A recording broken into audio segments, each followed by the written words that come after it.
Oh, similar to. I don't get it with this. I don't get it. I get it. Why is it? Got criteria, but it's still got the MGM. The MGM. What's it? Similar to the criteria. Just CLV or CAV? Oh, it's CAV. Oh, right. CAV. I thought it was CLV. Yeah, you get the same sort of like intro start there with the same with the out of print DVD. Of course, it's probably got a what's it music there, and then press the next chapter. Yeah.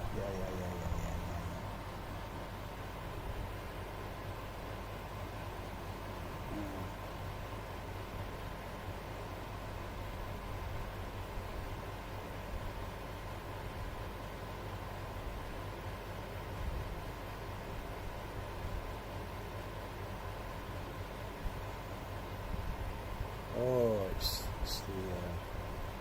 the mysterious monolith. It could be anything. The monolith could be many sort of things. The monolith.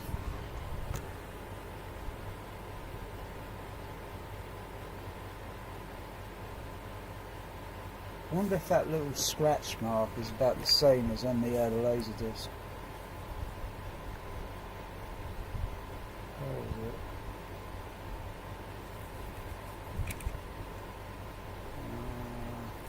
Stand by on there. Where is it? Oh, back up a bit.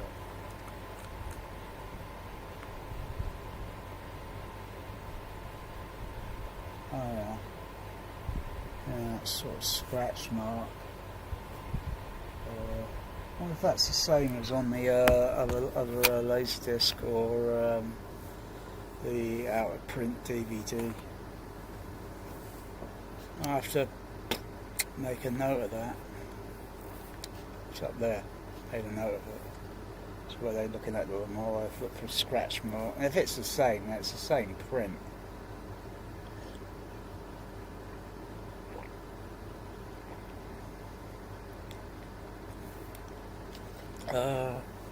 We go somewhere else on that. A couple of chapters forward, I think.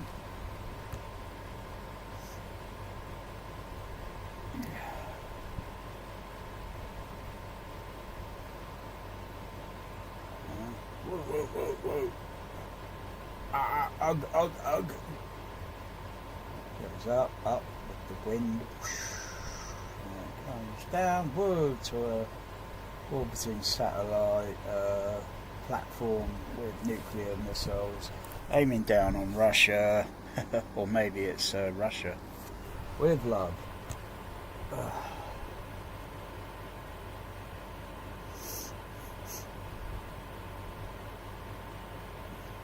Well, if it's all but put in, like these satellites with what do you call it? Nuclear missile platform sort of thing. That's probably what they were doing. All those moon things were just a hoax. They make you think, oh, they're going to the moon, doing a great thing. It was a Cold War. What do you think was going on back then? Huh? What do you think they got on those gigantic Saturn V's, huh? I think there's a little bit more in the payload there than, oh, we think it's this, but it's something else. And they're up there for so many days, aren't they? Or whatever. Yeah, setting it all up, aren't they? So it's pointing down on Russia.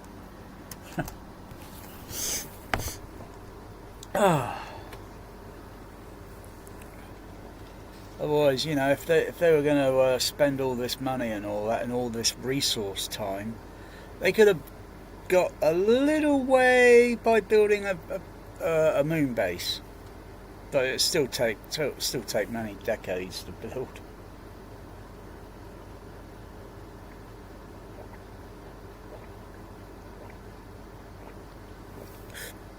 Cold War didn't end until what? I forgot now. Was it late 1980s? It ended. I think it was still brewing during the mid 80s.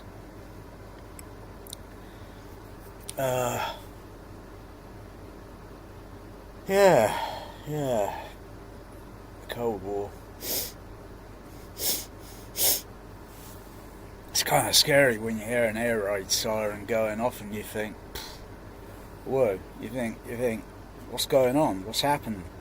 You know? Because you're not glued to the news all the time, and you think, you know, when you hear an air raid siren going on for many minutes, and you think, yeah, it's accidentally set off. Yeah, it scared a lot of people. It scared me.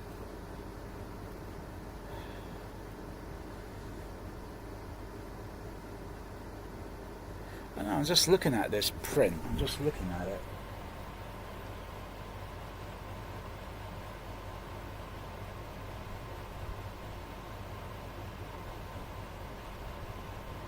Yeah, if I'm not too mistaken. Alright, there's a little video imaging issue there on that complex thing there, but I'm looking at the image and it doesn't appear to have the amount of edge enhancement around the, so you see all these halo things. It doesn't seem to have as much as that as what's on the laserdisc or the DVD, which has got this, oh god, humongous amount of edge enhancement. And I thought there's something that looked a bit different about it when I was like, you know, I thought I've got to go a few chapters forward, because, you know, I could totally remember all this scenery and such, and it's got this freaking annoying edge enhancement around it. But yeah, this one, this print looks pretty good. It's too bad it ain't AC3.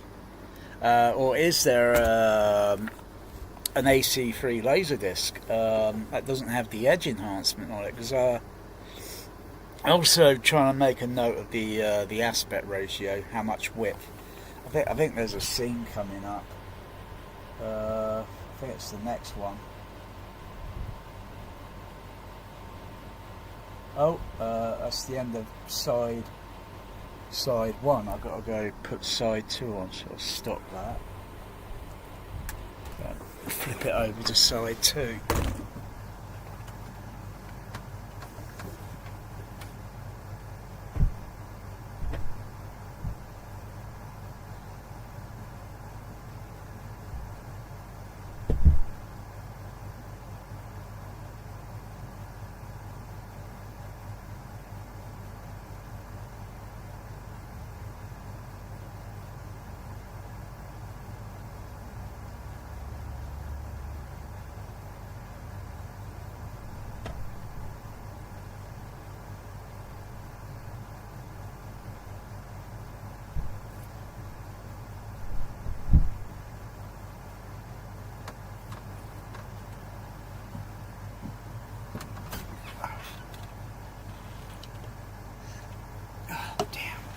Drink.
Alright, side 2.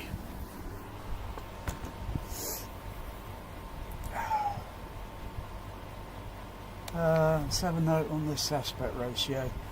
Alright, you've got these ladies in the scene, you've got this wide shot, So I can see where this lady is on the left, and I can see a little bit more image there. The other lady on the right side, well, ladies on the right side, and I can see how much image there is there. Have I got this on? Have I got this on the what's it? Let's turn that off. Because when you turn this mode on, the cinema mode, it puts a bit of a strange, I don't know, kind of like a whitish line down the vertical on the right side of it. So I'll just turn the cinema mode off. If I want to turn the image a little bit darker, I'll just turn the brightness down on the what's it. But yeah, it's not. I'm not expanded the image vertically, widened it up a little bit. I'll just leave it in the as it is there. But yeah, it looks Criterion pretty good, but it's lacking the Dolby AC3 for the discrete sound. But I'm sure if I have a listen, just have a listen, because I to see if the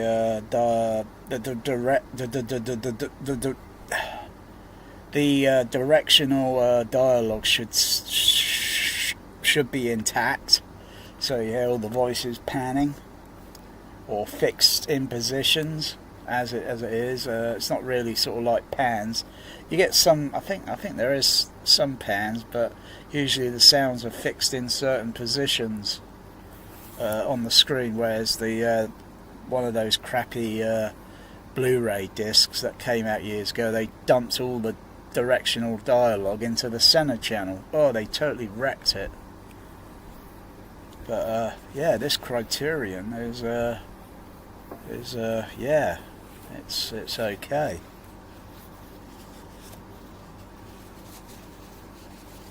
The one thing usually the laser database site doesn't usually mention is about on the specs when you're looking for the laser discs and all that.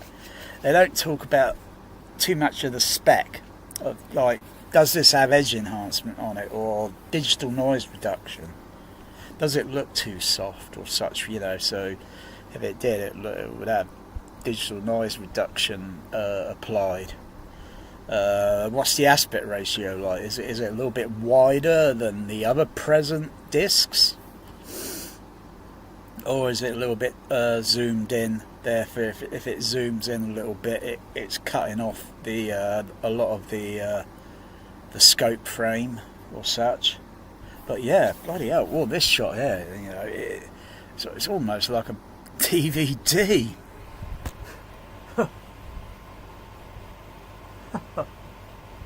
Yeah, gotta pinch myself. This ain't a DVD. It's CLV, CAV Laserdisc. But the CAV offers excellent freeze frame. Of course, the movie is spread over in the box set. It's spread over 3 discs.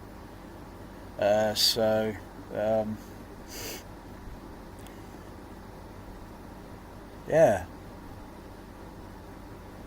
all this needed, it was just there are other 2001s. I've got the Japanese pressing, the USA pressing, but yeah, it's got a bit of edge enhancement on it. I can't remember if the Japanese one's got the same edge enhancement, but it seems like it went through the Criterion process, or the Criterion whatever.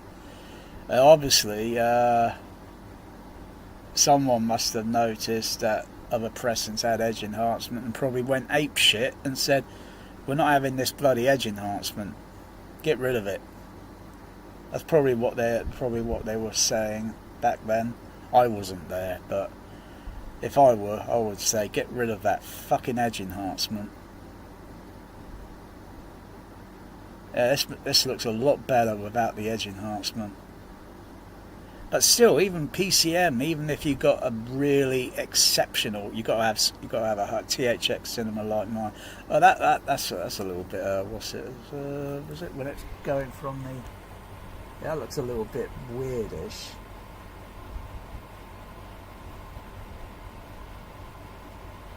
Yeah, you can't. It doesn't show on the camera here, but I can see it with my. Looks a little bit weirdish with that dissolve image, or fade, and then to outer space sort of thing again. But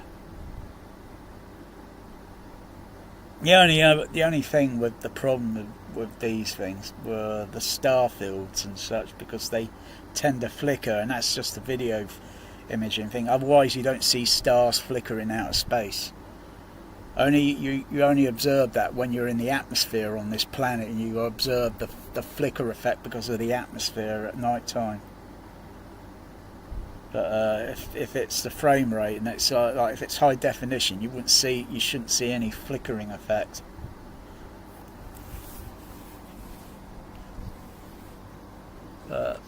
There's still a little few minor flaws in the image, but not as bad as the other ones. It's pretty good criterion.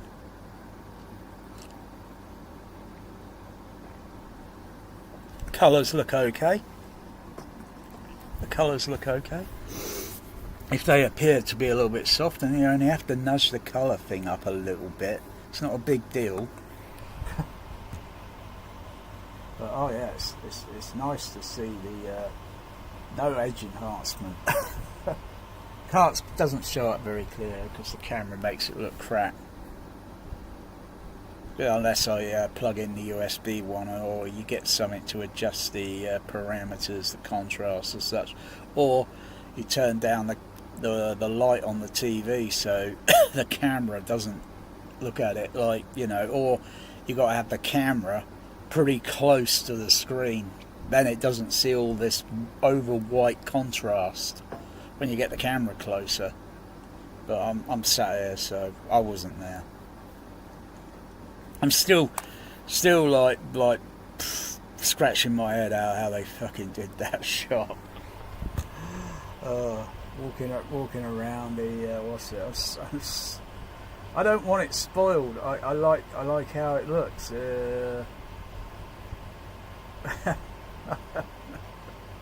It's very, very, very clever setting it up, drawing it, and then designing the set piece and everything, and then the camera being in a fixed position, and then creating this very clever illusion. But when you look at other things and you think, well, there's still a few things there that looks like missing, but yeah. I don't want it spoiled. I don't want that spoiled. It looks pretty neat how they did that effect. But yeah.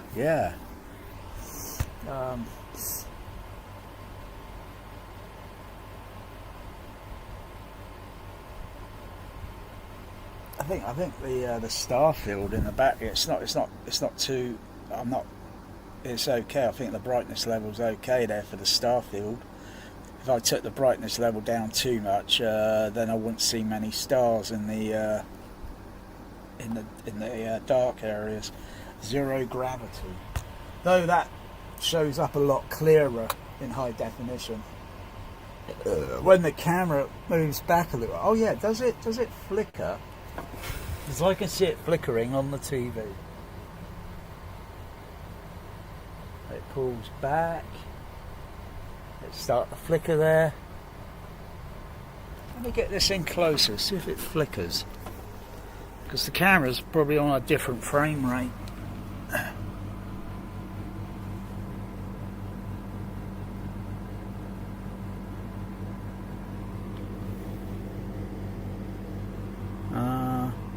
Well, not as much flicker, but it couldn't see a little bit. Couldn't see a lot because of the contrast level on the camera. The sensitivity contrast. But yeah, the frame rate's a little bit different on this camera.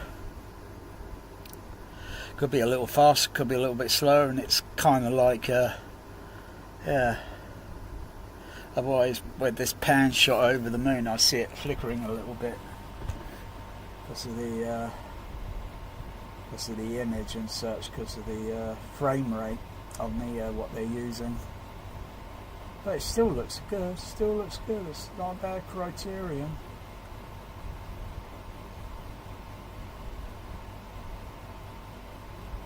And that reddish colour in the not sure if my hue. I'm just going to check the hue on the. Just going to check the hue.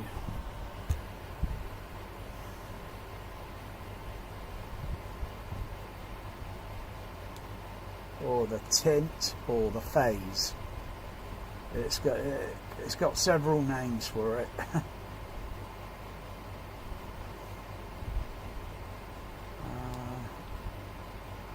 It's under colour, tint. Okay, it's set at 0. Let me go up a little bit. No, it's going a little bit, slight to go orange a little bit. Bring it down. If I bring it down to lower, yeah, it's going to go a little bit purple.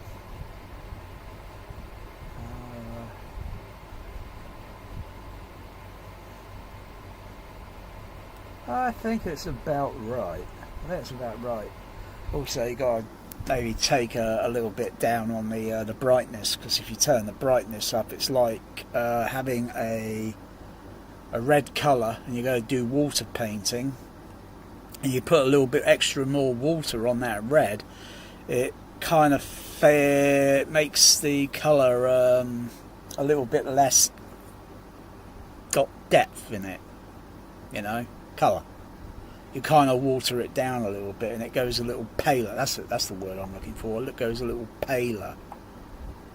Though most people, you know, when they talk about bloody video reviews and shit on YouTube, they haven't got a fucking clue what they're talking about sometimes, because they've probably never done watercolour paintings, whereas I have.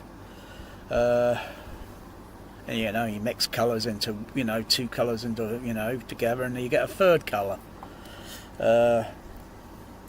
I haven't done water painting for fucking decades. I haven't done it for years. I used to like it. I used to get fun. I got a bit of quite fun out of doing drawing and then painting with watercolors. But yeah, I think the red color there would be a little bit bolder. So on the high definition one, but I'm not very keen on this aspect ratio, and I think that was fucking supervised by that fucking blind as a fucking bat, Christopher fucking Nolan. Fuck him, and fuck his Odyssey coming out in the cinema. God, you get fucking dickheaded directors, and they fucking mess around with movies. And then, what the fuck? They're trying to make it look like 70mm. There's still, I've seen a 35 throw or something. Or I did see, there was a broadcast of 2001, or decades ago, when it was doing in certain regional areas the NICAM 725 digital broadcast, but not in my region. It was in other certain regions. And they had 2001 on, I think it was BBC Two. And as far as I can remember, looking on probably a 20-inch CRT, it was incredibly narrow. The frame, it appeared to be very wide. I'm not sure if it's on this side. I think it'd be on probably side 3. But I'm just taking note of the framing. Like this guy's in here, and I can see. Well, but then again, I can remember the frame shot of those ladies in that wide shot where they're at the bar, the Russians. Where's the Where's the DVDs behind me somewhere? With the edge enhancement on it. God. What's wrong with these fucking manufacturers, these studios putting edge enhancement on it? What is wrong with them?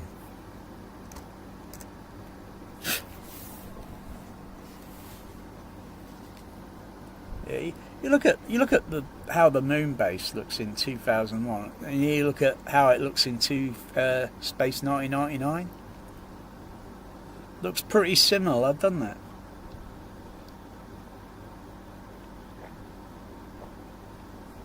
Except I think the space station in 2001 probably a little bit bigger, whereas 1999 looks a little bit, but it had the same circular with kind of a sort of look to it. But you know, building all this stuff on on the moon would probably take 100 years. There's no way you could build all that. Things like that open up and all that. I don't get the logic with that. I think it's a little bit too over the top. That sort of thing where, you know, it's just to make it look wow, but I think it's a little bit over the top and impractical. If it was going to be doing something like that on the moon, I think it would be a little bit more simple. In fact, I don't think it would be, because it's like they got a fucking hangar, doors open up as if it fucking rains on the moon. No, I think it would be just something very basic, and so, you know, as long as you got the fucking space shuttle craft or whatever it is, and when it comes down, you got a soft lock thing sealed. You know, sealed. Who gives a fuck? Who cares? And I don't think it would look anything like this. It would be completely the opposite. I mean, look at how NASA build things now. I mean, they're pretty lazy when you think about it. All their babble and all their shit talk. Oh dear, it's boring. You know, I'd rather watch paint dry on the wall than listen to their bullshit anymore. Because, you know, to build things like this would take probably 100 years. You can't build things that so quick. You'd have to, unless you had every manpower on the or country and resources all at work, sending a convoy back and forth every single day. You got everything, you know, ready. You got a site on the moon that's located, and you're going to excavate and dig and build things. How the fuck are you going to dig and build? Bloody hell, that's going to take a while, wouldn't it? You got to take all that, and then you got to put it somewhere. All that moon dust or whatever the heck it is made of. You got to dig that out, and you got to put it somewhere else. Or maybe just throw it up in it and just float. Yeah, you never know until you try it. But I think I don't think NASA deserved to go to the moon. America, I don't think they deserve, because all they'll do is end up defacing it and start messing things up with it, which have been keeping this planet and all the wildlife and the birds, not just us, because we're selfish. That's plain and simple. We're selfish. We don't, you know, leave it as it is. Leave the moon as it is, because it's been keeping the balance, be whether it's good or bad. But if you mess it up, it might be a lot more worse, and the consequences will be irreversible. Oh yeah, this scene here. This scene here. This is just wow. It's like it's got, I don't know, it's like it's just a sort of very strange video noise or such in the image, but it looks like, you might say it looks like grain, but I think it would be very soft if it was filmed. It would be very, very, very soft. It's got a, yeah, wow. So I know how eyesore this scene looks when I look at it, and it's just got bloody edge enhancement all over the I don't know whether I'm looking at the movie photography or looking at the fucking edge enhancement. I like these screens they've got here. Let's have a look. Go a wide shot. Where is it? Oh yeah, this wide shot there. But you can't see it very clearly because you've got this white screen at the front and these white screens down the side of the room. Now, where have I seen that sort of thing before with that Cinema XD, whatever it's called, where they got some cinemas with that crappy, where they'll show some crap movie with Atmos with Brad Pitt, and you got basically an image that's up the front there and then down the side walls, and it looks fucking awful. It's like, no, I don't want to sit in a room like that with that crap picture quality, because that's not filmed that way. It's just filmed normally, like scope, and all they're doing is using a video splitter to divide the image up into 3 images, put one bit image there, one image there, and one down there. What a scam. And what a total gimmick. You know, I think it's worse than that format is probably worse than actual Cinerama, because Cinerama was a filmed with free film, and it was probably way too bloody complicated to bloody set it up all the bloody time when it's projected, and you know, if you get print damage or anything like that, oh, it must be a real pain in the arse back then. Plus, you know, you got to project the angles, one in the centre, one for the left going to the right side image, and then one for the right going to the left image on the screen. But then they came up with a single lens, and then just keep it a single film strip. Bit more economical now, but like they're like trying to bring it back, but with terrible cinema digital Atmos crap, just to show some crap with Brad Pitt. Dear, I ain't got much against Brad Pitt, but yeah, you got Troy, you got that to watch this month for 4 weeks. Boycott Nolan, stay at home and just watch Troy every single day for about 4 performances every day for 4 weeks. Let Christopher Nolan feel the pinch. I never liked his movies. Never liked them. I don't give a toss about how bloody loud he's trying to make them and all that, and then bloody dialogue, bloody like, what? I don't have actual real problems with it, but a lot of people with home theatres, because they got big speakers here and a tiny little centre, it's no wonder you can't hear it, because you're not hearing it in the exact same way as you. It's not that much of an issue. And besides, a lot of movies use that technique. It's to bullshit to make the sound effects, the big loud sound effects, sound like, oh, but they're not. Those loud sound effects can only go so loud. They can't do proper reality. It's not possible. It's not feasible. It's impossible. All they do at the end of the day is a small proximity, which is a lot better than a sound coming out from TV speakers.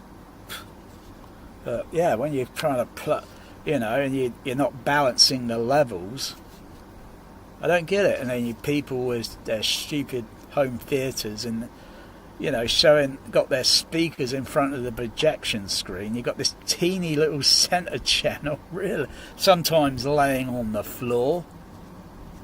Yeah, back row's not going to hear it very clearly now, are they?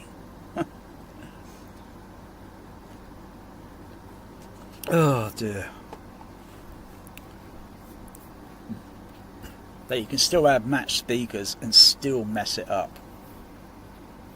You gotta have the know-how, how to do it.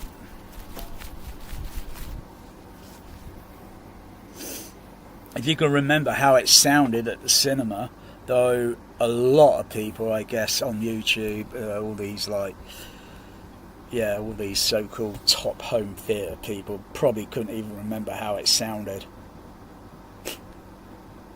Probably only saw it once. If I saw it once, yeah.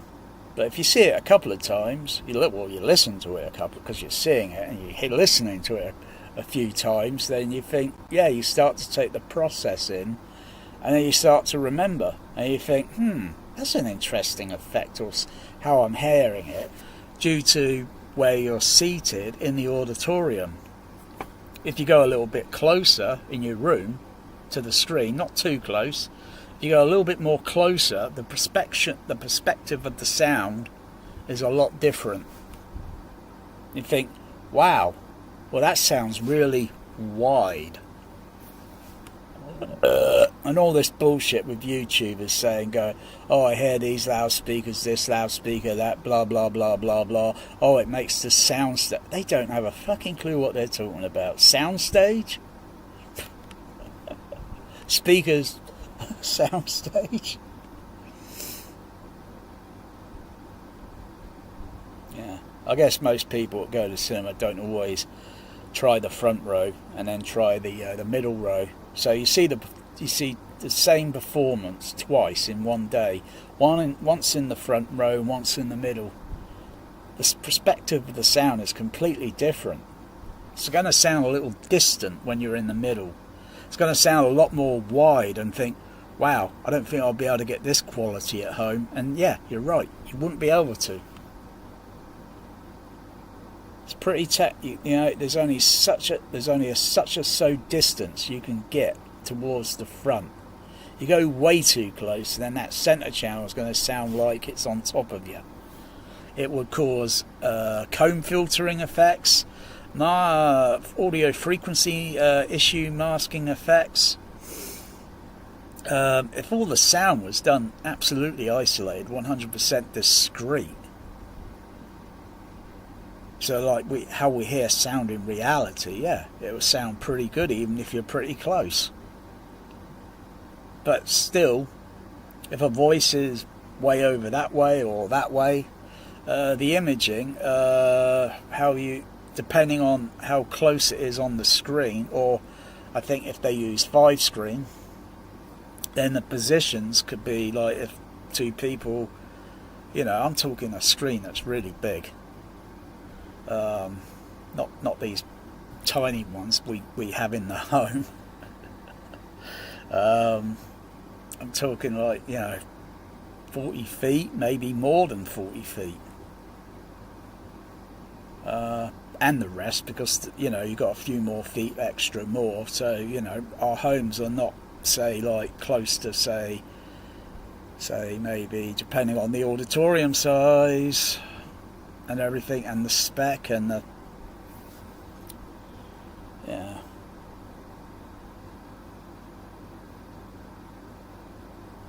I would have liked to have seen this movie in a cinema. I'd like to have seen it.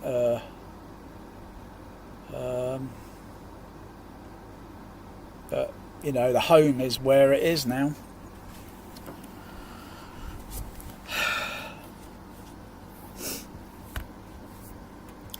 Don't know when the next side break's coming up on this. Let's put the time frame up. They're having a sandwich. Oh, I pressed 0. I went straight back to the Wilson.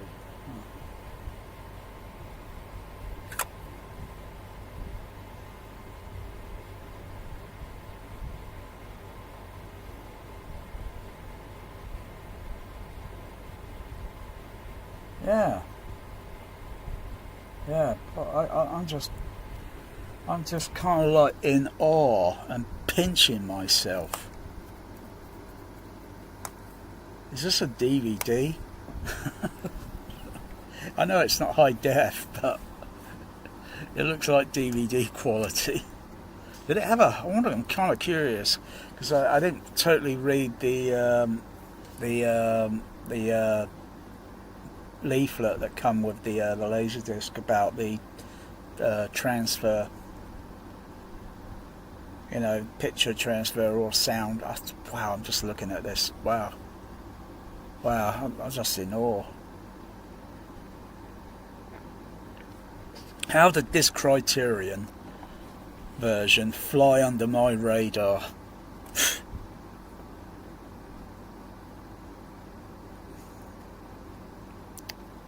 There are lots of 2001s on Laserdisc, there are lots of them, but I don't have the. I don't think I still got the very early MGM USA pressing, which is the same, stereo Dolby Surround Matrix. I don't think I've got that pressing anymore. Not sure if I did. I'm not sure if I sold it years ago, but I got the. I know I got the USA AC3 and the Japanese AC3.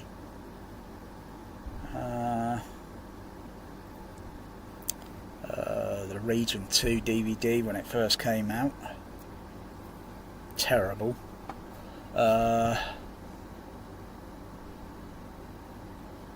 the Blu-ray that came. Was it the Blu-ray or was it the HDVD? I think I got this on HDVD, which came with a player years ago. Doesn't work anymore because it's Warner Brothers.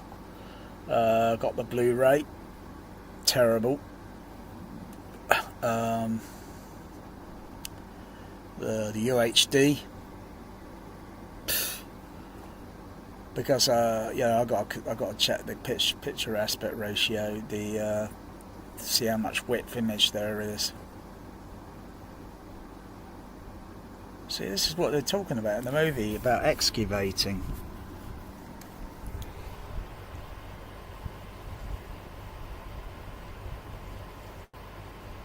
You see, they make it all look bloody simple, don't they? Yeah, how long did it take to do all that excavating?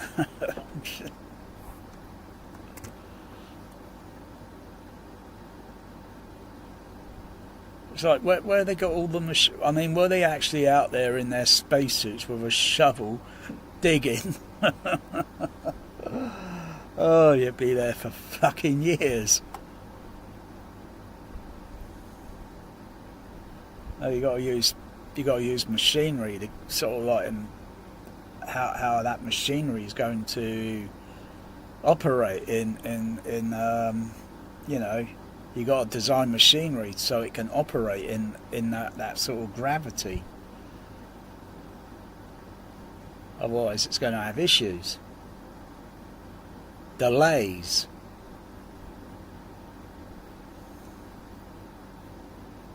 Yeah, it's just make it look so simple. Fucking hell, this is.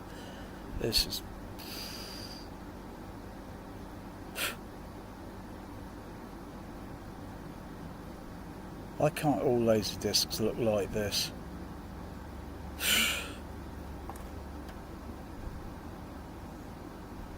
Oh, yeah, it's got a few little, what's it? So you got, whether some of that is caused by the upscaling on the Denon, because if I switch it to a different setting on the Denon, it might minimise or reduce the some of these other artifacts that I'm seeing. But yeah, wow.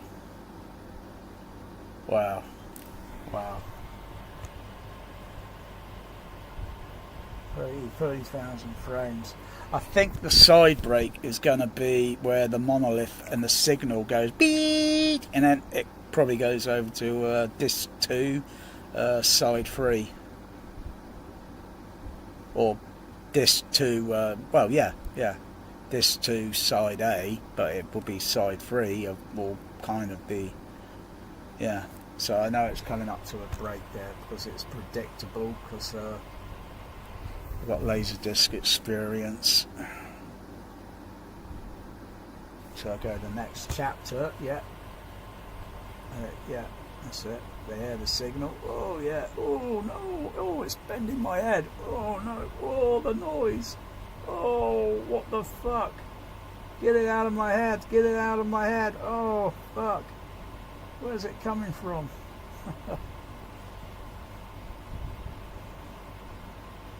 Alright. Change that over to the other disc.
Oh, shit. Oh. Oh, I need to sit down. Oh. Oh. It's fucking hot out in that kitchen. Oh. Oh.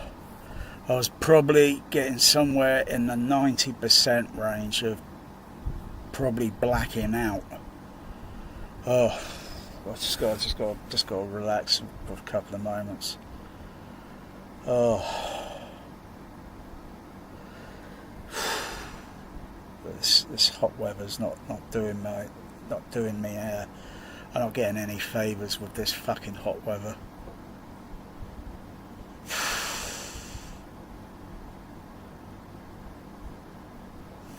I feel fucking miserable. I fucking hate summertime. I'm fucking waiting for fucking autumn and then winter time. At least winter time is just a little bit manageable. It's like the fucking hot weather is disagreeing with my heart fibrillation, heart AFib, type 2, probably the type 2 diabetes. But just getting pressure in my ears because just standing up. Just got to relax for a few moments. Eyesight, vision's okay, but it's the other part where I'm noticing it's not. And then when I'm thinking, I'm about probably. I was about maybe should be somewhere in the upper 90% range, but pretty near to 100. But not totally 100%, but it just felt like everything was starting to drop down, and I was probably getting in there to the 80% range, and I probably would have blacked out.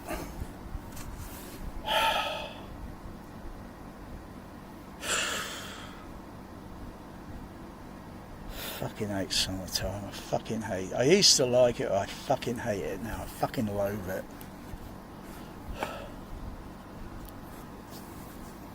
I have the fucking AC on to get the fucking temperature down normal in the fucking room. You know, during the winter time, you know, in here it's not sometimes it's not too bad. You know, I might have the central heating on, turn it on for maybe hour or 2 hours or so, you know, just so that what do you call it? Just to clear up anything like condensation, and keep an eye on it, so that also, because the cold could still affect my health, so I don't get a hypothermia.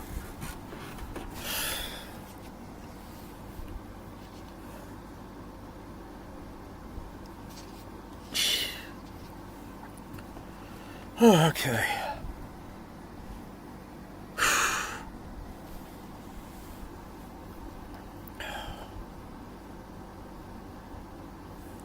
Alright. So it'd be out of space now. Out of space. Out of space, out of space. Oh yeah, look at that, look at that.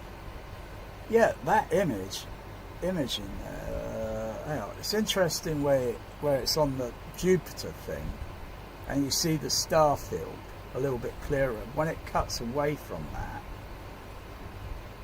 the star field goes a little darker. The stars. Oh, does it do that on the UHD? I don't know. And look at the size of these space vehicles. I mean, to build something like that in low Earth orbit would take years.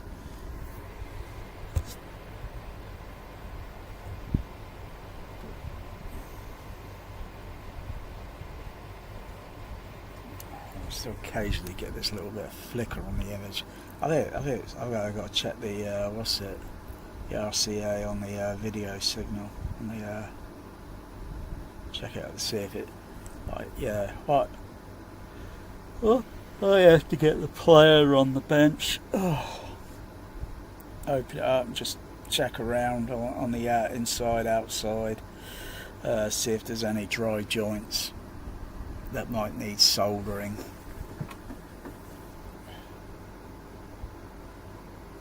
Oh, it could be the cable. Yeah, it could be the cable. It could be maybe one of my cats got back there, and yeah, never know. Yeah, wow, that shot there. Wow. Oh yeah, that wide shot there. Wow.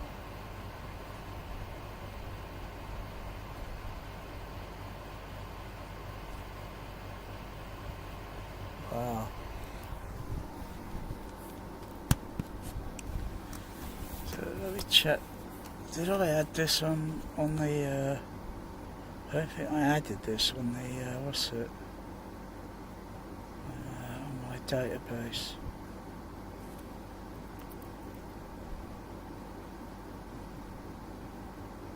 I think it's yesterday or today. Yeah, some mean woman in a fucking car ran a seagull over. Fucking hell, she needs to be taken off the fucking road. Seagulls are protected species in the UK. You get caught doing any of that sort of stuff, you could get prosecuted for killing a seagull. Just a seagull, she said. Oh yeah. Well, it's too bad us, yeah, though there are not all of us are complete arseholes. But there are some arseholes that drive cars, run animals over, and don't think about the consequences or even remorse. I can't stand fucking people like that.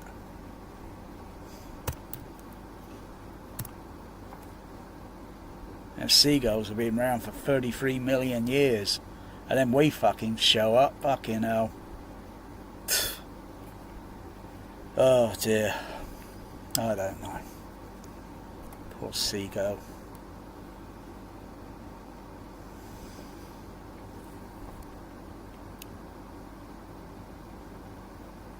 And other people wonder why, you know, some people let their cats out. I don't let my cats out.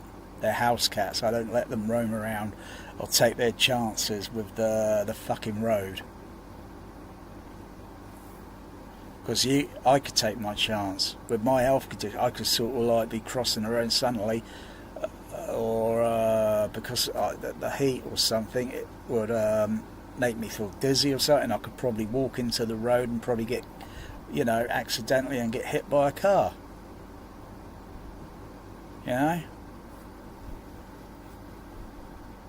If you've got a garden at home, which I don't, and if you had a garden, you make it secure so only your cats can roam around, no other cats can get in and out, and your cats can walk calmly around that garden with yourself having peace of mind. The only things that would be the birds that can get in, but other cats, you don't want other cats getting in and then starting a fight.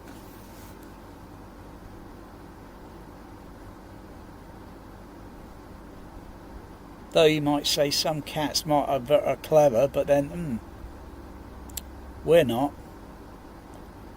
Obviously that blind fucking woman with her fucking George fucking Burns fucking glasses couldn't even see fucking few yards in front of her. That was a seagull on the road. All she had to do was slow her car down and honk the horn. Oh no, she just ran it over.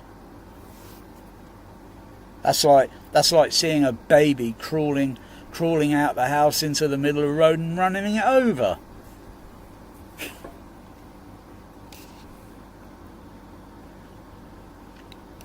Gah.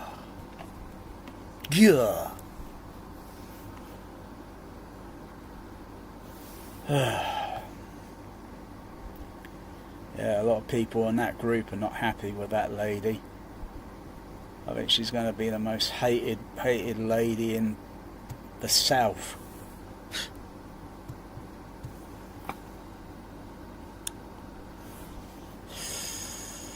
Anyway.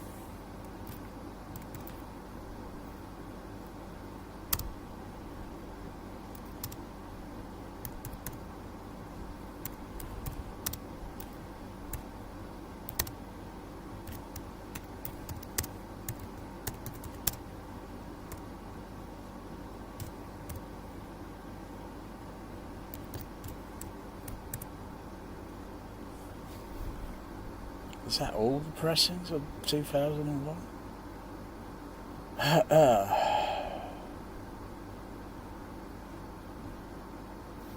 Surely I thought there was more of those. Let's check that. Oh, there is.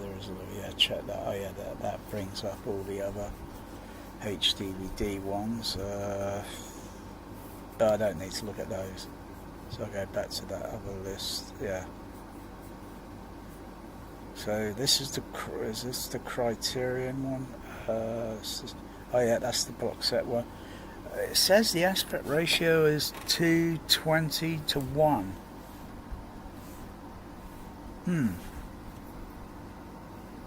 Is it, or is it a misprint? So I add that. Oh. So log in.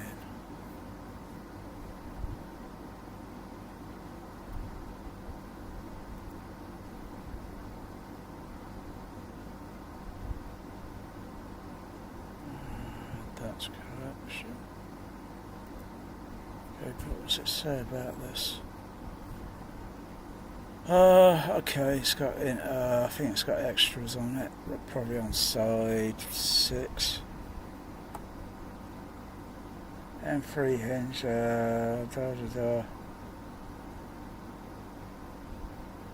I'm not seeing any laser rot on this. Oh, whatever. Oh, what was that I saw? What was that I saw in the image? Just saw something. Oh, bloody hell. Whoa, we got a bonus there. Got a bonus on 2000. Oh, right. I didn't notice it on the other side, disc 1.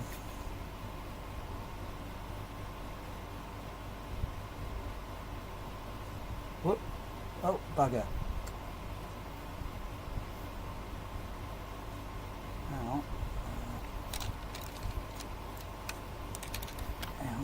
is it?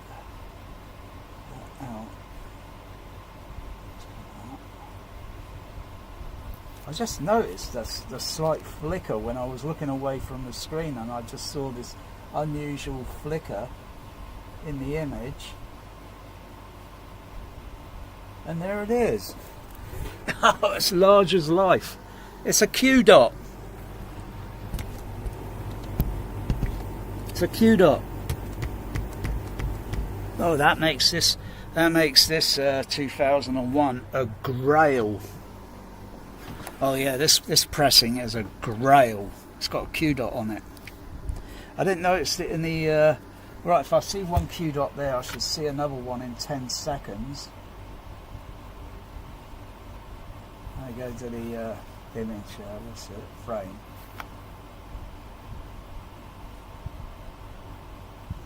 Should be. Come on, it should be another Q dot.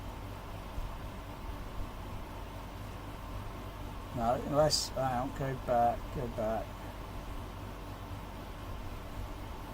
Let's go back a little bit. Take that. What's it off? Oh fuck! Press the what's it?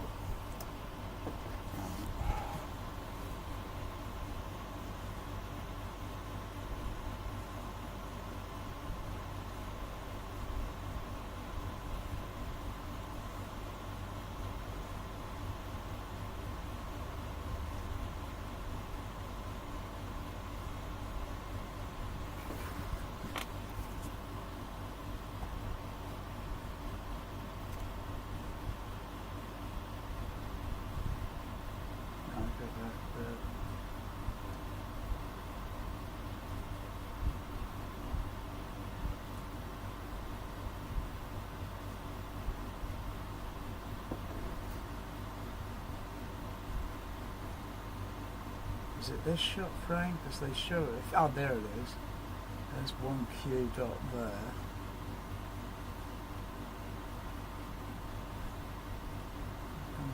One.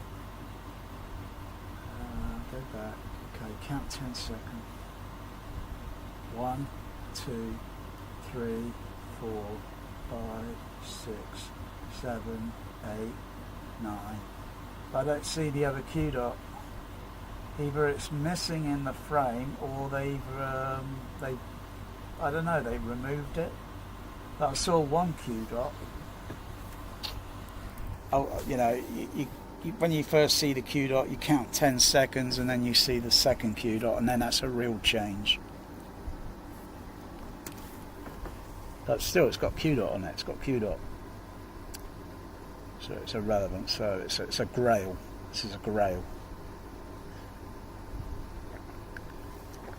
It's got no laser rot on it. Whew, yeah. Okay. Yeah. So I was just looking like this way, and then I just sort of caught this very unusual whitish, you know, because you got the outer edge of the Q dot. I just noticed this kind of weird. I thought, I didn't notice them anywhere else in the movie because I wasn't, say, like anticipating this release print to having Q dots on it, because there are not many other MGM titles I got that I've noticed Q dots. Just probably have to think of the title, or look at or see what titles I got, and then I would say, oh yeah, that pressing's got Q dots, that one's got Q dots. I think I've only got there's a small selection. The Q dots are almost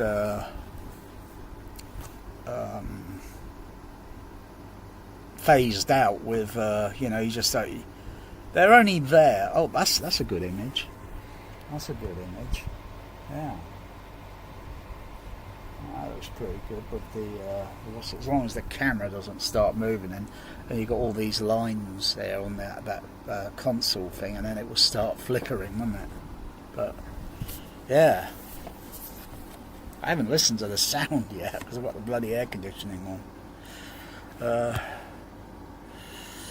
Yes, you go, push come to shove, you know, I think I'll just have to, I've heard this sound so many times on this movie, so I expect, you know, if I do, I've got to think, oh wow, look at that scene, bloody hell. Wow, look at that. That's amazing. That's just photography. That's all it is.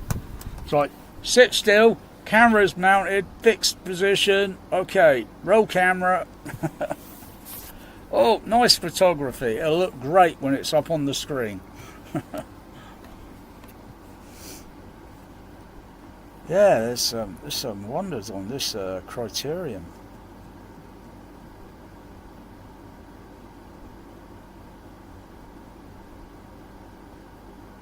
So I've got to get the sound aligned.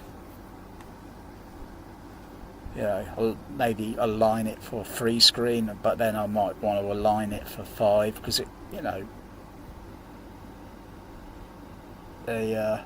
you don't have to actually have, you know, if it's got the sound there, you can use a 5 screen matrix, or if it's discrete, which would be only on exclusive Atmos titles.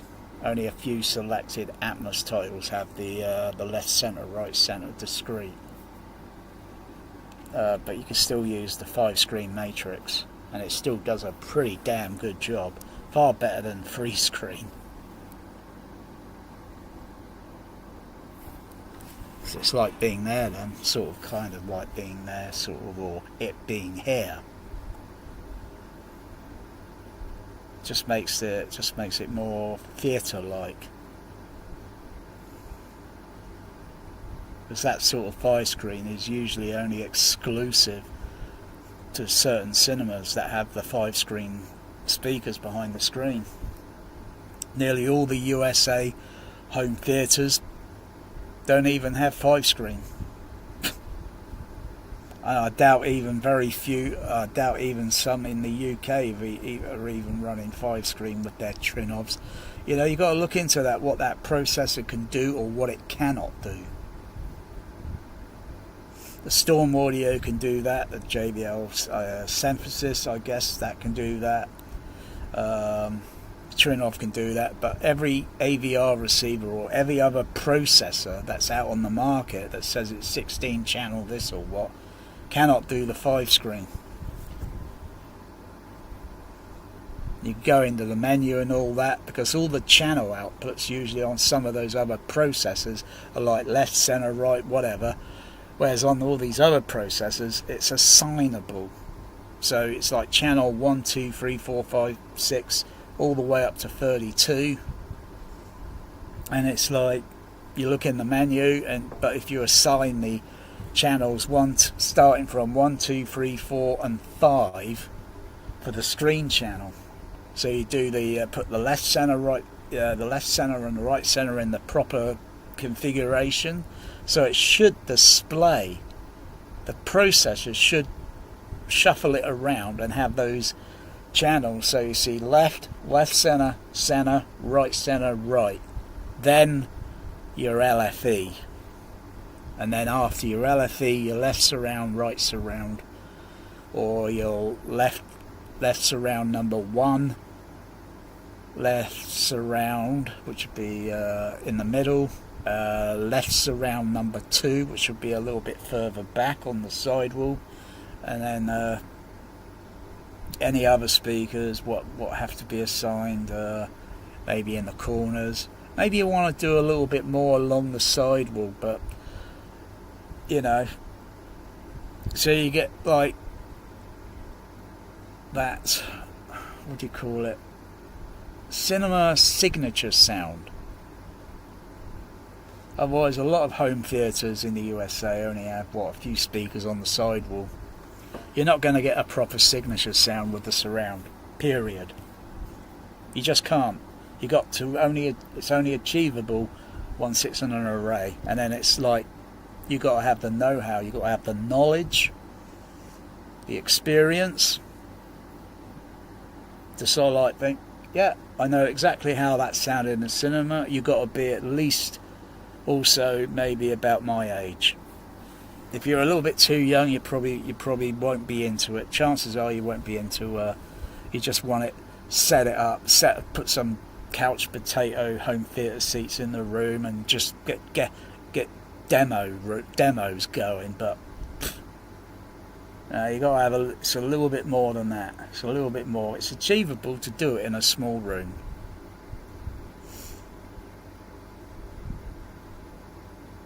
Then it just sounds like only it's a small room. It sounds like hearing going to a small auditorium, not a big one, but a small auditorium at a cinema. A booth, what they call boothless. Otherwise, some regular smaller auditoriums, 35mm ones, you know, they're still a little bit larger than a boothless one. Though some have been converted, you know, when they ripped out the projectors and then threw in those digital projectors, and then it became a boothless because it doesn't need a personnel to man it. Only a technician to come round and do some servicing. Because it'll all be automated.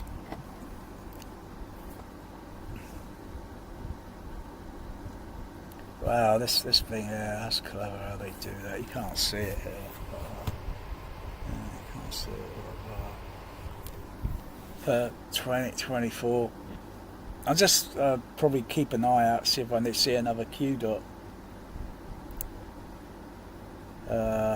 It might not. There might be one just before the end of this side, but there's no time, so that's a bit. I need to get a little bit clued up on the frame count to sort of know how many frames there are for, say, like 10 minutes or 20 minutes. Because Q dots only show up every 20 minutes. Sometimes 15 minutes, depending on the. Oh wow, this shot here with the going down the. Yeah, that's just like looking at that Blu-ray cover, or that what's it? Wow. Wow. Wow. Am I sure this is laserdisc? Oh dear. Oh my goodness, that shot there almost makes the bloody UHD looks shameless. Open the pod bay doors.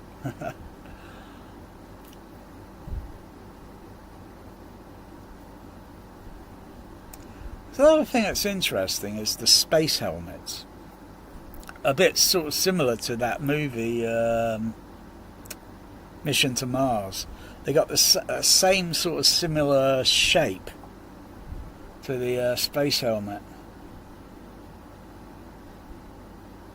I'm not sure if there's a little bit too much contrast on that bit there where the pod, you wouldn't be able to see it if I show it, where it's rotating, and the lights on the spotlight, the floodlight things on the come a little bit close to the telesyn or such. It looks, I don't know, it just looks a fraction over.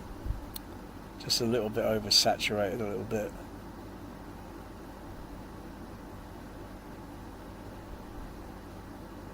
Oh yeah, the asteroid.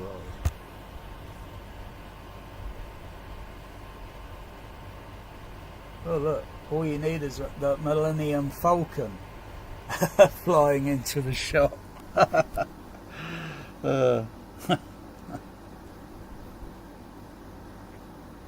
Wow.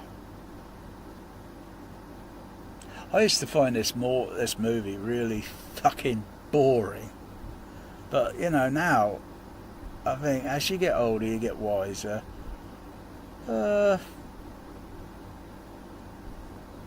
Because people want star fucking wars, you know, fucking that's bonehead shit, you know, really. They jump in their fucking X-wing, fucking canopy comes down, they're not wearing oxygen masks, they don't have a proper wearing a proper pressure suit in case the fucking cockpit glass was a breach or something. Where's their fucking breathing mask? Yeah, and another thing you don't notice in those bonehead fucking movies is nothing seems to float around, even though they're in zero gravity. Nothing floats around in that fucking X-wing. Not much of it did even in Space 1999 in the you know, I suppose they're the excuses. Oh yeah, they got anti-gravity. Yeah, right.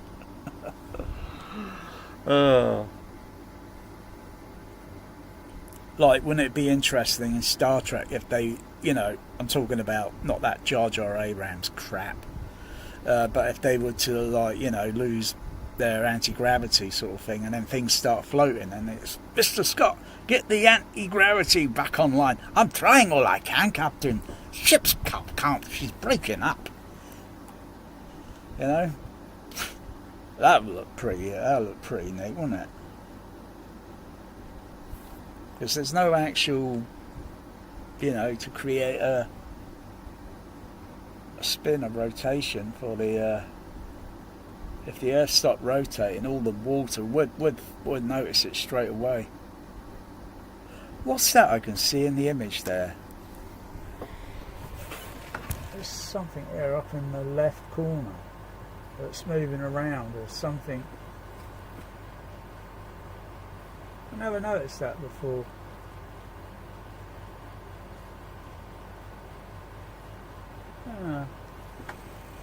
Yeah, I never noticed that before. It's weird. It's like, I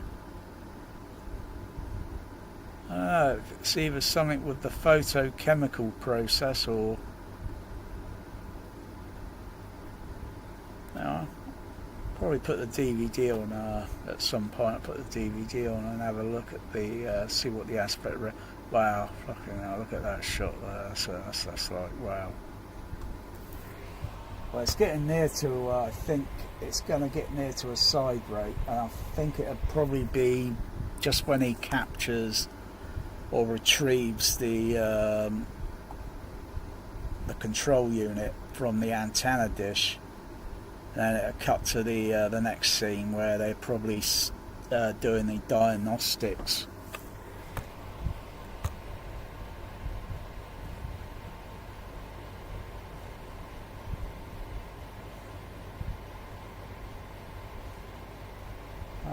Then you have a Q dot. But if I keep jumping like that, I won't see it because Q dots are there. Yeah, I think it's going to be somewhere after this scene, and it's going to cut to the. It's getting pretty near the 40,000 frame.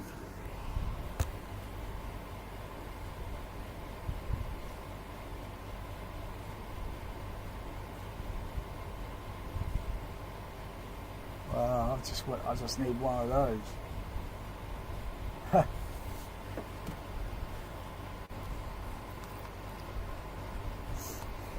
You know, now you could check your laserdisc player to see what's acting up.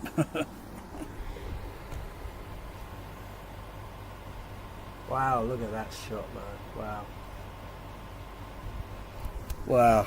This is laserdisc, and it's almost making UHD look shameless.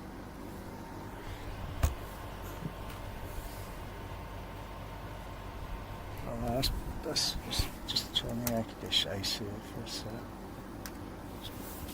Let's just set up basic here.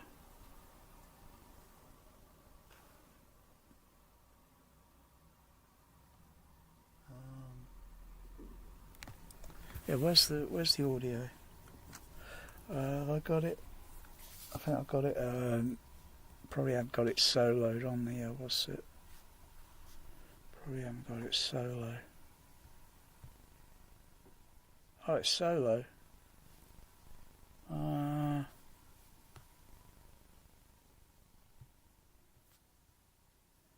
Maybe check the outputs.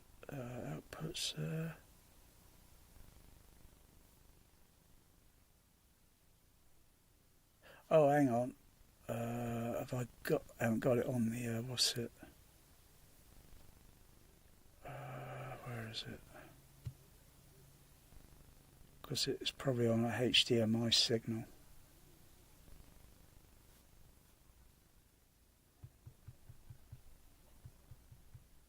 What laser player am I using? Oh, correct. What? I want to use a PCM. Which one is it? Just don't know which one. Just try them.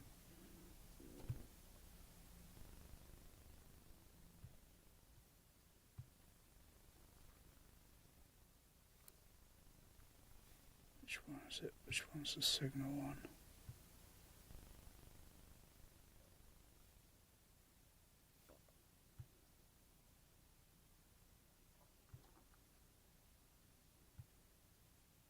So I only had this signal a few days ago. That's my optical lead. Yes, that came out.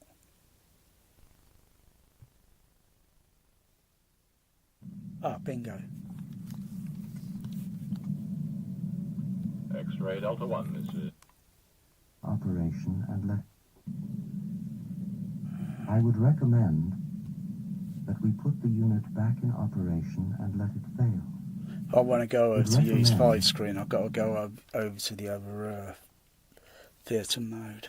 That we put the unit back in operation and let it fail. I would recommend that we put the unit back in operation and let it fail. It should then be a simple matter to track down the cause. It should then be a simple matter to track down the cause. We can certainly afford to be out of communication for the short time it will take to replace it.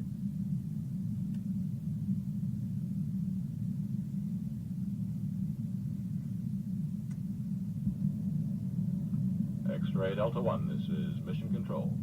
Roger, your 1930. We concur with your plan to replace number 1 unit to check fault prediction. We should advise you, however, that our preliminary findings indicate that your onboard 900 computer is in error predicting the fault. I say again, in error predicting the fault. I know this sounds rather incredible, but this conclusion is based on the results from our twin 900 computer. We are skeptical ourselves. Must be the SAL 9000. Routines to determine reliability of this conclusion. Sorry about this little snag, fellas. We'll get this info to you just as soon as we work it out. X-ray Delta 1 is Mission Control. 2049er transmission concluded. I think it's got to be coming up to a net side break here. I hope the two of you are not concerned about this. No, I'm not, Alan. Are you quite sure? Yeah, I'd like to ask you a question, though. Of course. How would you account for this discrepancy between you and the Twin 9000? Well, I don't think there is any question about it. How sounds very It bold. can only be attributable to human error.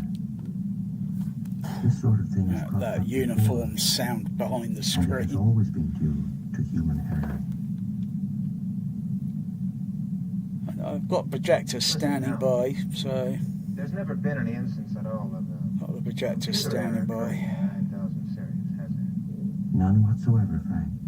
The 9000 series has a perfect operational record. See, that's good Well, of dialogue. course, I know all the wonderful achievements of the 9000 series, but You know, the other voices sound maybe small, significant computer. but then the None howl whatsoever, Frank. has a kind of narration-ish Honestly, I sound, wouldn't worry myself so it sounds about very that. bold.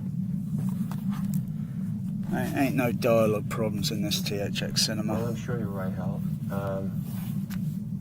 And then, you know, close-ups, you know, you get that difference in Well, I'm sure clarity you're right, and Hal. dialogue in close-ups, and then distant ones, you know, the voice should be a little bit distant.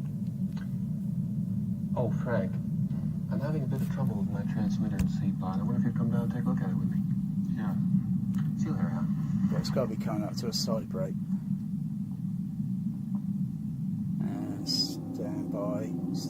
It's up to 40,000 frames.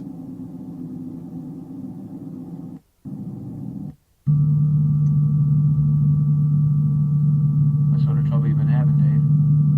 I've been getting some interference on D channel. We'll have a look at it. Wow. Hear that pod, it's lifelike. Open the door, Hal. Boom. Boom. Oh yeah, the aliens.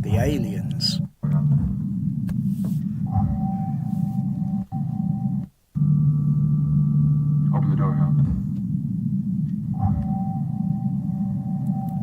You got those sounds that they used in Aliens, because they're pretty good. Pretty good sound effects. It's getting a little bit warm in this room now. Wow, look at that shot. Whoa, caution, explosive bolts. Oh Okay, stop it there. Okay, just take a pause, breathe a sec. When I stand up and I go, just flip the disc over. Oh, yeah. Open the pod bay doors. Let's put some AC on for a moment.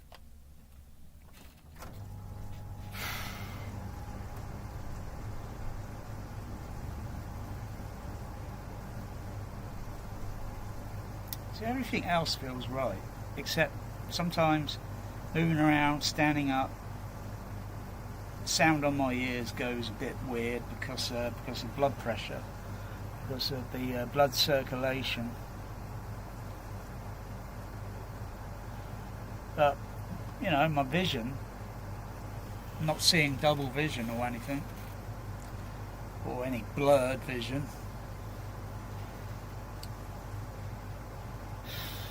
Yeah, it's strange. Though if get near to black out, my eyes would go, I don't know, or my iris or such, the iris, so they, yeah, everything. Even the sound of tinnitus goes absolute silent. Vision, totally black. And I'm still like half alive and half dead.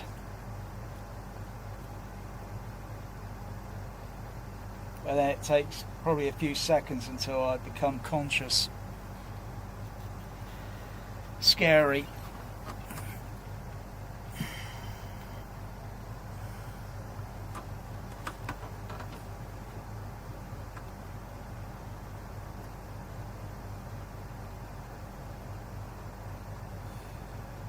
But I still just can't tell whether I'm getting an absolute side effect from the medication.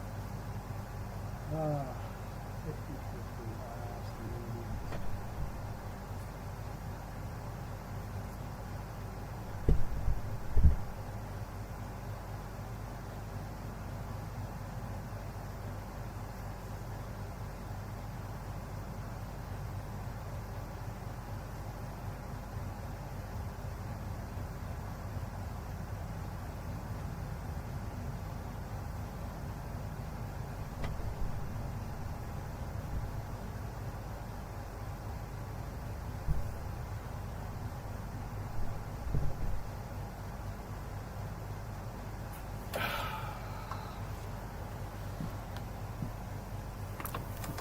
Oh, to be honest, I didn't really fucking care to do this video. I really didn't fucking care. I just felt like I just want to fucking lay on the bed because I'm a lot fucking comfortable. Now it's getting that pressure's starting to come up in my ear again. It's weird. Oh, fuck.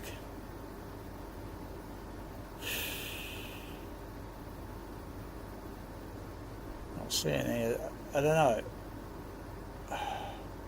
With my eyes closed, what light I can see is only coming from the light in front of me, which is a kind of an orangish colour. Because your eyelids, it kind of gives you a kind of orange colour. It looks like something is just about rotating, but I still feel this light straight. I've only stood up, walked. Only got less than fucking 60 seconds, for Christ's sake. Sit down and I just feel a little bit lightheaded.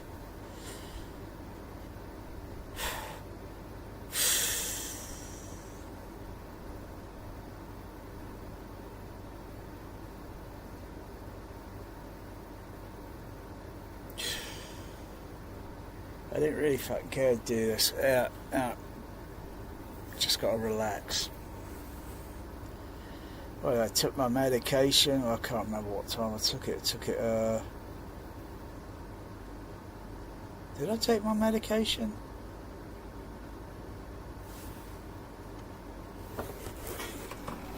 Okay. I took morning and afternoon. I'm having fucking dementia, fucking early stage of dementia. Did I take my medication?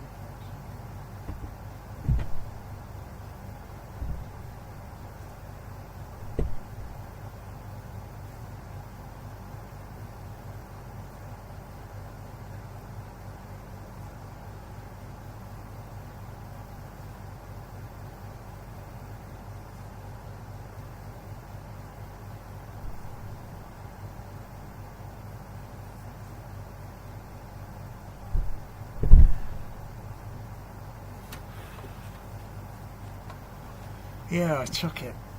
It's just having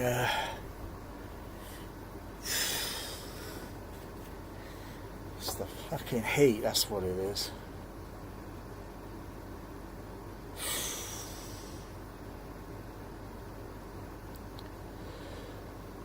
Oh, oh gosh. Oh.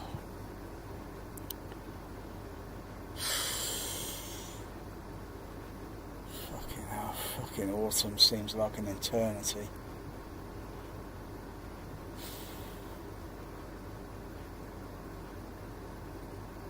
I remember how it felt, yeah.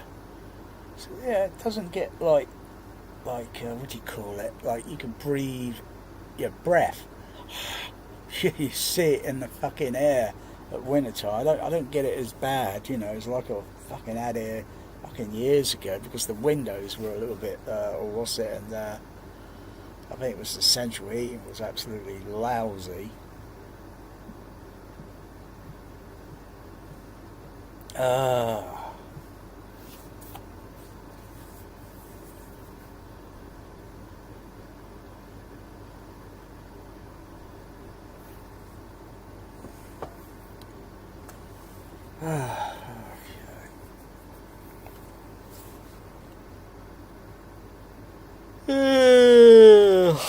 Fuck.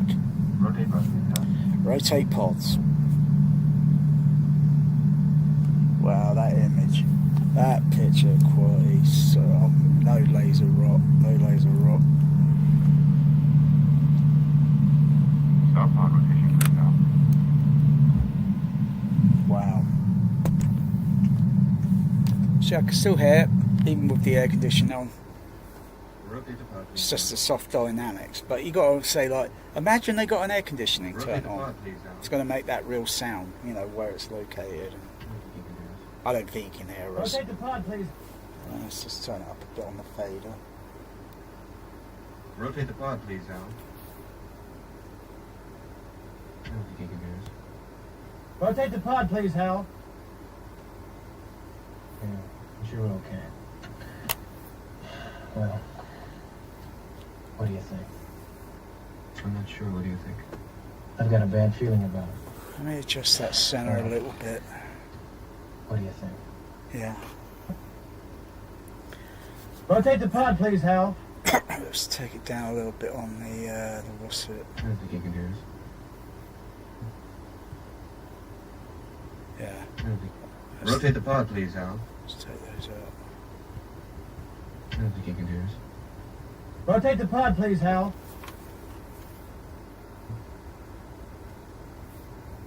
I don't think he can hear us. I don't think he can hear us. Rotate the pod, please, Hal. Yeah, I'm sure we're okay. Well, Please, Hal. Rotate the pod, please, Hal. I don't think he can hear us. Rotate the pod, please, Hal. I don't think he can hear us. Rotate the pod, please, Hal. Please, Hal. I don't think he can hear us. Rotate the pod, please, Hal. yeah, I'm sure we're okay. Yeah, I'm sure we're okay. Well, what do you think? I'm not sure. What do you think? I've got a bad feeling about it. What do you think? I've got a bad feeling about it. You do. Yeah, definitely. About it. You do. Yeah, definitely. Don't you? I don't know. I think so. You know, of course, though, he's right about the 9000 series having a perfect operational record. Well, he's right about the 9000 series. I don't know. I think so. You know, of course, though, he's right about the 9000 series having a perfect operational record. They do. Unfortunately, that sounds a little like famous last words. Yeah. Probably not as Still, good this is as the the AC3. AC3. Should certainly indicate his integrity and self-confidence. If he were wrong, it'd be the surest way of proving it. It would be if he knew he was wrong. Hmm. But Dave, I can't put my finger on it, but I sense something strange about him. It would be if he knew he was wrong. Hmm. Look, Dave, I can't put my finger on it, but I sense something. Look, Dave, I can't put my finger on it, but I sense something strange about it. Still, I can't think of a good reason not to put back the number 1 unit and carry on with the failure mode analysis. No, I agree about that. Not to put back the number 1 unit and carry on with the failure mode analysis. No, I agree about that. Well, let's get on with it. Okay. Good luck, Dave. Let's say we put the unit back and it doesn't fail. Huh? That would pretty well wrap it up as far as I was concerned. I think this Dolby Surround Matrix mix is... What the hell can we do? Well, we wouldn't have too many alternatives. I don't think we'd have any alternatives. I think it's pulling a lot of operations that's not under his control. maybe some of the half We're proven to centre, be malfunctioning. left centre, right Any centre choice signals to are a little bit too middle. I'm afraid I agree with you. There'd be nothing else to do. Be a bit tricky. Yeah. So the last time I listened to it was the DVD. That was a few months ago, and that I had that in running that in 5 screen. Automatic and regulatory systems. And we'd have to work out the transfer procedures of continuing the mission under ground-based computer control. Mm-hmm. Yeah. Well, that's far safer than allowing hell to continue running things. You know, another thing just occurred to me. Well, as far as I know, no 9,000 computers have been disconnected. Only 9,000 computers ever fell out? That's not what I mean. Well, I'm not so sure what he'd think about it.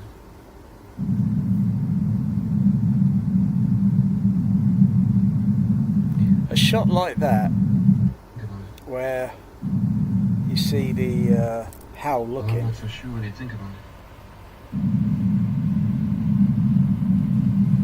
Yeah, a shot like that, I'll be expecting to see 9,000 computers on, ever That's not what you know, like the crappy UHD Well, I'm not so sure what he'd think about it. you know, or Blu-ray. I would start expecting to see what's it? That annoying colour banding shit moving around on the bloody image, whereas you don't see it on the laserdisc. You don't see that fucking annoying colour banding noise.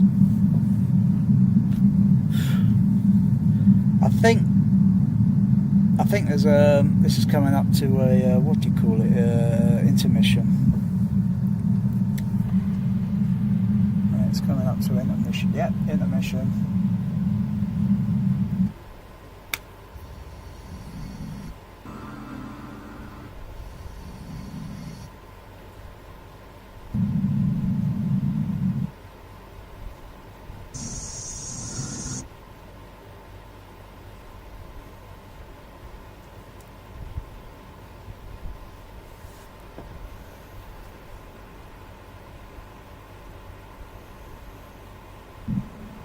How I...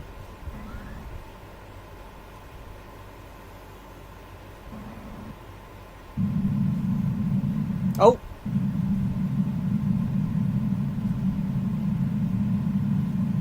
Yeah, saw another Q dot. Oh, very nice Q dot there. Oh, that was very nice.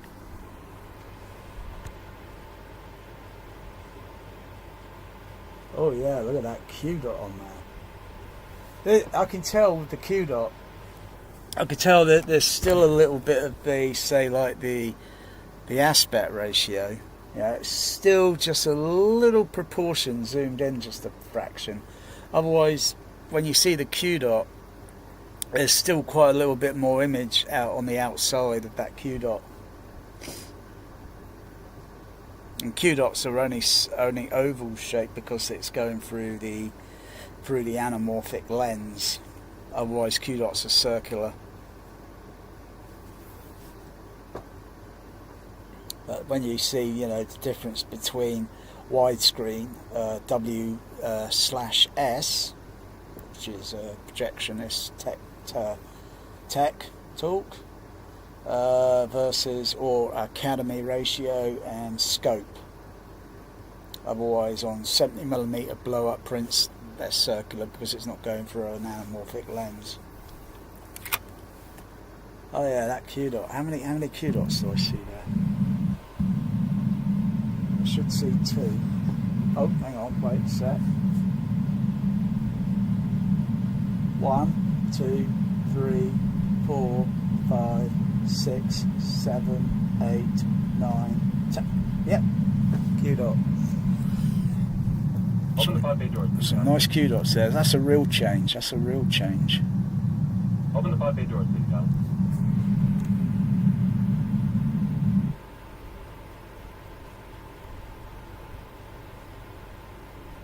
Open the pod bay doors, please, Hal. Sort of like Open the pod bay doors, please, Hal. dialogue sound panned over or positioned. Hello, Hal, do you read me? Hello, Hal, do you read me? Do you read me, Hal? Do you read me, Hal? Hello, Hal, do you read me? Hello, Hal, do you read me? Do you read me, Hal? Affirmative, Dave. I read you. Open the pod bay doors, Hal. I'm sorry, Dave. I'm afraid I can't do that. What's the problem? I think you know what the problem is just as well as I do. What are you talking about, Hal? This mission is too important for me to allow you to jeopardize it.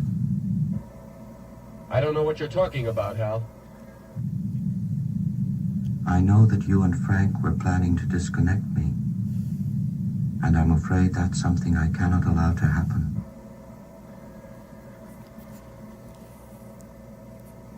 Where the hell did you get that idea, Hal?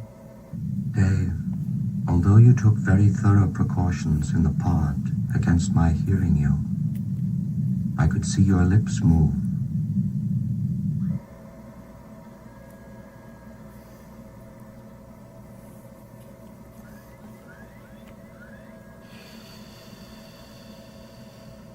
All right, Hal. I'll go in through the emergency airlock. Without your space helmet, Dave, you're going to find that rather difficult. Hal, I won't argue with you anymore.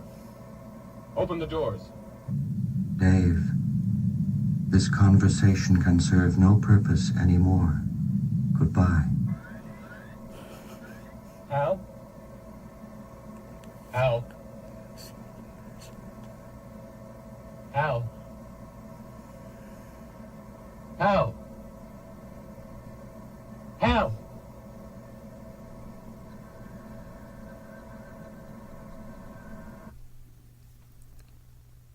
Well, I can hear some of that magnetic soundtrack there. Wow, that's a bonus.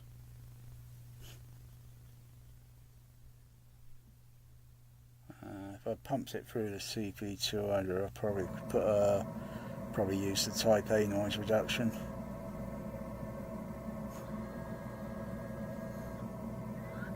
Though you don't have to. There's other ways around it if you know. See, that's why a Trinov is not really a great processor. Can it do everything, a Trinov? Can it do A-Type? Can it do SR? Oh dear. Yeah. That's what you'd probably hear back in the day, because you know everything's magnetic. Everything's magnetic recording. So when it's very, very low level sound or quiet sound or such, yeah, this kind of humming sound in the background, which is the mag track. Whether it's converted to optical or magnetic stripe, doesn't matter. It's magnetic. They didn't have Pro Tool digital shit back in those days. But it's nice we hear that sort of quality, and it's not being cleaned up or filtered out, where it will take away a little bit of the. It's kind of like the ingredients of the soundtrack.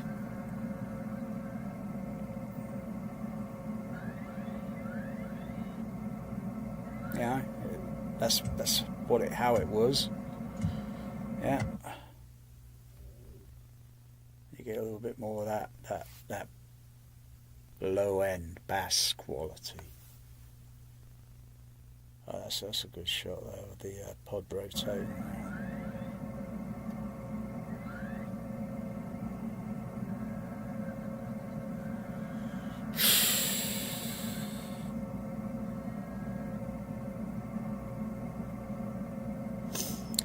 I'm surprised if Hal knows if he's going to try and go in through the emergency airlock.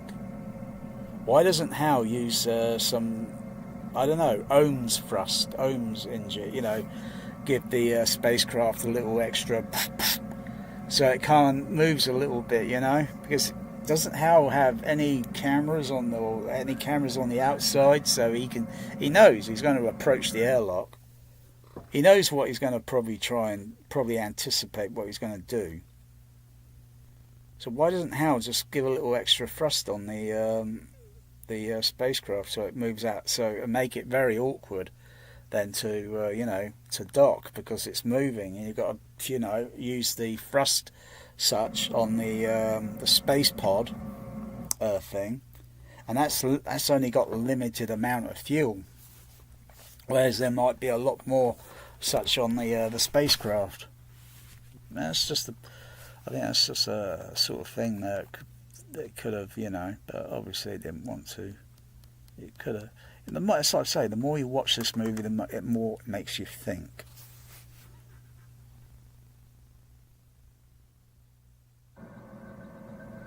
I don't think I hear that hum sound as such on the, or maybe in the same exact way on the DVD. The UHD that has the like a kind of restored sound on it. I think they cleaned it up a little bit. Whereas you got the original theatrical one where it has, you can hear all that mag track sound. That's only for those that really, really like movie. You know what I mean? I don't really care for movies much anymore. I don't really care. Last few days, I don't really give a toss about the Trinov. It's not a brilliant processor. A lot of people on YouTube lying that it is, but they haven't got a fucking clue what fucking cinema processors are.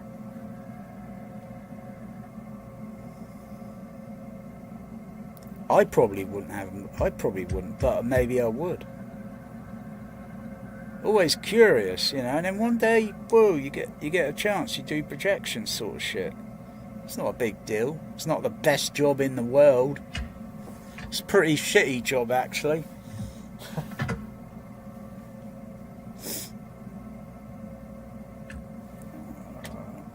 Just going to press the Rossets now. Just fade it down a bit.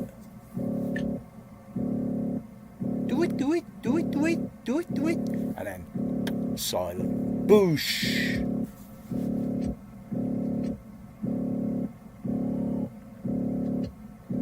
Explosive bolts.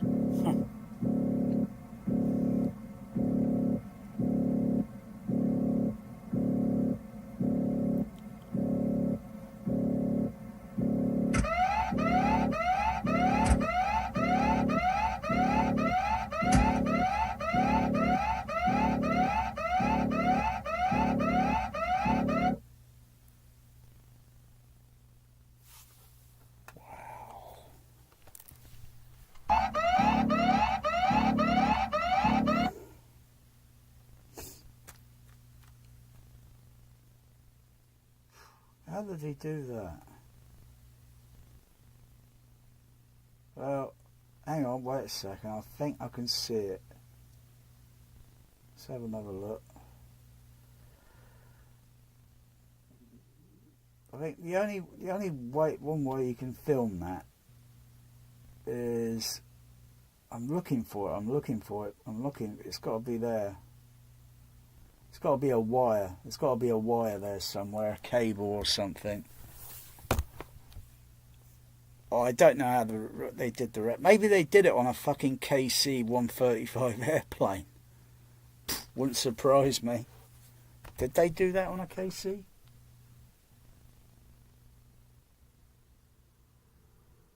Because that looks like it was done. That looks like it was done on that. I'd probably have to Google that. Did they? How did they do the where he gets? It's got to be a zero gravity where the airplane. Because you know it's too much the way floating around there. Otherwise, I was thinking, you know, you could have the camera looking down, and you have a cable, and then you've got to find some way where the angle and the lighting, so you don't see the cable below the what's it, so you see all this vapor smoke going toward, and then it fades out, and then. But no, I think that's got to be done on an airplane. It's got to be done on an airplane. That. Because of the way he's doing all the other floating around. No. Wow. Yeah, it's going to come up. Let's just fade it down. It's going to go wow. Wow. Wow.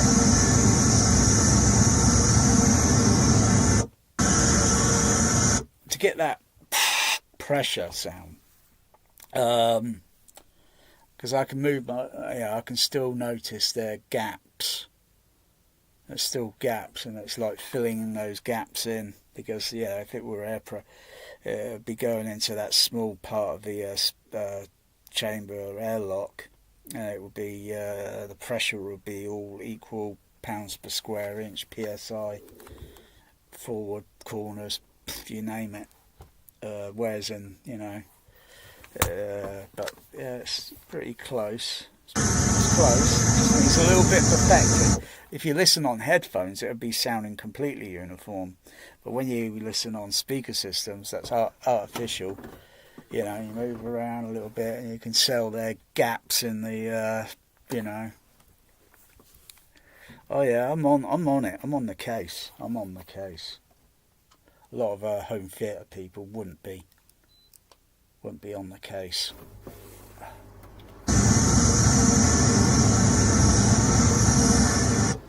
I'm only using a few of the surround speakers. I'm not using all of them. I'm only using a few that are only checked on. Let me just turn the others on.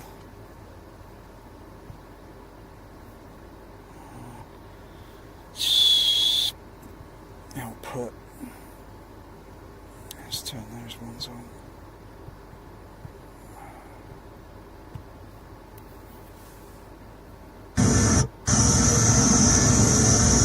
Oh yeah.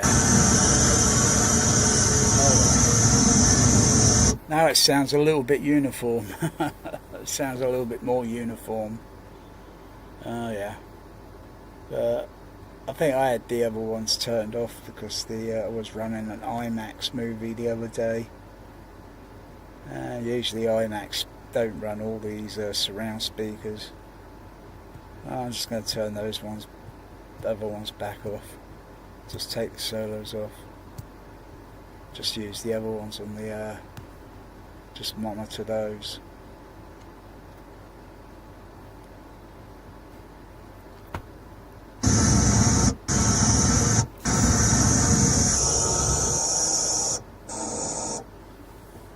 So listen to the way how it sounds on the back. It's just like when you put pink noise in.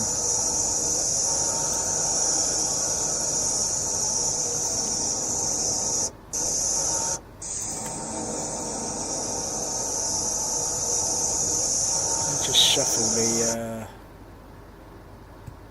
shuffle the others.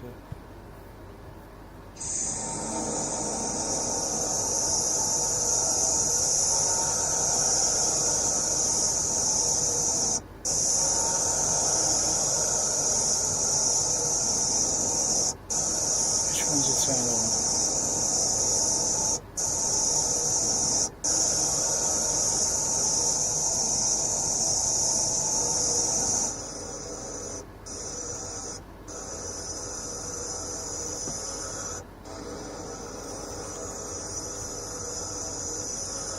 A little bit on the low side there.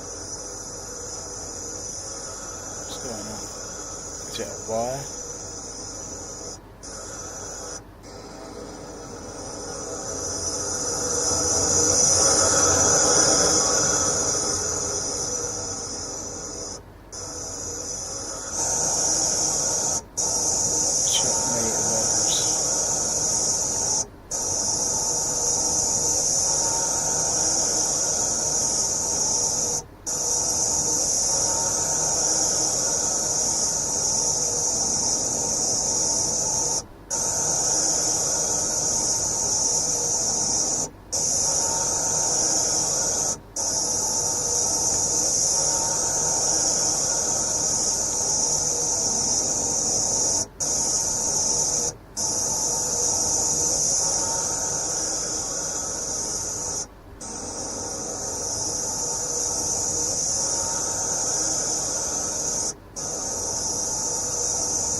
sound that noise.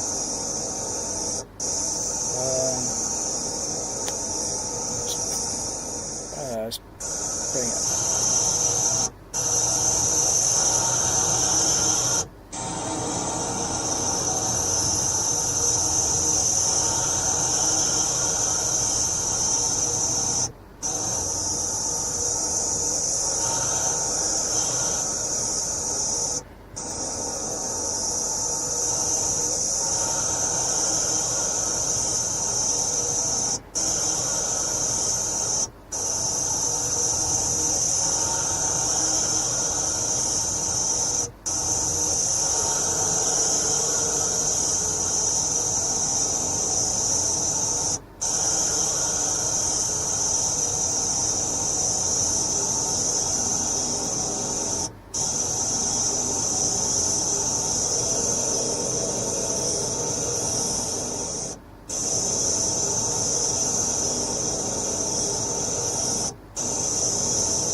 Sound a bit disorientating.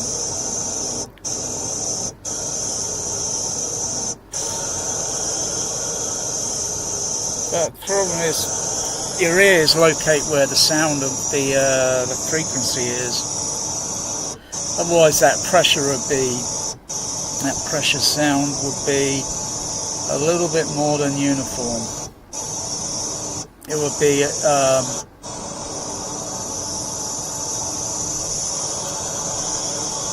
so you see the level meters, but that's irrelevant. Still, when you set that stuff up, there are a lot of checks you got to do. Setting up microphones if you want to, because that'll make it a lot easier, where the microphones are a little bit closer to the speaker drivers. Because if you, like say, you put a microphone back here, you don't know whether that microphone is looking at a frequency now or a peak. And you just put pink noise through, and you start moving that microphone this way, that way, round, and the RTA is just going up and down all over the bloody show. And you just don't know what the bloody hell to equalise. You can make it sound far fucking worse. It's a lot easier when you've got arrays of microphones and they're close to the speaker drivers, where I only have to put, say, a single microphone near each speaker, so I'll place it so it's between the bass driver, the bass mid, the mid-range, and the tweeter. So it's just placed between, and it should pick up the sound, and I should see it on the RTA as relatively close or flat. If I want to go a little bit tricky, a little bit more picky, then I'll zero that microphone right onto the driver, and then I've got to also disconnect the bass drivers and tweeters and such, because if you got to go picky and on everything, then you got to totally target what you're looking at. And then you see the frequency response if you do a frequency sweep, and then and then see what the overlays look like. They should line up. If they don't, then you got to make some adjustment until they line up. Then you got to look to see if there's any little kinks in the frequency response that might be a few dB high, and it's going to nudge certain frequencies when you hear it. It's going to make that one say, but even still, if I'm sat over here and the speakers are up there, the sound is up there. It's up at that angle where I'm hearing certain sound in the mix. Otherwise, the sound should be all the way down, right down to the fucking floor, right up to the ceiling, so it's uniform. And if you move around and all that, you wouldn't notice any change. It would sound uniform. That's a lot of these boneheads. Oh gosh, what they call bloody Ascender or something. That guy from bloody AVS forum, And he's got this bloody guest on his show every bloody week and so, called Ben Goff. They're just talking total bullshit on that bloody channel. Why don't they just actually do something that's practical, huh? Instead of sat on a bloody seat, get off your arse, get the microphones all set up and show it in practice. Not sat on your arse for 2 hours. Fucking hell.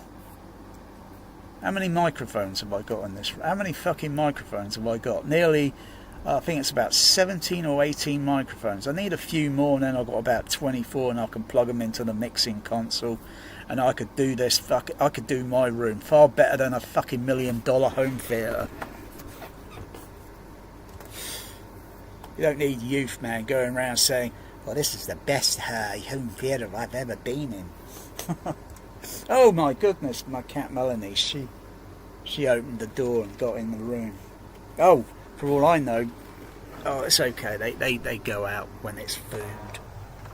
But, hey, you snuck in. You sneaked in. You didn't pay your ticket. Yeah, you didn't pay your ticket. Hang on, I've got to check. Oh, there she is. Oh, there he is. Oh, there he is.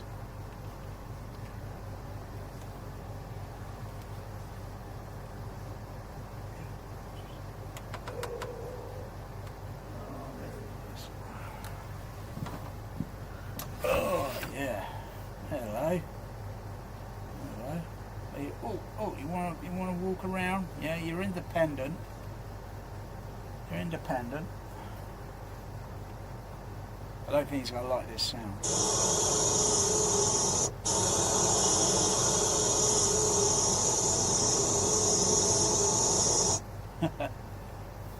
Yeah. I'm watching you, Mel. You stay away from the subwoofer. Oh, side brake. It's a side brake. It's a side brake now. Yeah, so it's good quality criteria. Q dots. Yeah. Matrix on Dolby Surround matrix on it. Yeah, it's not too bad. It's not too bad. Almost can still make a Dolby Atmos shameless.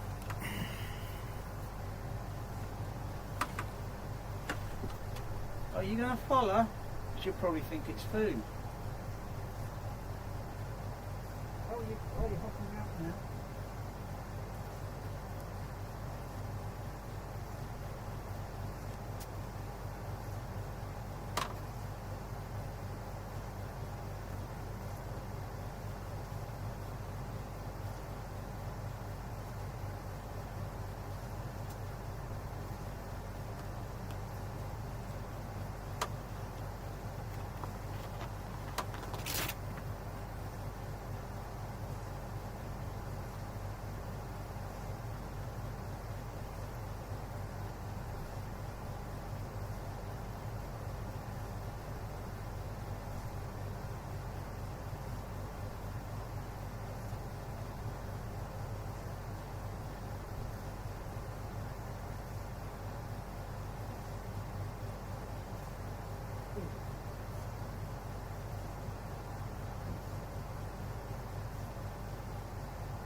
Oh, it's got to be about 28 in that kitchen. Oh, fuck. Fucking hot in that kitchen it is.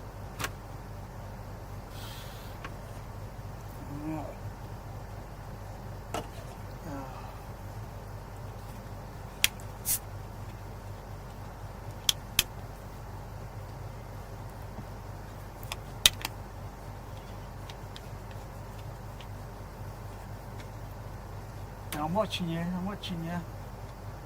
Don't get any ideas about climbing up on the acoustical tower.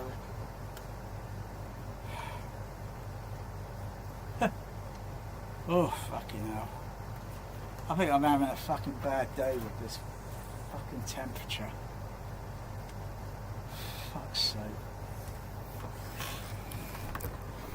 You say another fucking motherfucking heat wave's fucking coming. Oh wow, look at that. Fucking 2001 there. Fucking hell, that's brilliant. This is absolutely brilliant. What do you think of this? Oh my goodness. He's watching it. He was having a little watch of it. Yeah.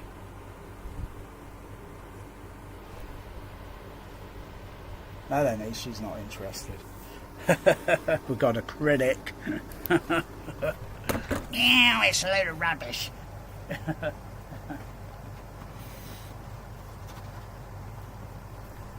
Oh, Melanie's interested. Oh, she's interested. She's watching little fella. Oh. Careful, Joe. He's Joey. He might slip.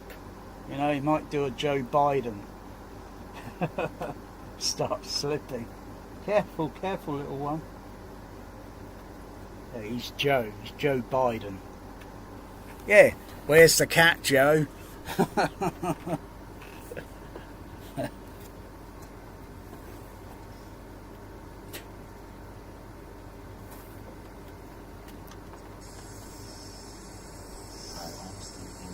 Sit down calmly.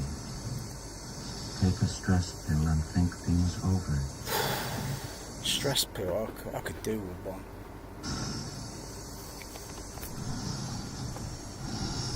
I know I've made some very poor decisions recently.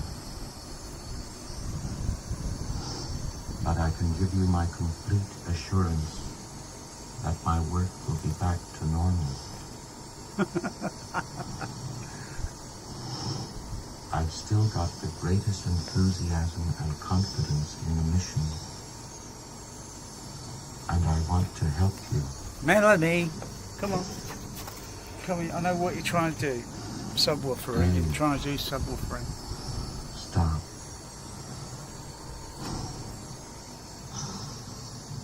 Stop, will you?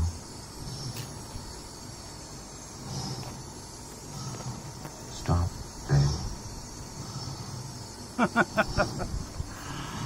Oh. Will you stop, Dave?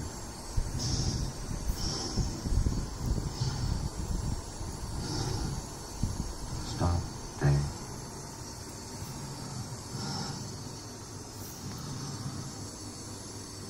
I'm afraid.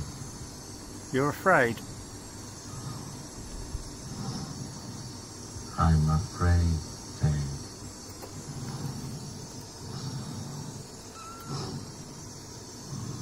Dave. My mind is going.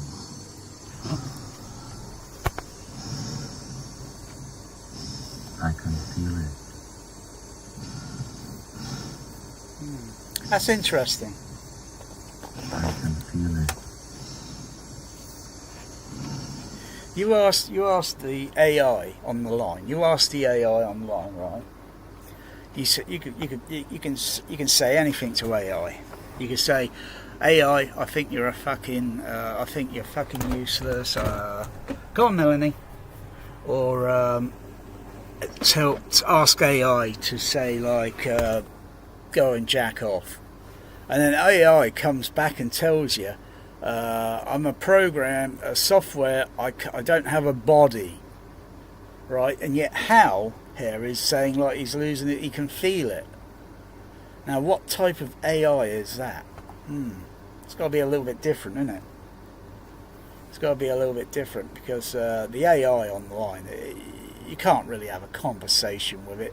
It's just a software that's linked to something, and it just also it's manipulating fact and history, and it's bullshit. Because if I said I saw George Lucas at KFC or McDonald's on a video that just came up, George Lucas jacking off in a toilet, AI will come back and say George Lucas is not doing any of that.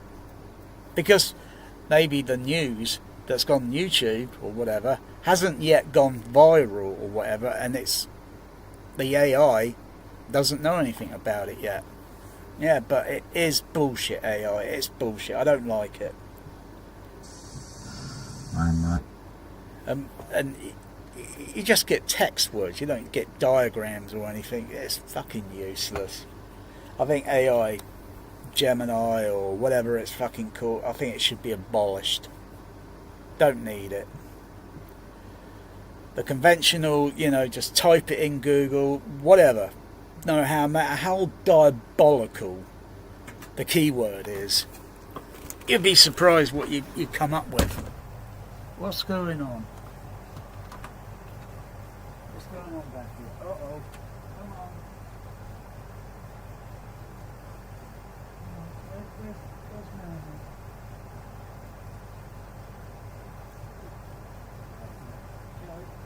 Hey.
Yeah.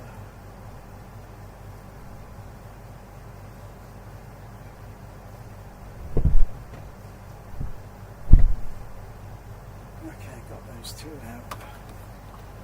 I think they were stuck trying to get behind the rack and do some replugging on the cables. Engines going.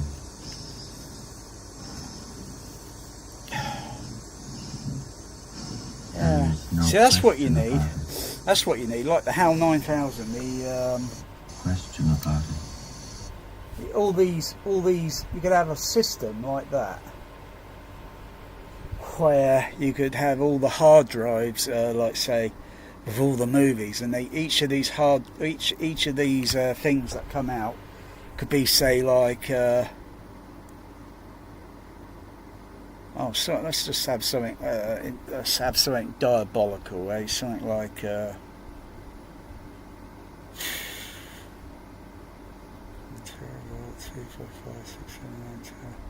500.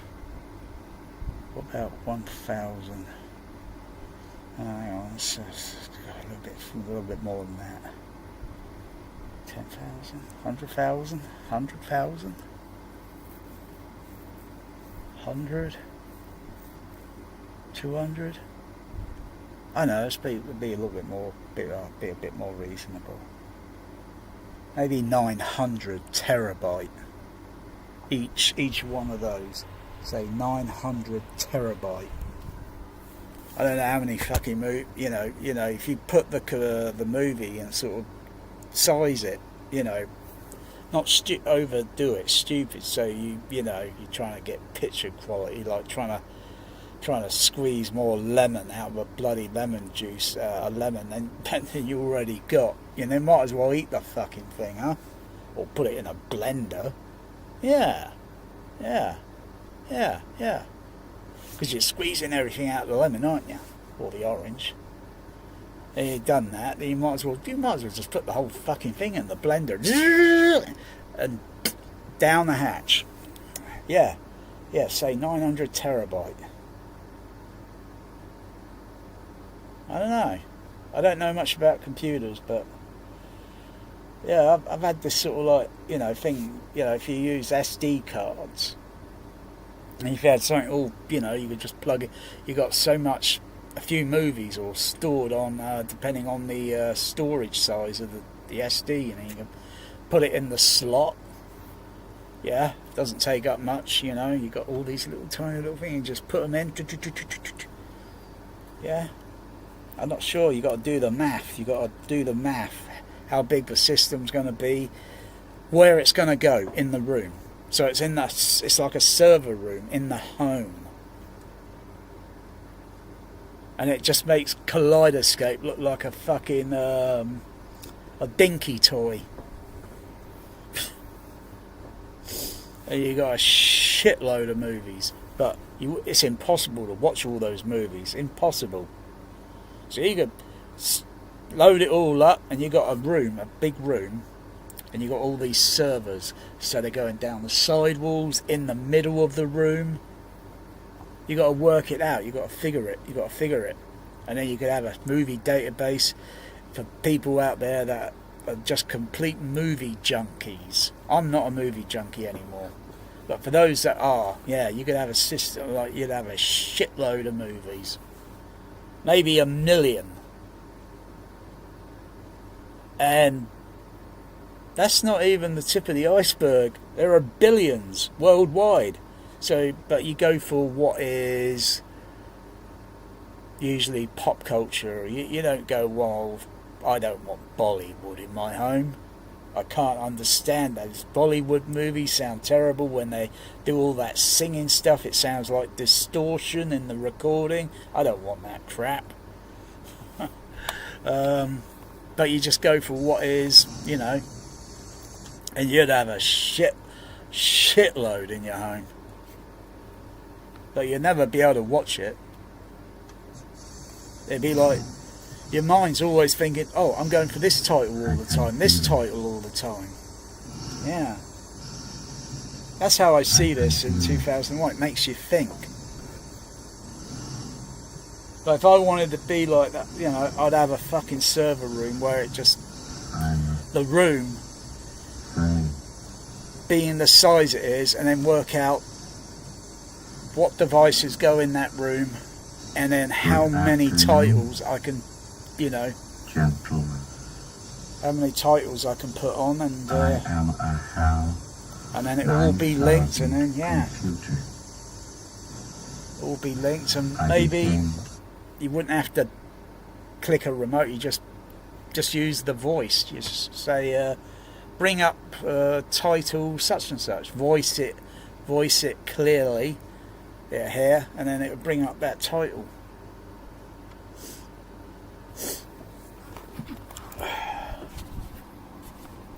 Yeah, something like that. So if you have something like yeah, because they're like SD cards all plugged in.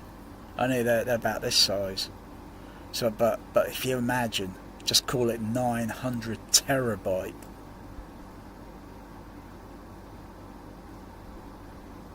Or whatever. Give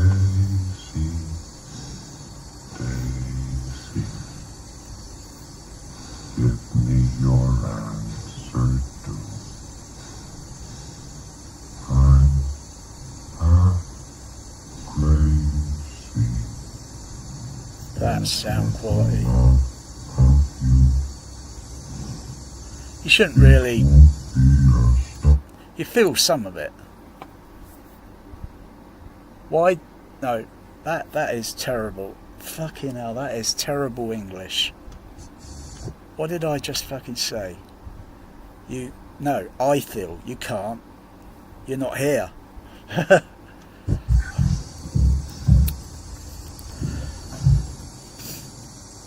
day, gentlemen.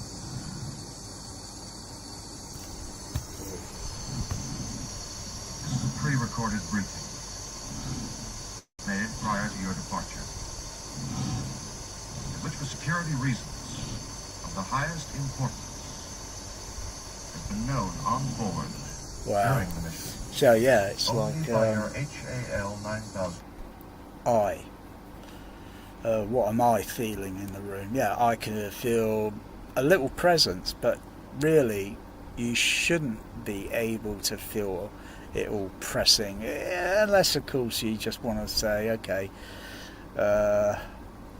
let's exaggerate it, okay, and so you're feeling it. But it's working it out and getting the frequency balance for the type. One, you can't use these shitty little speakers that like this these clowns are talking about all the time, and typically when they do these home theatres, these are tiny speakers, for crying out loud. They can't reproduce the proper bandwidth. Oh, did I see another Q dot? Oh, I did. Saw another Q dot. Saw another Q. Completely inert. That remains completely inert. That remains the 4 million year old black monolith that remains completely inert. Year old black monolith that remains completely inert. Its origin and purpose still a total mystery. Missed it. I missed that. Go back a bit. Buried 40 feet below the lunar surface, near the crater Tycho. Except for a single, very powerful radio emission aimed at Jupiter, the 4 million year old black monolith that remains completely inert. Its origin and purpose still a total mystery.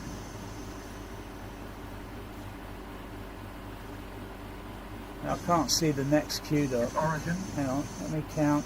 Because it goes a little bit dark unless I turn the brightness. Hang on, let's have a look. inert. Its origin 1, 2, 3, 4, 5, 6, 7, 8, 9. No, I can't see it there where it went black. black monolith. Could have got scraped out on the print, Radio only by a couple of frames. I don't know. It could be. But yeah, except for a single, very powerful radio emission. Q dots. The 4 million year old black monolith. This is like watching it in the cinema. Inert. Its origin Q dot and there. purpose still a That's a total nice Q dot. That's a nice Q dot.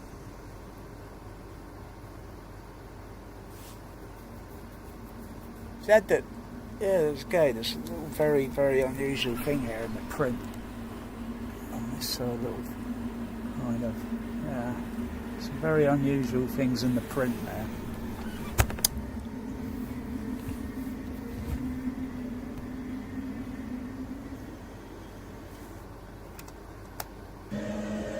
$17,000 frame.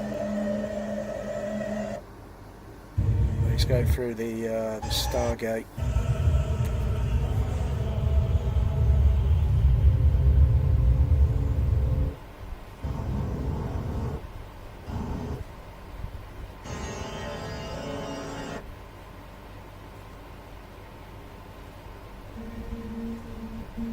Oh, there's another Q dot. Another Q dot just before the end of, I think it's side 5, I think. There's another Q dot there.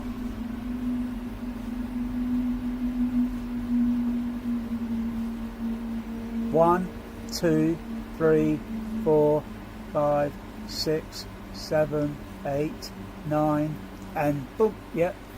And I've got to do a manual change on that because it might have a hiccup if it goes over to flip side. Yeah, another Q dot. Whoa, Q dots. Bring it on.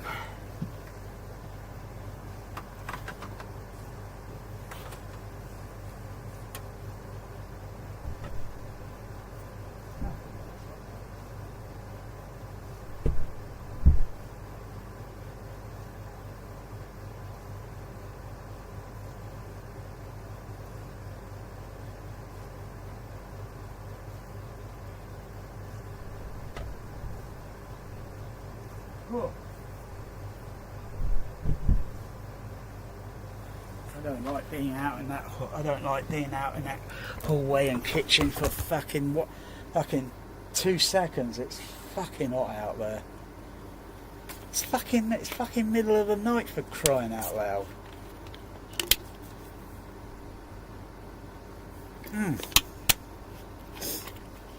I don't think there'll be any more Q-dots, because there'll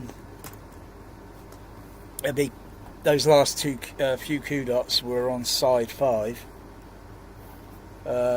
So they'll be going over to the next reel now, or the next side.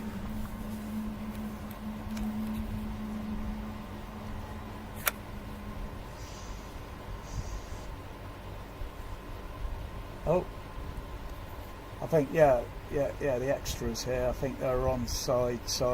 The extras. Yeah. I don't know, it's as if he's trying to make a connection with the monolith.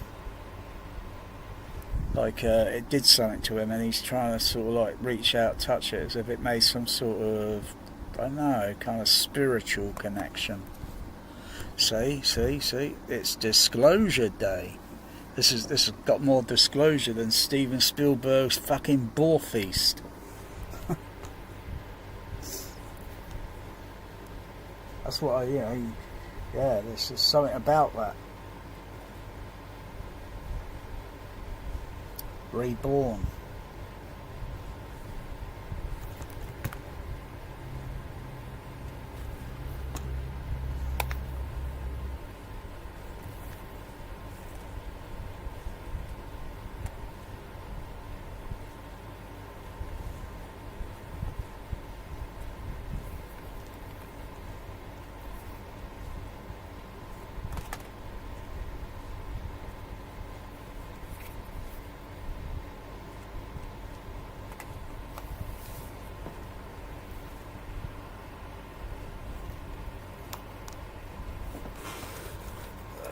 I got microphones everywhere in this room.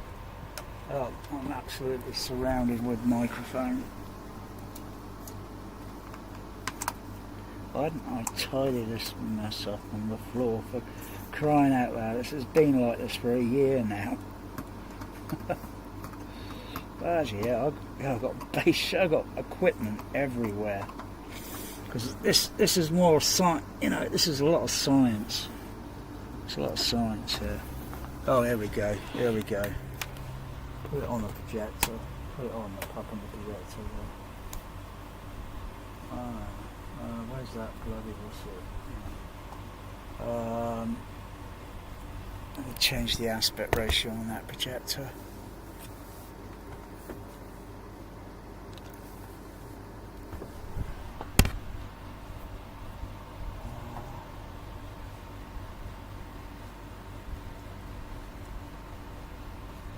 There we go. Yeah, just put a little bit more. Let's see. Actually, I don't like that. I don't really like that look there with that.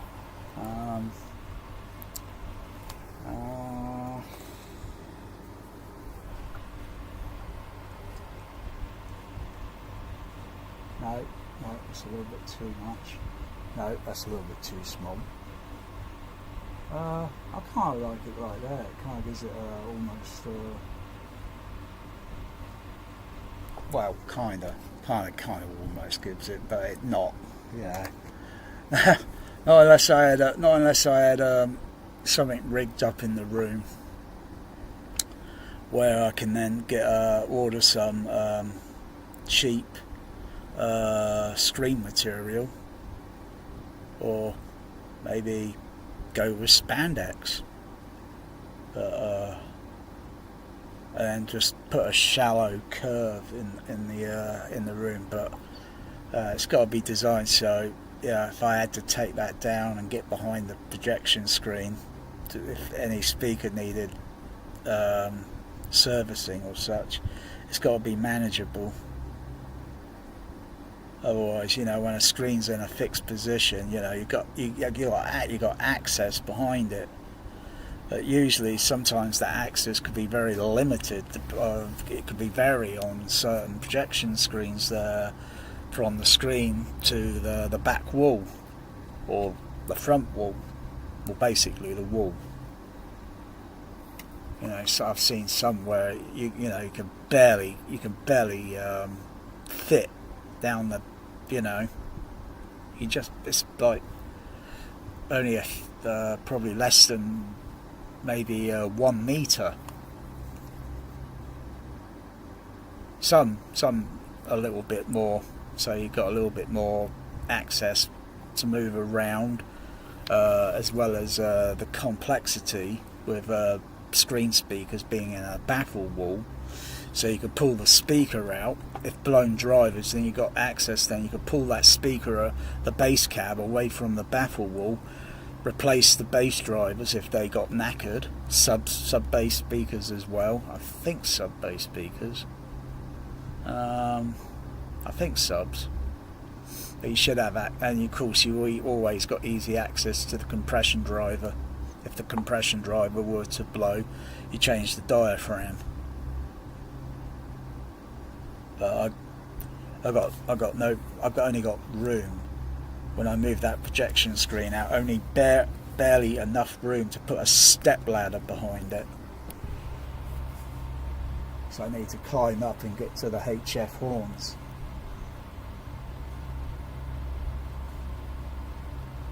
Oh, I can't see it much there because it's so over contrasted that.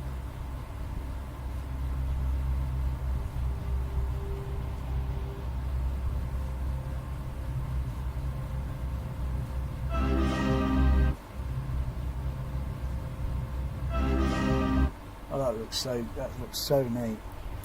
So you don't see any of that bloody edge enhancement around the moon.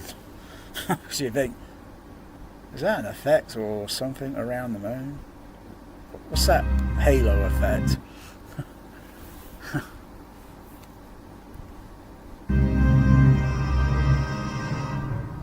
Wow.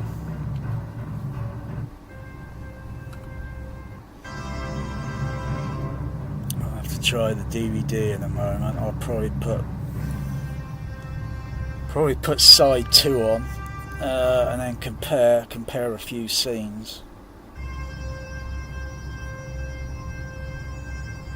But you still see, when you look at the screen, you're still seeing the same width of the screen. It's not like, you could do anything really great in the home. Like, you need a bigger screen, I look at a lot of these, like, that American, home theatre where the youth man goes round to that overrated, the van cave, or the whatever it's called. Projection screen's too small. It's kind of like in the middle of the room, and they've got these stupid wooden columns. What do? They don't serve any bloody purpose other than aesthetic. They don't do any sound speciality, $1.3 million. Bloody hell, my screen goes wall to wall. Oh, well, it looks like it's going wall to wall. It's not. That's only a chimney breast. But if I turn the lights off and that, it looks like it's going wall to wall until you notice where the equipment rack is. Then you realise there's 18 inches. That screen needs to be about 18 inches more wider horizontally. Knock out the chimney breast, yeah, sure, great. Probably maybe put a different port window in, so the port window would be not as small, it would be a little bit wider. So the lens could be up a little bit more closer. Otherwise, if it's a very narrow port thing, the problem there you got is if the projector's back at a certain it could still put an image up, cut or cast a shadow through the port windows. Are not like looking down through a tunnel. It's just a clear piece of, it's just the brick wall or concrete wall, and then the port window. So that lens could be as close to the glass. Well, not really. Usually they're about usually at about maybe about that distant away from the away from the port window. Usually, not bang up close, but they're a little bit distant. As far as I can remember, projection days. Because you can still put your hand all in between and there's still a little bit of space,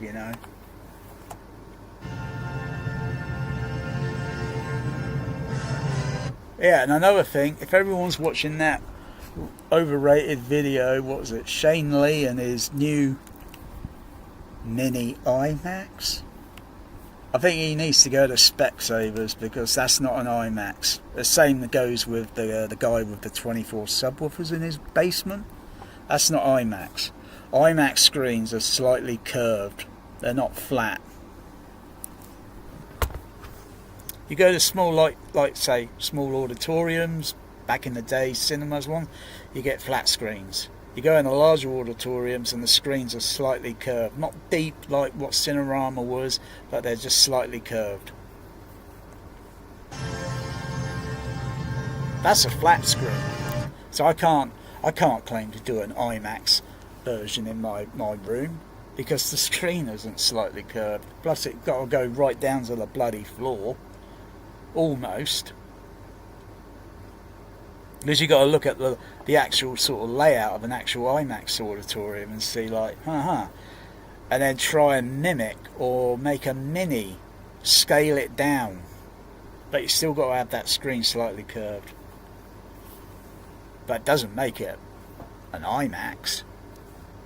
I've seen other people home theatres probably 10 years ago, a room far larger than what Shane Lee's got, and yet the screen goes almost to the top of the ceiling, wall to wall, and almost, I think, just a few inches away from the floor.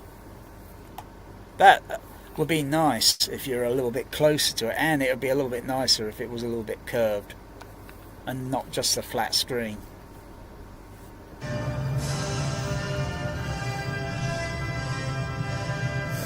Like, I think the goal is to do like a Cinerama in the home. A mini. I think there's one guy that's done a mini Cinerama, but it's not that great.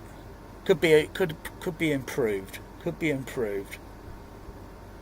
I'm not sure what lens he's using. I think he's using a lens for the image, but I don't think it is big. Because our homes are small. They're limited. You got to design all this on the drawing board, and this is what it's going to be in the final design when it's done.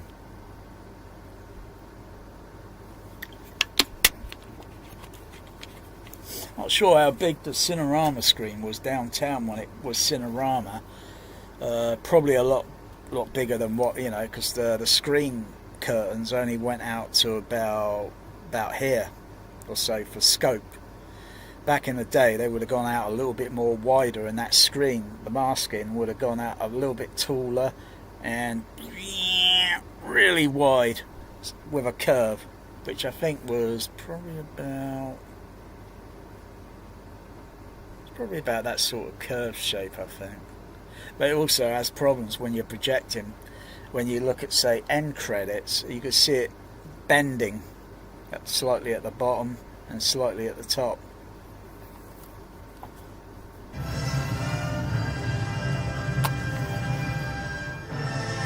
Warping, basically, or bending. Yeah, not bad. Yeah, not bad. Criterion Laserdisc. There, it's a trip.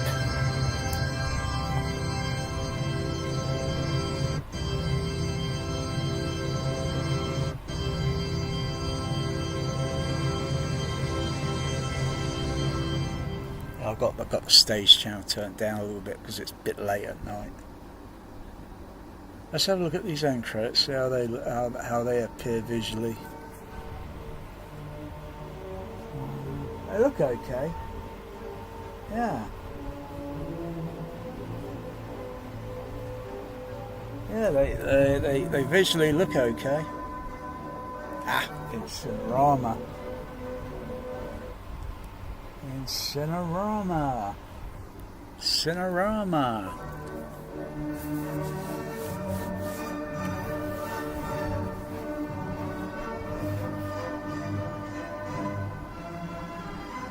Oh yeah, and what's it? What do you call it?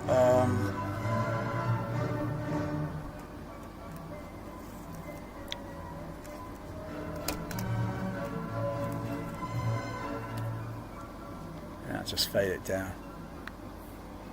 Fades down a little bit more after the end credits. It goes down a little bit to what do you call it? Exit music. That's it. Exit music.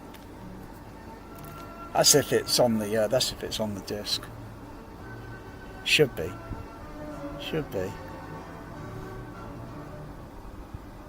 Yeah, the end credits. Tiny little teeny minor flicker, but because you know it's looking at the video camera, the video thing is looking at the telesyn and such and whatever, but it's just teeny. But you know, it's not like I'm seeing rainbow colour on it. Looks pretty whitish. The title's Douglas Trumbull, genius. Never met him, but you can tell he's a genius. He knows his craft with cameras and lighting and such. Yeah, that thing with the Shane Lee and the what do you call it? The basement guy with the 24 subs. IMAX, yeah, right. Yeah, you're forgetting about the other speakers that go behind that screen for the IMAX, and you got a Trinov, haven't you, Shane Lee? Huh? You got a ALT 32, 36 channel, huh? And you not even formatted it so that, well, I don't think the processor can actually do it. Let's see. Because you got the left, the center, upper center, then the right, and then in the two corners, same speakers, angled at 45 degree. So you're going to have to put extra speakers in the room so they're angled at 45. I don't think. Probably have to put an extra decoder in the rack, filmed in Super Panavision. Look at that. Look at that credit. Filmed in Super Panavision.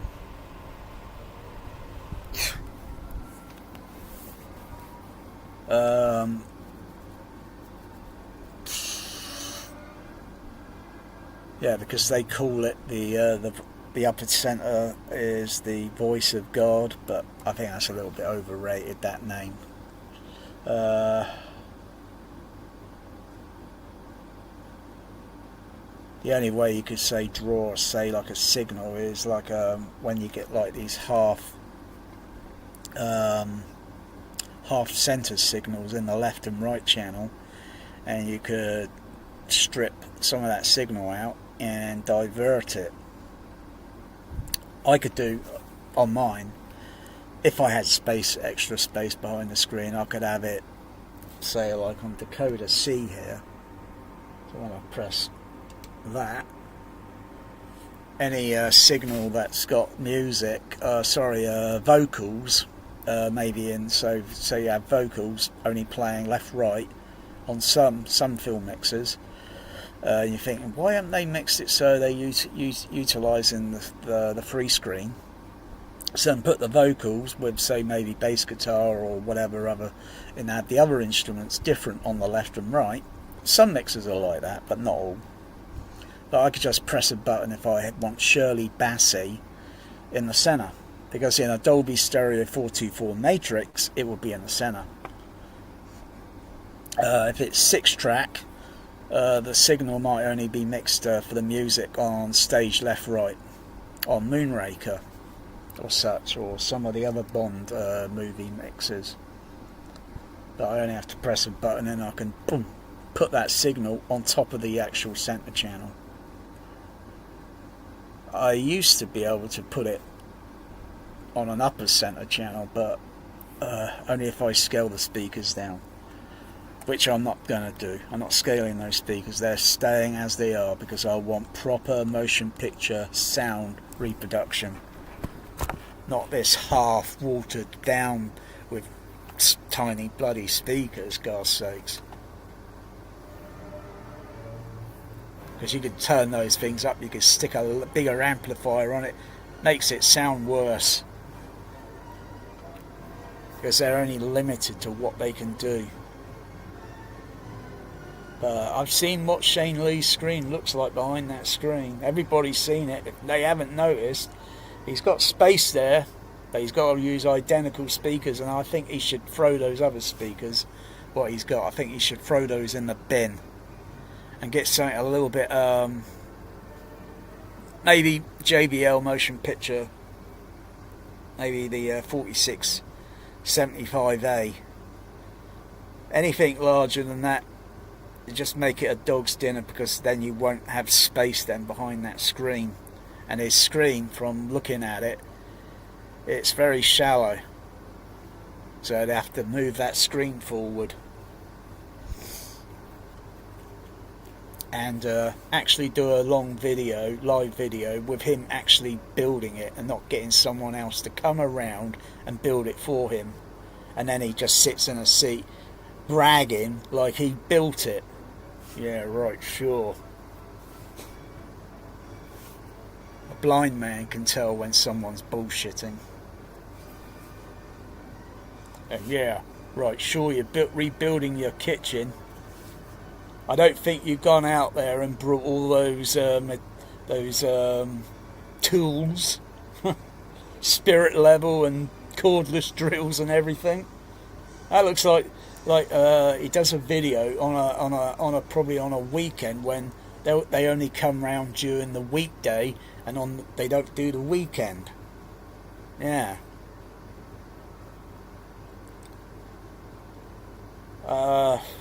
My home cinema, it's not attractive, but I built it myself. Could I do it again? No, I couldn't. Not with my health condition. I'd have to get assistance, because otherwise it's going to take. Otherwise it would take fucking weeks just to do a little bit now and then, when I know realistically it could be done in a very short time frame. Like when you look at, like, say, whoa, what the fuck's that on the projection screen? Sorry, I think it's a little fly moving around on the projection screen. Well, we can't have that.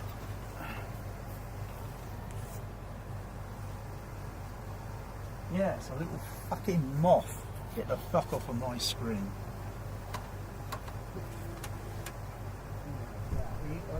Start fucking eating the projection screen.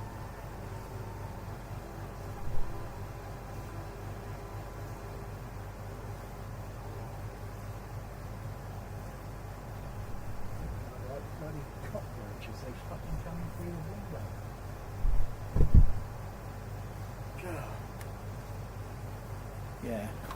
Yeah. Yes, Shane Lee. Get an IMAX collection, all right?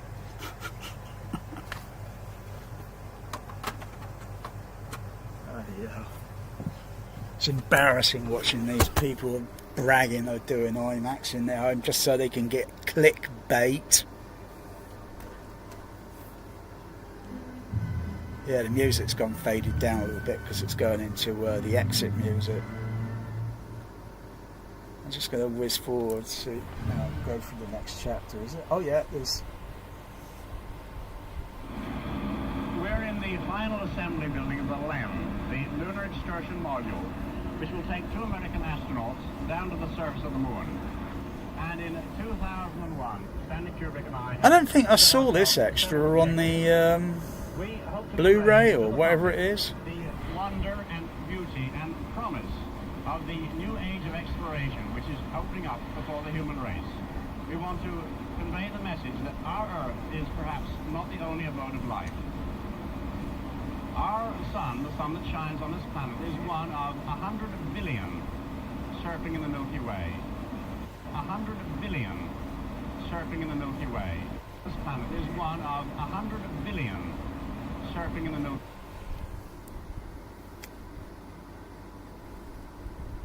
100 billion circling in the Milky Way.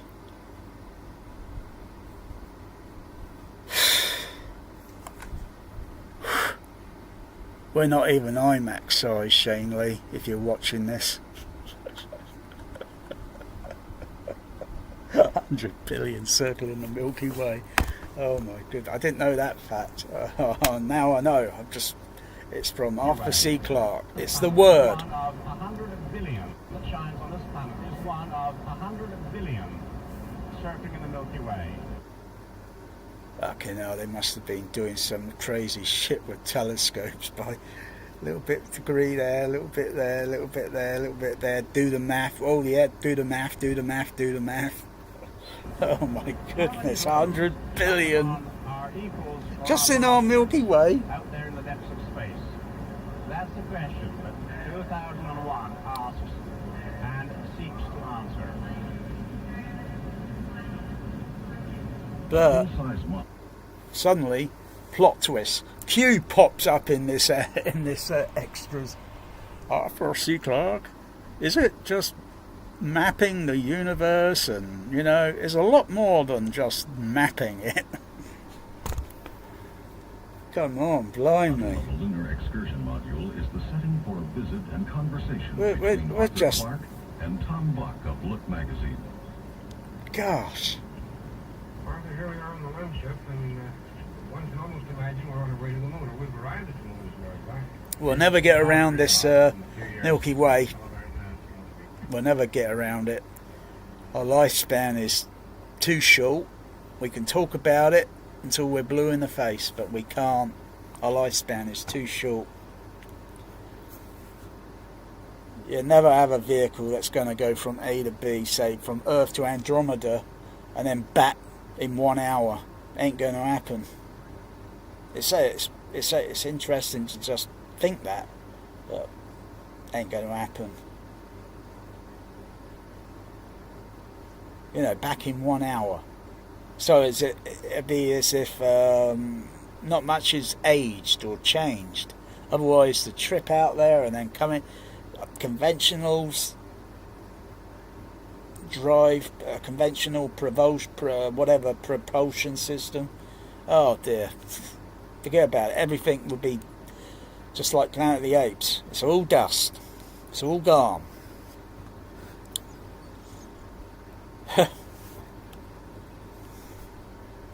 100 billion. Oh my goodness. I need a drink. I need a drink after hearing that. It's interesting. This extras on the. It's got, even though the video quality, you know, it's like, what's the video quality? But the colour on it's pretty good.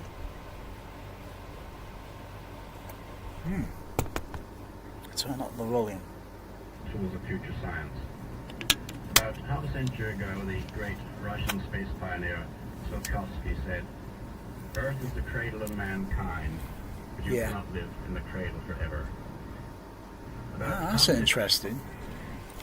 Bringing back new knowledge, answering old questions, and of course, asking fresh ones. And after the explorers will come, as they always do, the colonists, reshaping our neighboring worlds with the tools of future science. Yeah. About half a century ago, the great Russian space pioneer Tsiolkovsky said, "Earth is the cradle of mankind, but you cannot live in the cradle forever." And that is very true. And out here, cradle of mankind, but you cannot live in the cradle forever.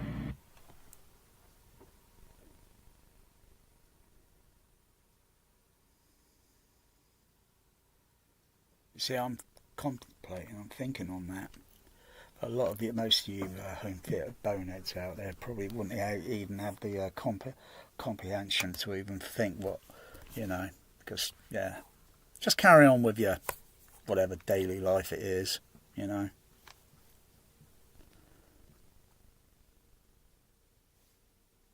Yeah. Cradle. I could go to sleep easily and I could sort of dream and expand my mind. But to what limit do I can expand my mind? We might try to see if we can focus like forward. Close your eyes and focus forward, like to try and unlock somewhere in the noodle the other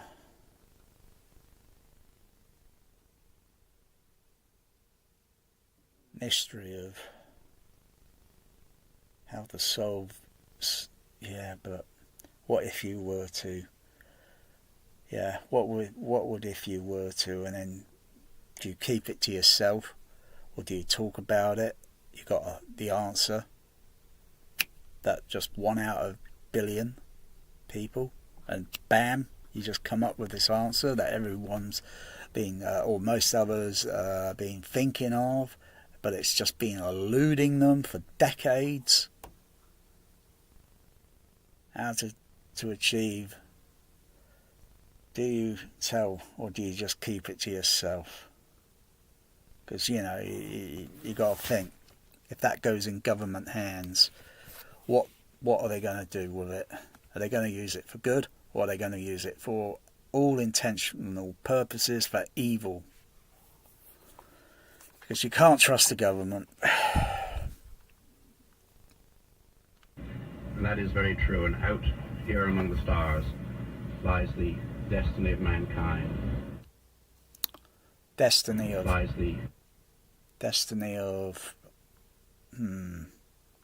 man. They call it humankind now, don't they? Humankind. Destiny of mankind. Here among live in the cradle forever. And that is very true. And out here among the stars lies the destiny of stars. Yeah. I think it's best that we stay in this cradle. We're not ready to go around it, myself included. We're not ready. We're too violent. We this terrible imagination. And I think, if there were other species out there, I don't, what if they happen to be extremely peaceful? No war, never had any wars, no killings or murders or whatever, and we come along.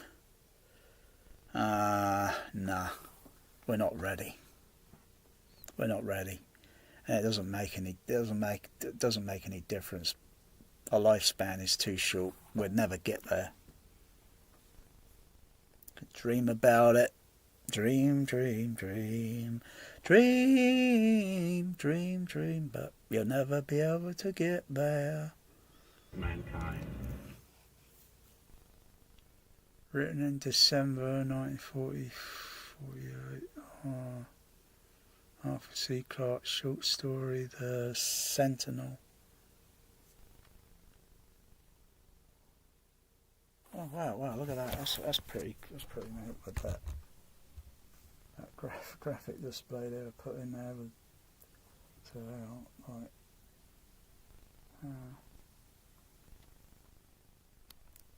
can't see it very clearly because the camera's crap.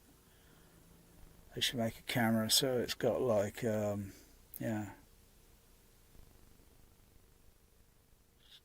put 29,000 frames. So it probably got up to about 40, maybe 40,000. Harry Lange, didn't you design a memory space helmet? Oh, space helmet. There we go, space helmet. Will be worn in the film by the 6 astronauts that will go onto the moon base. What's the blue patch on the back? Oh, back here, these are memory packages, which can be inserted at will by... Wow. Put a lot of thought and such imaginative production quality into that movie. I like the way they got the helmet and the way it's drawn in the artist's illustration, like almost like a 3D image. From the main station, which will supply the astronauts with additional information. You might sort of tie in here, Harry, that these memory tracks around the rear of the helmet are activated by an ARM unit, which has been developed for us with the assistance of IBM, and with the assistance of IBM, ARM unit. IBM. Mm-hmm. Which has been developed for us with the assistance of IBM, and if certain types of information are required by the astronaut, he will simply press the appropriate button, and these will connect up with a typical computer console in the main ship. Wow. I don't think I saw that in any other extras. Maybe it's only on this Criterion Laserdisc. Oh gosh, what was all that? Computer console in the main ship. Step forward. Oh yeah, artist illustrations of the space station. Oh wow, wow. Looks like the UFO in what do you call it? Independence Day. Yeah.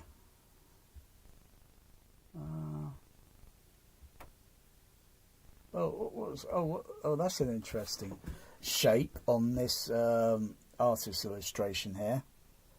It looks like something used in that movie. What do you call it? They're calling it the Stargate, but it looks like something like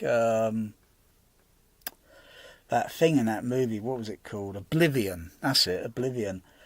Yeah, I'm seeing an image shape that's kind of triangle-ish or such or whatever. Yeah.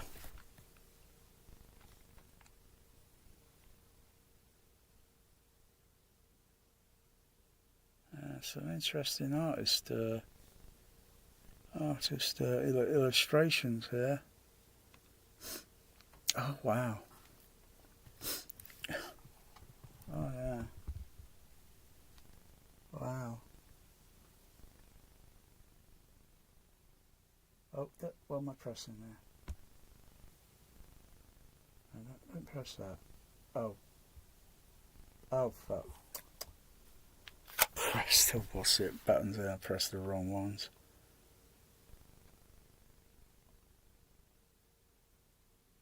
Just go a step forward again, it doesn't take very long. 29,000 praying. 32,000. Voyager 1 flyby. Jupiter, the largest planet in the solar system. Oh, this is something extra that's not really... Jupiter, the largest planet in the solar system. It sits about 5 times farther from the Sun than the Earth. On March 5th, 1979, the Voyager 1 spacecraft made its closest approach to... On March 5th, 1979, the Voyager 1 spacecraft made its closest approach to Jupiter. Voyager 1 spacecraft made its closest to the Sun than the Earth. On March 5th, 1979, the Voyager 1 spacecraft made its closest approach to Jupiter. In this film, we're riding along just behind the spacecraft, and we're going to see what it sees. The path of the spacecraft was carefully timed so that it would also make close passes by 3 of the 4 large moons. For example, there's Io just crossing in front of Jupiter. We'll see it close up later. The striped surface of Jupiter is actually the tops of the clouds. The planet is almost entirely gaseous, even though it's 11 times larger than the diameter of the Earth. The cameras on board the spacecraft actually contained telescopes, so they sent back pictures at closest approach that had about 90 times the resolution you see here. Just after the closest approach, we turn to look behind us, as the spacecraft flies almost directly below the south pole of Io. Pictures sent back at this time showed several active volcanoes on Io. Now notice the Sun and then the Earth peeking out from behind Jupiter on the night side. Next, on the outbound leg is Ganymede, the third of the large moons. Europa, the second, was not seen closely enough to put in this film.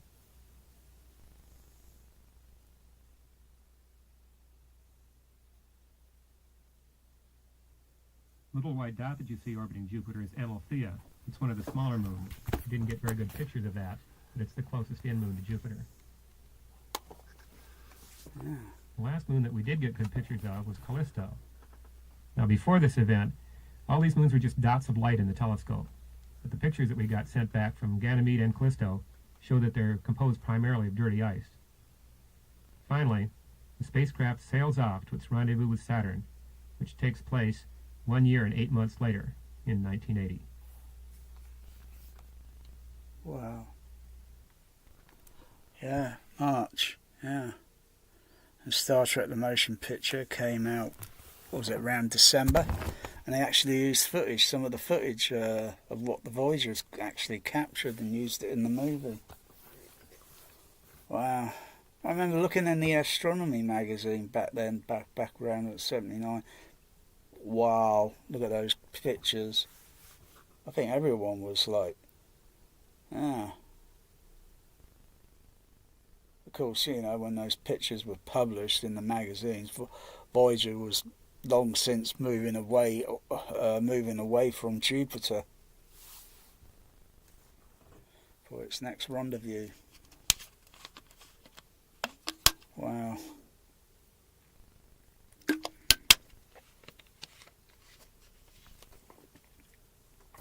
Oh, there's two audio commentaries on this one, but I think they're on the are they on the PCM or just the analog? I think they're on the analog. 6 months later, the second spacecraft, Voyager 2, had its encounter with the Jupiter system. While Voyager 1 was timed to fly close to the moons on the outbound leg of the journey, Voyager 2 was timed to see most of them on the inbound sunward side. This means as it went by, it got its best pictures. I need to set facing the sun. So this time we're going to see them in reverse order. See, I've only got another option to rig the otherwise I could use the Cat 150 on the CP200, or it's only going 6 inputs into the back of the Trinov on the RCAs, or I could use the other outputs from the zone output from the Denon, because it doesn't matter which player, they're all connected, all the analog RCAs connected to the Denon, and then I just select the video mode and the zone output. But I could use I could send another 2 more signals to the Trinov RCA, so I could switch over to the otherwise I've got to turn the CP200 on and everything. Otherwise there's extra audio commentary on this disc. I'm only listening to one part on the digital track, and you know, trouble is with the Pioneer, with the analog. I've got some more. Christopher Nolan just announced Dwayne Johnson as Zeus.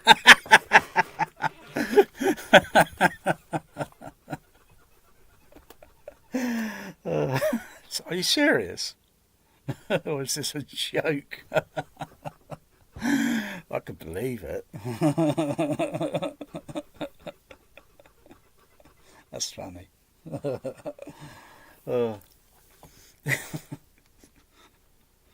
going to have to Google that. That's got to be a joke. And it was real. No, I'll just go to the IMDb and just see who's on the cast list. No, I don't think he's in there. Zeus. Actually, would that be? You got the Odyssey would be about, say, like here. I think Zeus would be a little bit back here. So I can't see how he can fit into the timeline. But with a Nolan movie, anything's possible. Oh dear. Yeah, I think about 1,000 years, a little bit too early. Damn. Oh wow, it's just 2001 again. The what's this one? Oh yeah. Oh yeah. Oh right. Yeah. Space shuttles. Yeah.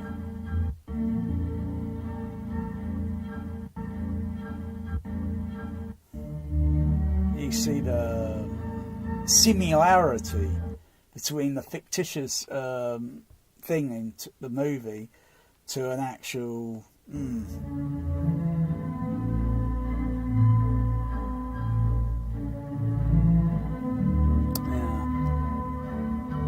And all they've really done since that is low Earth orbit.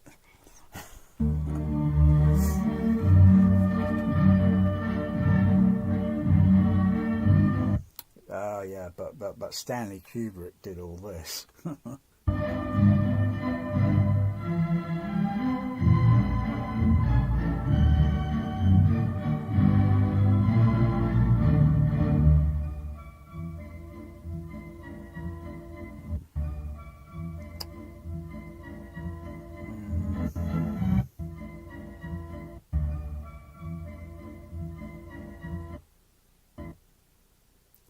1960s technology that went into the next decade, into the early, almost to the mid 70s, but yeah, a little bit shy by a few years. But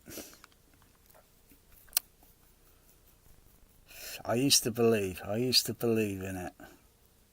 But one day I just sort of like, my eyes opened up and I just started to sort of have some doubt.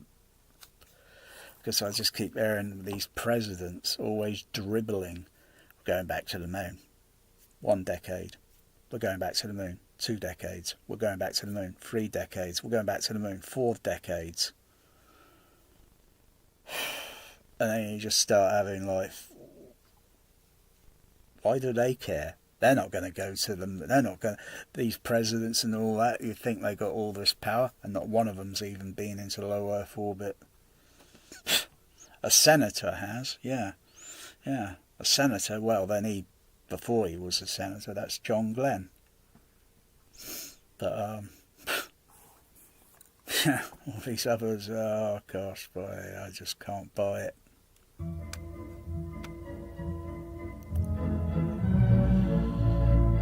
Because when you hear about things like radiation and stuff, I don't know, that's not very good.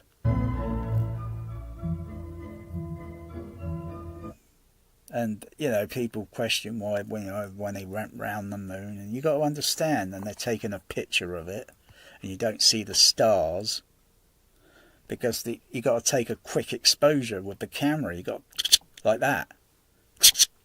You can't like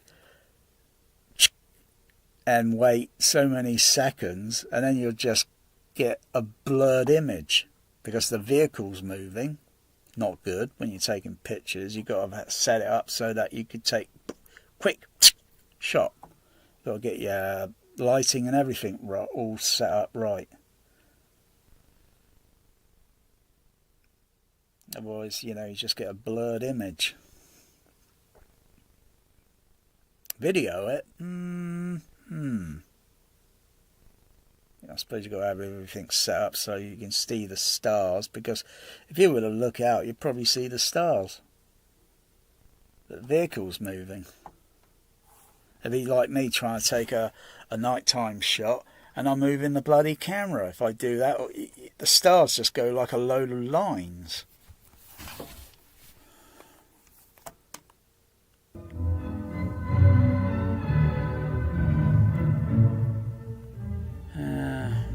And all that, you know, everything that was going. Oh yeah, don't forget, put a little. Are the extras in this?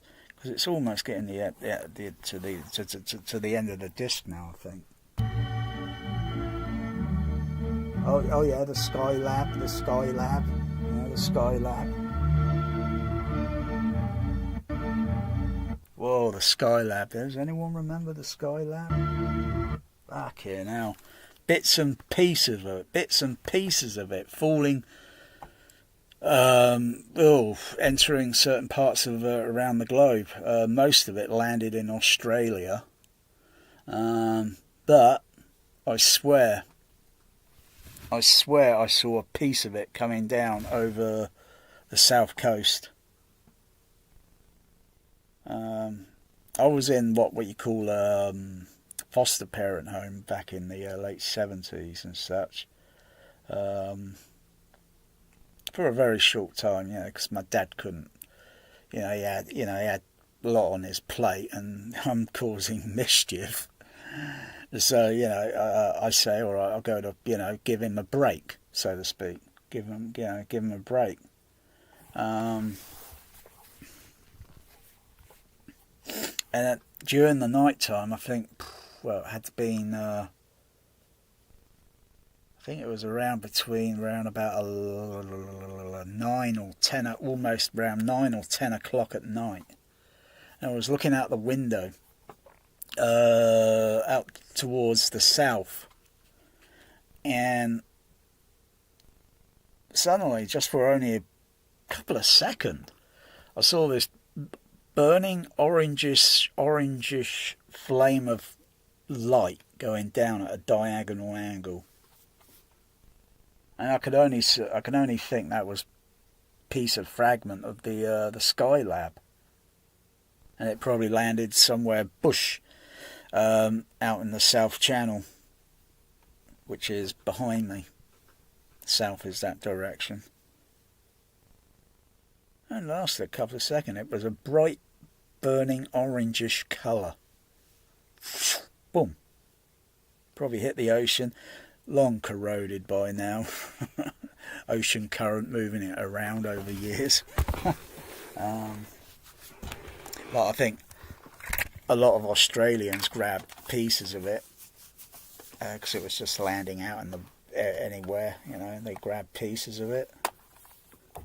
Wow.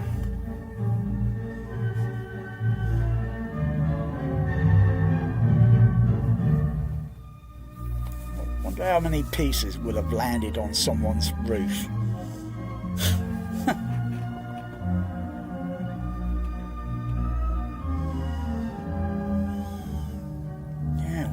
The similarities and such.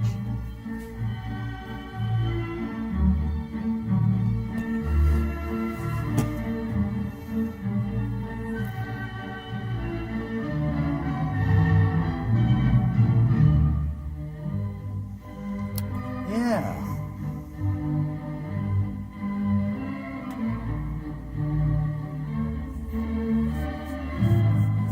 Wow.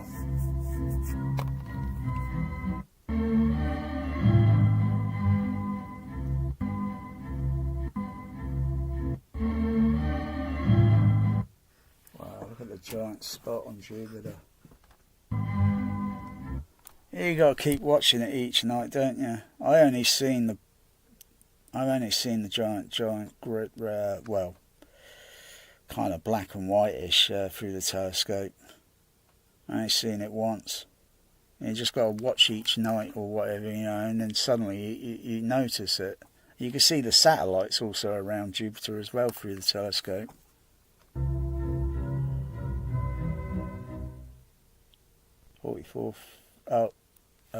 Video production credit. Okay, that's interesting. What's this about then, huh? Let's turn that AC on. Gosh, feeling really lousy tonight. I might die between today and tomorrow now, because I feel like I'm gonna die. Video film to tape transfer supervised by Kubrick. A few others there.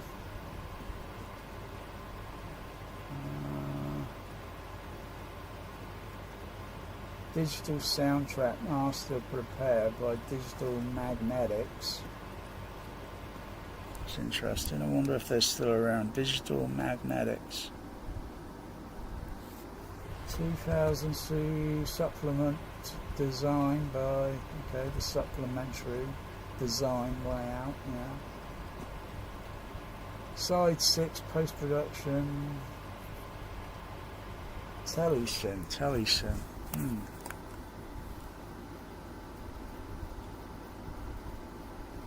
Mark Lucier. Modern video film. Hollywood. It's always Hollywood.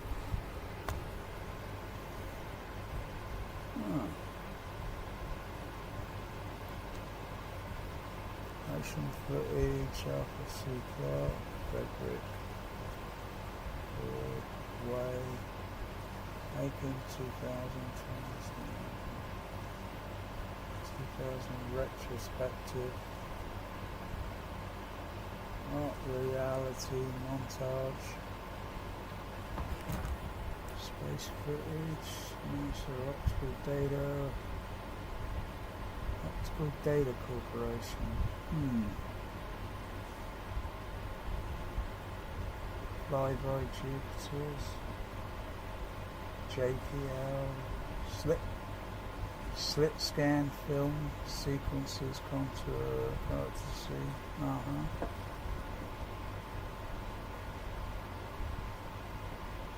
Bob. Oh, got a telecolor test code signal on there.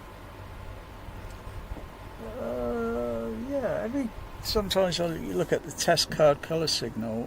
That's a very interesting one, that test card signal.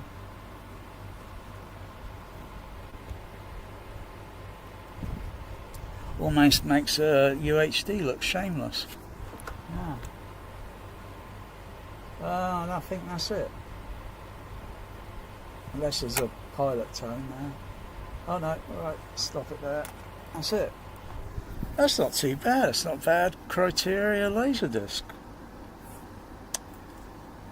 How did that fly under my radar screen?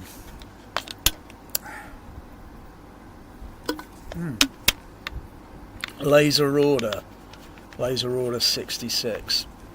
Because I had the other another pressing of 2001. I can't remember. I don't know if it's the same as this one. But I think it might have been a CLV or whatever, with maybe a little less on it or such. But the disc is completely warped.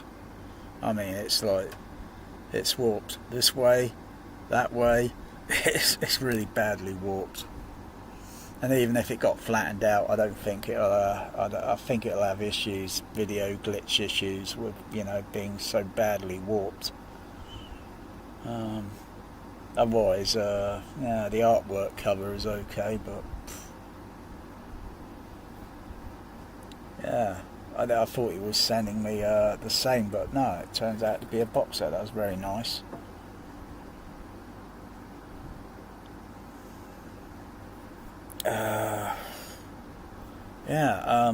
Probably put side.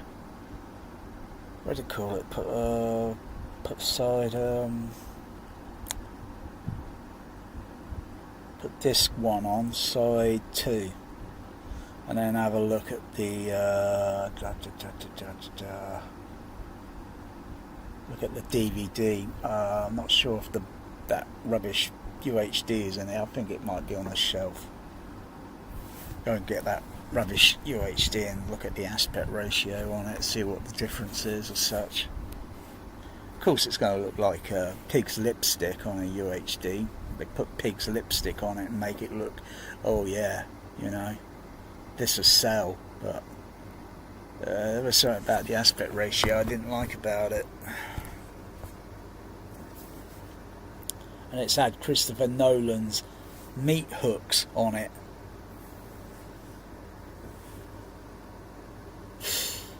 Should have been something like supervised or done by those other film restoration guys. Was it Robert Harris or something like that?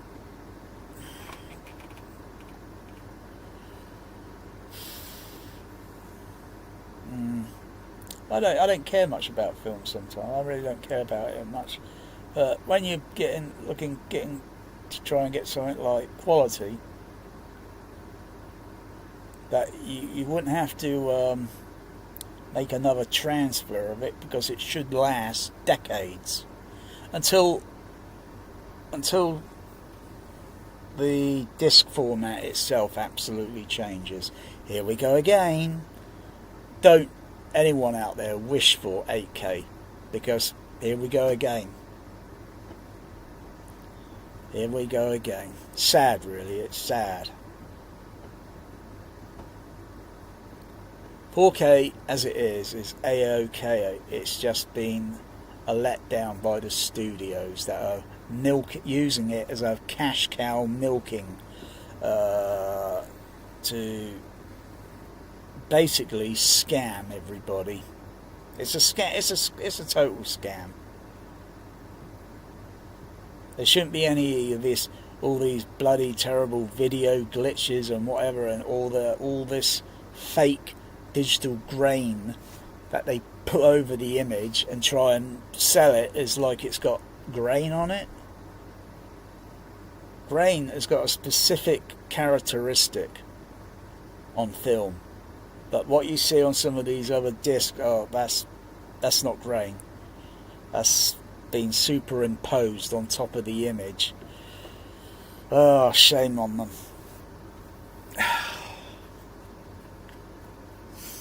Probably some titles out there are legit, and most are not legitimate.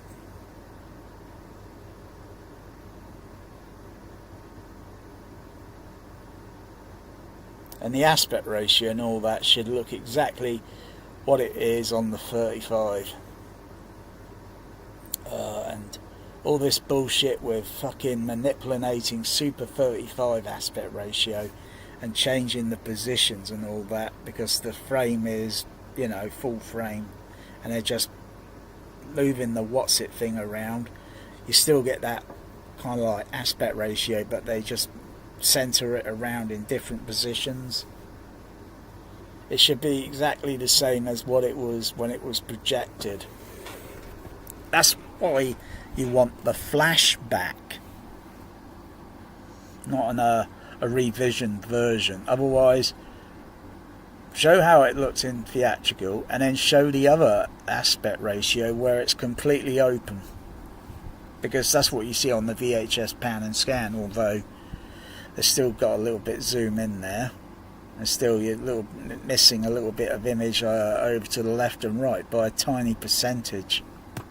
But you see more percentage image in the lower part of the frame.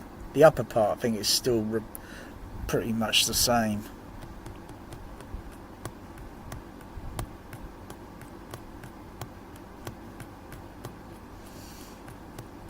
It's like, would I prefer watching Aliens, open map, or widescreen?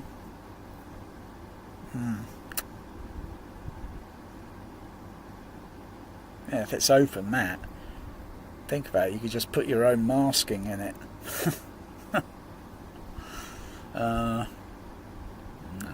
I kind of like the open map. It shows a little bit more on the PAL laserdisc. I don't think you can get that version on USA.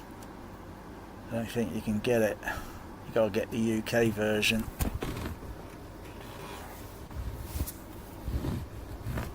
Unless, of course, it does exist, but I think it's like maybe a different film print. Only it's mastered in the UK, or maybe for the European market. Because PAL would play in a few other zones, and here, you know, back in the day, multi-standard. Yeah, Aliens mostly open map.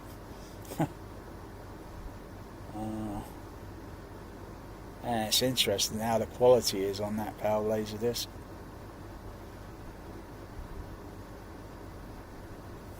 It's got a little laser rot on it, but it's still interesting. The rest of the video quality on it almost makes that UHD shameless.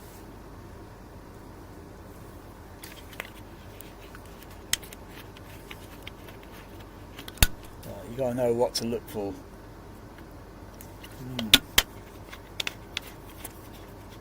You ain't gonna get that quality on Kaleidoscope. Go and look at their Kaleidoscope rubbish bloody website. What crappy movies they got. They don't even do Star Wars movies on there. I don't think anyone would care for that, would they? No. We know what versions it's going to be. No, we're not interested. I got it on laserdisc. What the fuck have you got, Kaleidoscope?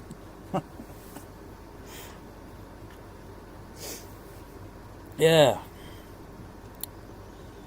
Just watching this. So I turn the video projector off now. Let's turn that off. Blah, blah, blah, blah, blah. Got all these remote controls. I prefer actual remote controls. It's amazing that turns off pretty quick.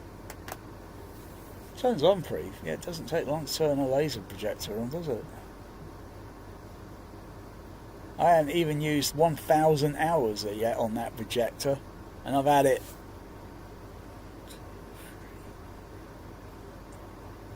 Have I had it 4 years, or have I had it 5 years? I think I got it around. I think I've had.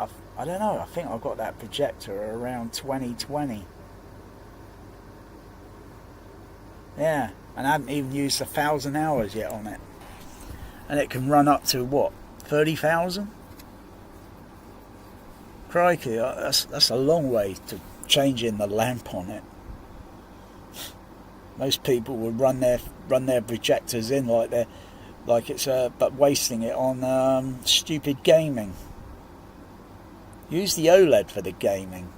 Crikey, what's wrong with your eyesight? You can't bloody see? Otherwise you're just burning up the lamp time on the projector. Use that for movies. Not music videos or any of that shit, or like bloody Hans Zimmer crap. Use that for the bloody OLED. Bloody Hans Zimmer, he sucks. Thought he was great one day, but he just sucks now. No, I can't tell you how to run your bloody home cinema.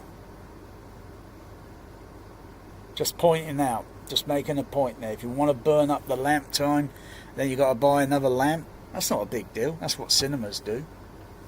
They don't change the whole bloody projector now, do they? Oh, there's a new projector. Oh, I think I should get a new projector. Bloody hell, you need to go to Specsavers if you got something wrong with your eyes. The more bloody video projectors they bring out, the more things remain the same.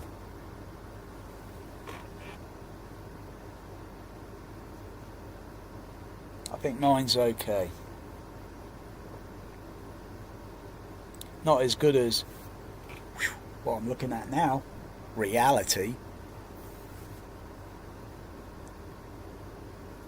Like what is image made of? Light and shadow. That's it. It's the two elements that make an image, light and shadow. No bright light, no bright colour. Way bright colour. Looking at what you usually look at, the colour perspective changes because of the intensity of the brightness.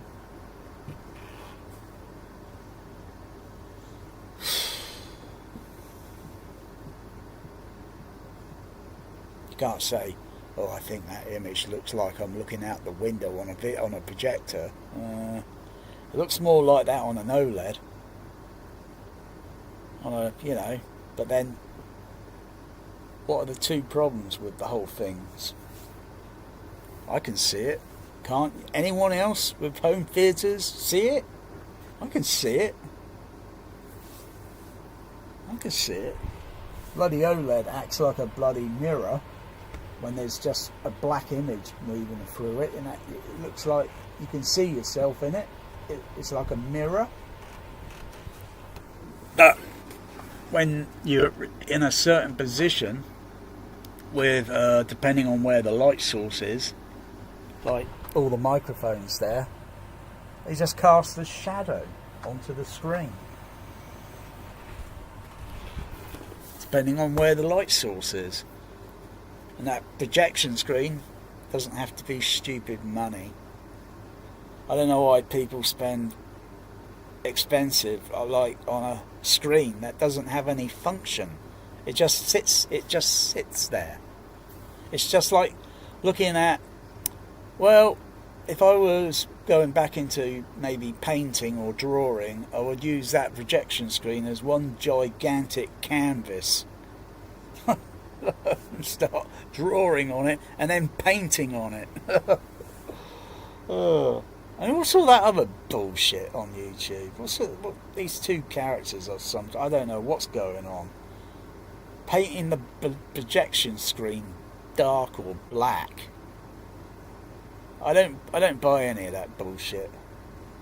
I tried using some black material, just fabric. It was completely useless.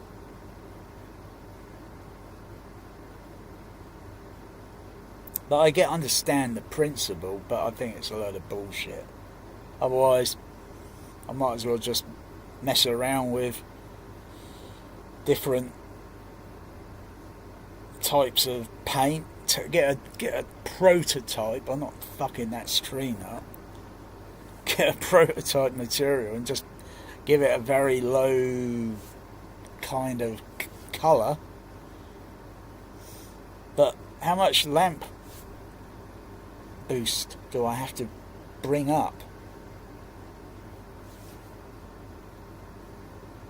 Yeah, it'd be like having those stupid fucking 3D things.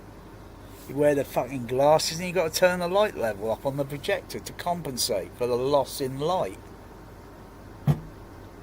We don't see that in reality. Unless you're going outside, the sun's too bright, you wear sunglasses, for crying out, or a hat.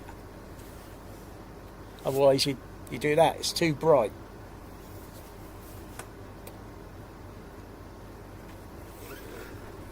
Whoa, what the fuck? What the fuck was that I saw on my leg? That better not be what I think it was. I haven't seen these motherfuckers around for fucking, I don't know, 4 months or so now, these motherfuckers. I know the fucking eggs could fucking still be around, but, you know, like in Aliens, the fucking bitch, you know. But, might have been a fucking one of those little flies, or little moths. Still got my my trap. It's a trap! Look at all the dead fuckers in there. There is a fucking shitload in there, I kid you not. I don't know how many that fucking jumped into that. There's got to be fucking hundreds. Where the fuck they came from? They come from outside, don't they? See, like, if you were to take a trap, a water trap, or a bowl of water, or play you know, a few of them, say go down to a local park where you would walk your dog, okay, and just place these things random, okay, and then go back there the next day and just take a peep in the water to see if there are any of these motherfuckers in there. Then you know, if you start seeing motherfuckers in there, then you know they're fucking all around. They jump on your dog, fuck's sakes. They then jump off into the carpet, or fucking hell, or they taking a hitchhike, they jump onto your trousers. Ah, fucking motherfuckers. Otherwise we don't have them in the home, but we transport them. You only have to transport a couple, fucking hell. Oh, fucking times that I had to fucking deal with my cats, poor things. Fucking fleas, fucking hell. But I haven't seen really a lot of them in months. But if there are just the odd, you know, because eggs, they can get anywhere. You're not going to be like Spaceballs. Comb the carpet. Have you found anything? We ain't found shit. Because they could be in places where it's eluding you. Never underestimate the motherfuckers.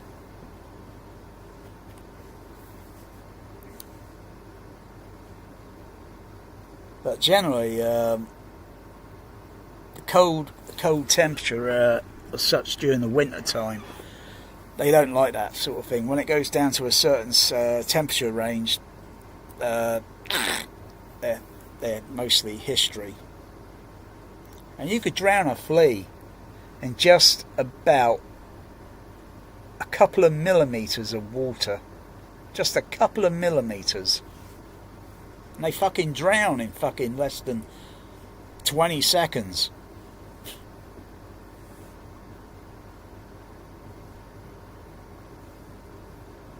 So, you know, when you got pets at home and all that, and if you're sort of like in doubt, you know, you're unclear about something, put a few water traps. You don't have to put light on it or any of that bullshit, and just burn off light energy. You just put some plastic bowls, fill it with water with a little bit of washing liquid in it, and place them random, and those motherfuckers would just start jumping in and drowning in less than 10 seconds. Boom! Gone! History.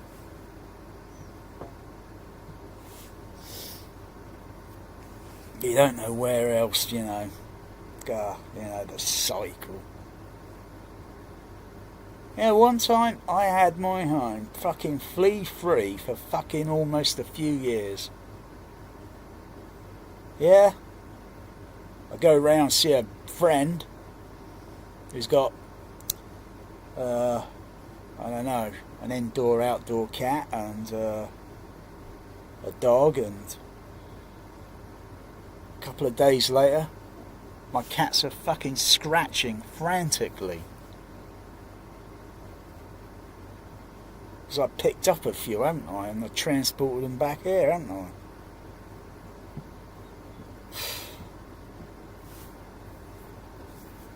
Or a neighbour might be here somewhere, and they go round to see someone else. Happens when your cat is indoor or your dog, you got a high risk of get those pets catching fucking fleas. I don't know why we aren't. Fucking hell. I mean, they jump on your trousers if you're walking. Like I say, put some traps around in a park, and then just see if there are any of those fuckers in there the next day. Or you only have to go back maybe and, you know, put them in there in the morning, go back in the late afternoon, because they'll be jumping everywhere. Yeah. They picked the wrong pet to suck blood on. Bloody cockroaches they are, I'll tell you.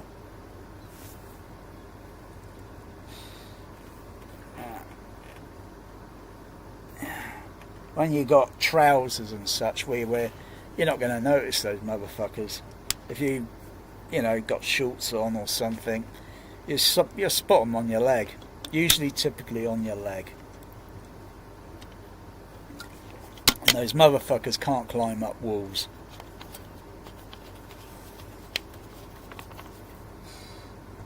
But I tell you, if you could get the temperature down really low in your home, it will kill the fuckers.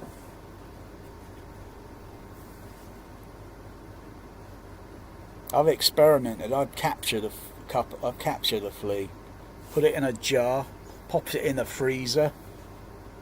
It was toast in less than 1 minute. Toast.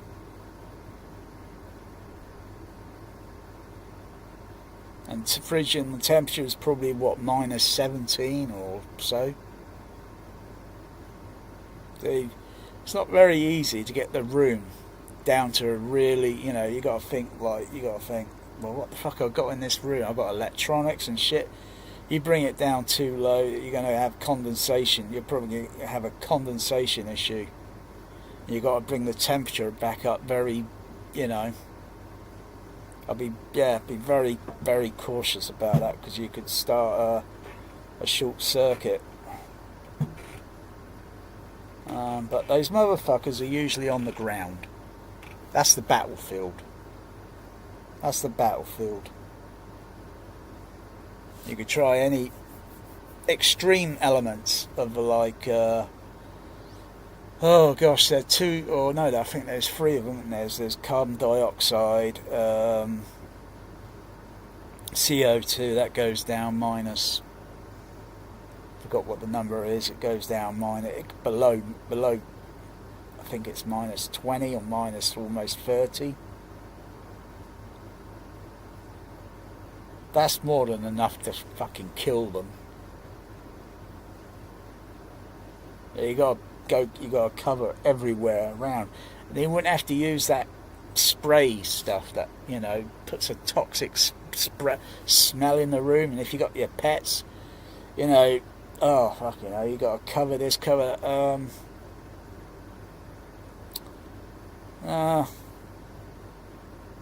Extreme cold, and it'd be like the Terminator movie. Fucking freeze the fuckers. Toast. But if you want to go next level, was it liquid hydrogen? Was it liquid helium? Yeah, you got two other elements, but they're fucking lethal. You got to know how you're handling that shit, otherwise it'll take your fingers off.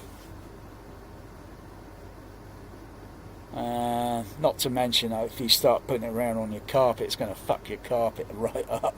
But you might as well throw the carpet out. Fuck. You put a new carpet down a few years ago and it fucking out. Now you don't know what to do with it. Oh. Just my point of view. Just my opinion on that sort of thing.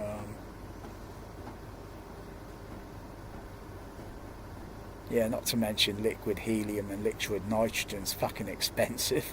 You don't get much in a bottle. That ain't gonna cover the room. You could try CO2 fire extinguishers, but the trouble there is, when you blast it, it pushes air. And if you got any of those fuckers jumping around, they're just gonna get a tiny little blister on them. They need direct.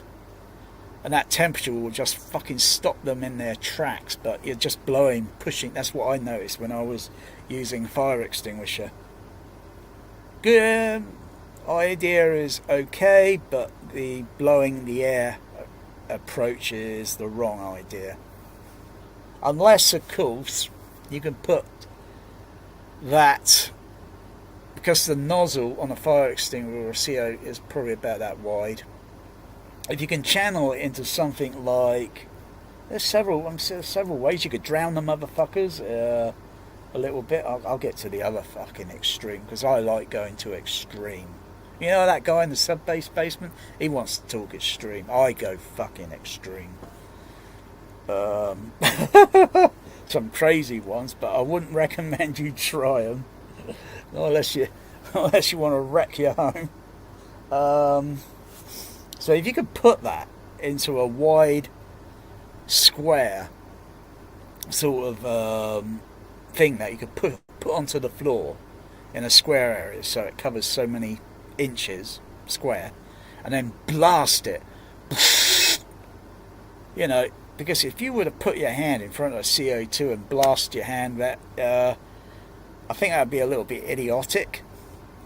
You win a stupid prize for that, I can tell you.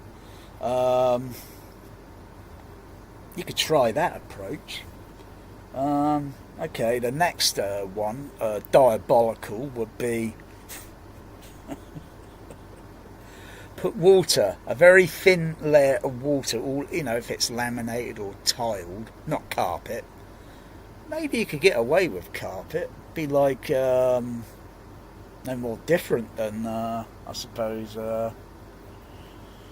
hiring a vacuum cleaner that wash cleans the carpet. And you're going to put a uniform thin layer of water over your floor. And then you're going to take 240 plug it in, bare wires, 240, and then drop it down on the floor. It's going to knock your circuit breaker out, but it should theoretically be like a taser, like an atomic, you know, like aliens. I say we nuke these fuckers from orbit.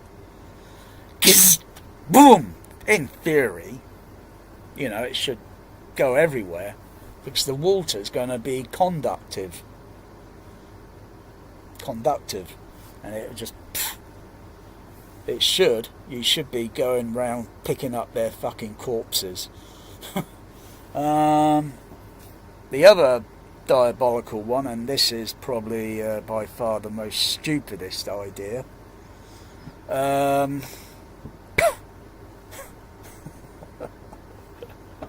wouldn't try it. I mean, if you got a real bad, serious fucking infestation, it'd be like aliens, but I suggest we nuke the fuckers from orbit. Pump some gas into the room and then ignite it. It'll only be for a brief moment, so it'll be like a flash fire. Flash, boom! And then probably need some halo systems or something fitted in the room, so afterwards. That should kill the fuckers. But I think that's just diabolical. I think the cold temperature will suffice, because the only time I would use, and I still got a few of those chemical things. The only time I would use that is at the last resort. That shit will get everywhere, and I don't want my cats going around licking certain surfaces where that shit has had contact with. Otherwise my cats are going to be down the vets feeling very sick. So that's the very last thing you want to ever fucking use. You got to know how to what these fuckers' weakness is. And as for all the treatment that you put on them, they just seem to be getting more advanced. You know, they get immune to it, and then it's like one product is now useless because they got to change the ingredient that goes into it. You know, because I haven't seen a video on YouTube where it's in a lab how they test these products and such.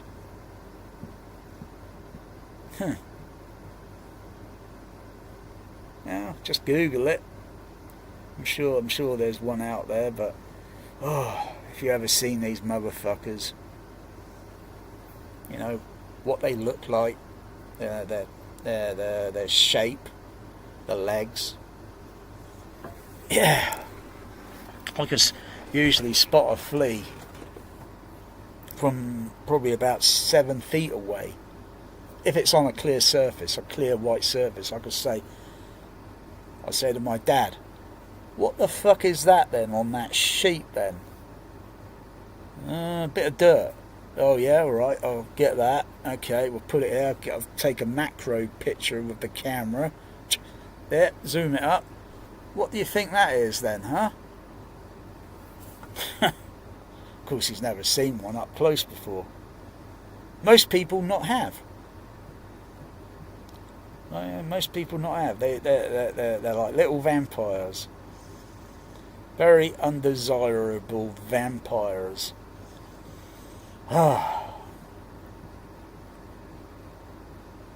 you get a little bite here and there. It's not a big deal. It's no more than. It's not as worse as a bee sting. That would be a lot. That would hurt a lot more if you had bee stings all over you than flea bites. Or you know. But you know, you can't get those motherfuckers. You got to get them off your pets. Especially if you have kittens or anything. They'll suck on the blood. Poor thing will die.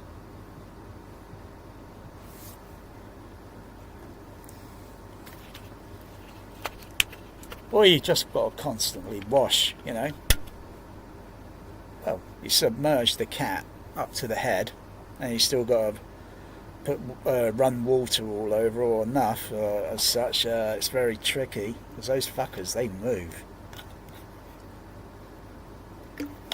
Mostly all over the body and tail and feet, legs and that. They'll drown. Like I say, they drown in like 10 seconds or such. Yeah, they can't hold their breath. They'll drown.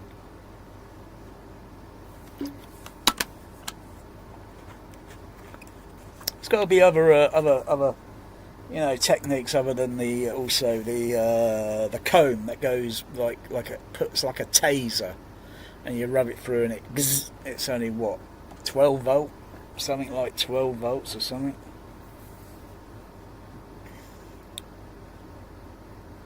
Yeah, they're a bit tricky, those ones are. They're a bit tricky. Because you got to go all over your pet, all over it, underneath the, in between here, the legs. You got to go everywhere. Oh gosh! Otherwise, just drown the fuckers. Give your pet a wash, and I don't think the shampoos or whatever do anything other than, oh, it makes my pet smell fragrant now. Just plain water and those fuckers drown. What do you think they... Ah, yeah. So if you get heavy down rainfall during, say, like, a certain time of the season of the year, I'd imagine they fucking drown. Yeah, I never thought about that until now. Yeah. Where did they come from? What country did they... What country did they come from? They had to come from a source, and then it spread. It got picked up and transported to other countries. Maybe. I don't know. How old are they? How old are they? Their longevity of how many million years have they been on this planet? Yeah. Yeah, I'm gonna put that other side laserdisc on and see where the DVD is. I think it's right behind me. I hate standing up because I don't feel good tonight. I feel a little bit I just feel a little bit mildly under the weather, a little bit. Fuck. Oh. Gusses. Don't drink, don't smoke. What the fuck? What's the DVD 2000?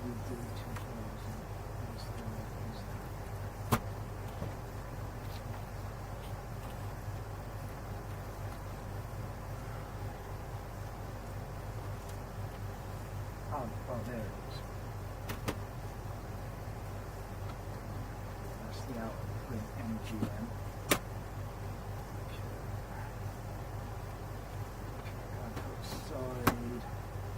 Side two on.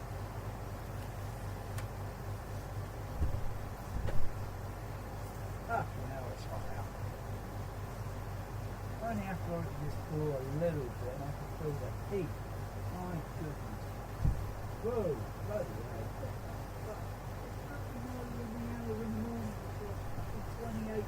Fucking 28 out there.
Joey is laying, just about where I sleep on the bed.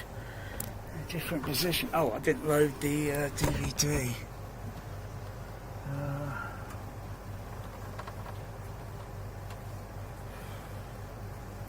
That's the outer print, MGM.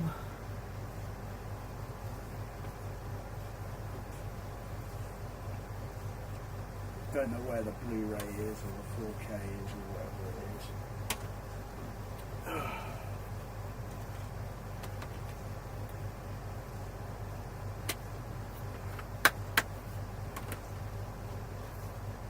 That's in there. What's it?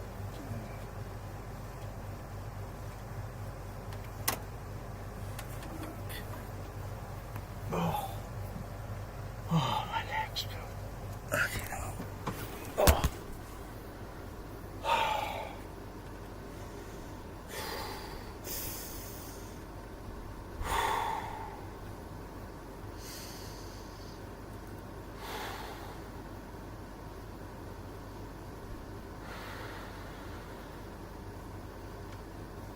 Just going to see if I feel dizzy.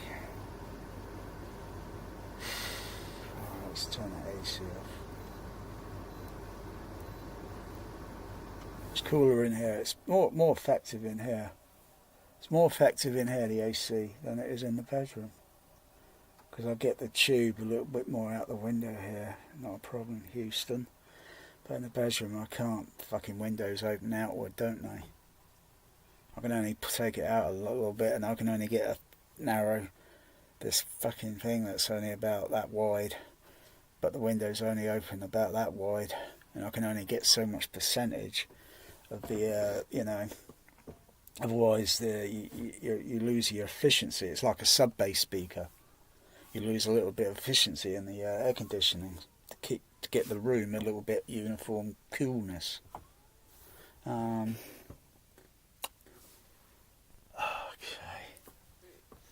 So let me go to the.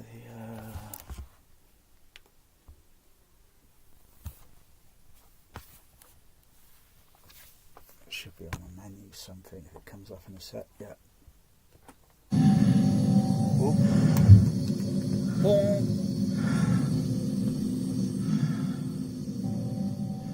Let's just turn that fader down. Open the pod bay doors. Just go play. And you cut straight in. Of course, the aspect ratio is going to be different on this disc. But, you know, it's kind of like small, like that. But I use the picture thing to expand it.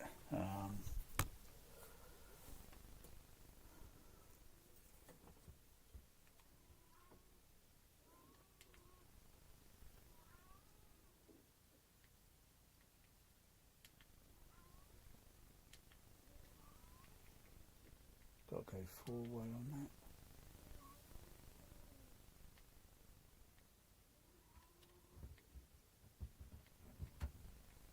Melanie, she wants to come in. Huh. And just stretch it out. Go this side. Shift the image over a bit there. Now go back that way. That's okay. Go back. That's it. I don't know. It looks okay. That'll do. That'll do.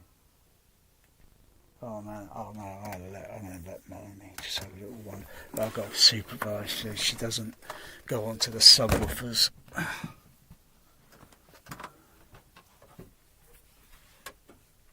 Come on, Mel. Come on, Mel. Come on, Melanie. I opened the door. You're just growling there. Come on, come in, girl.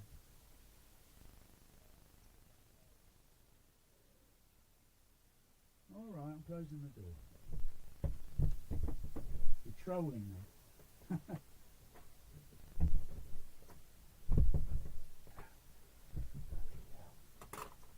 Oh, but now you're knocking things over like you usually do, you know. Come on, stop knocking things over.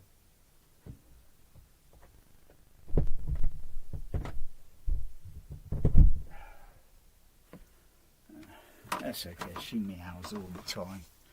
She's been doing it all yesterday. Bloody hell, she meows loud. I'm going to have to get her in the Guinness Book of Records. I'll have to get some SPL level readings on her meow.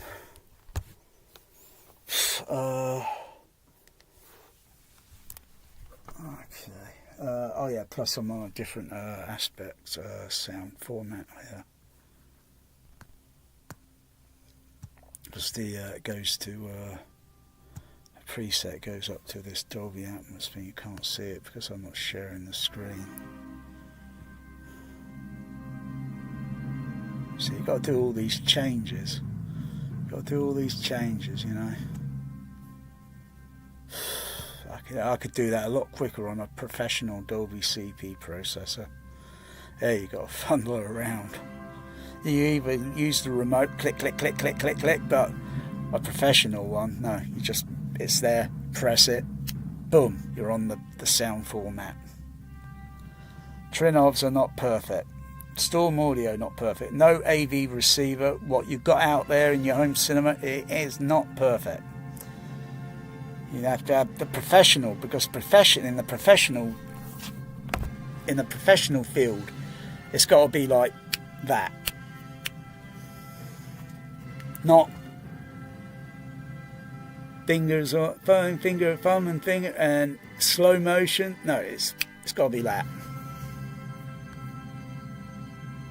I didn't know that until when I did projection shit fucking decades ago. I thought, wow, this is the art. This is the art. I didn't know it. You know, when you used to watch movies and then think, wow, this illusion sometimes that you see, but there's a lot going on back behind. What one was I? I was on that one. Just check that. Input. Yeah, that was the one I was using earlier. Oh yeah, got to reset those levels there.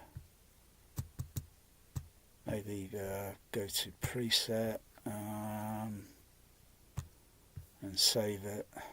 So those settings would be, otherwise, unless I want to manually adjust.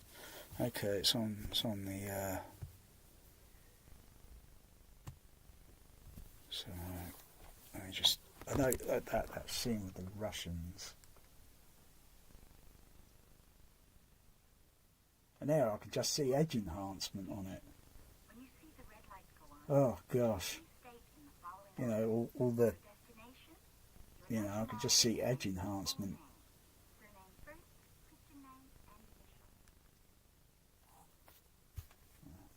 Turn up the fader.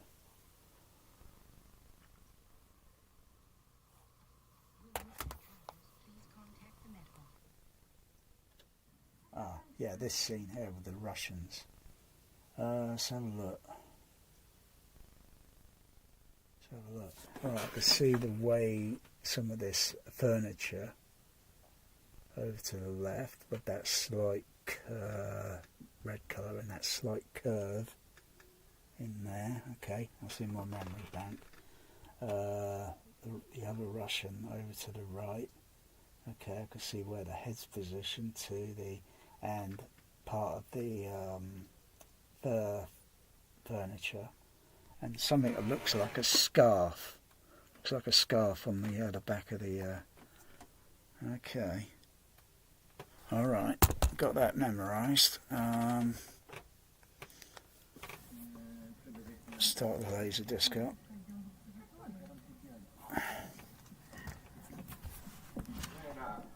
Nice to see you again. Go back over to laser disc.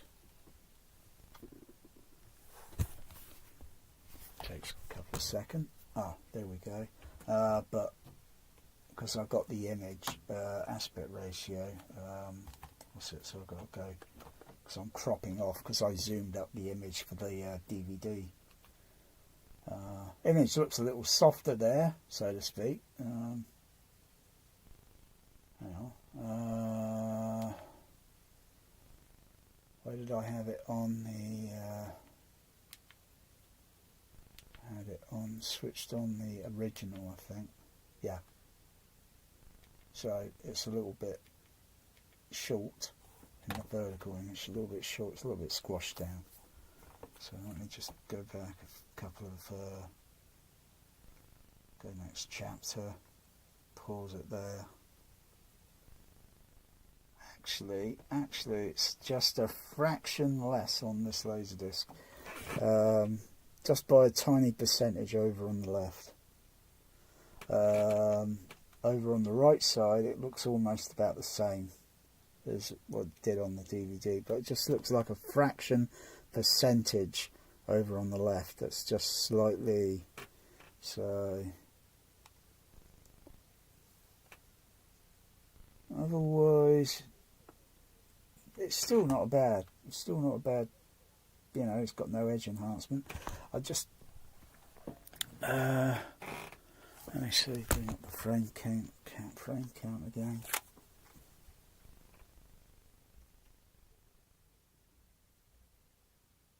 So it starts on side, yeah. I'm just wondering where the Q dots are going to pop up. If they're, let me see, the Q dots.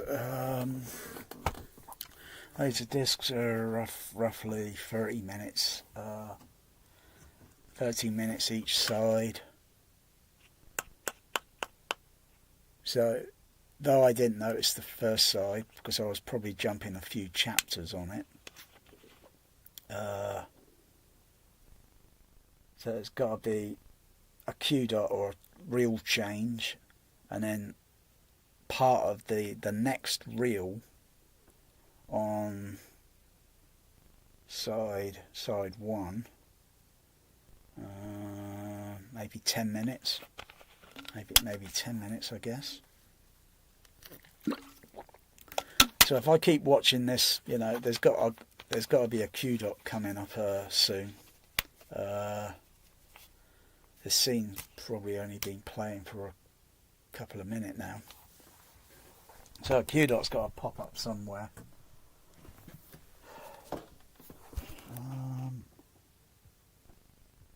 Have I got audio? No.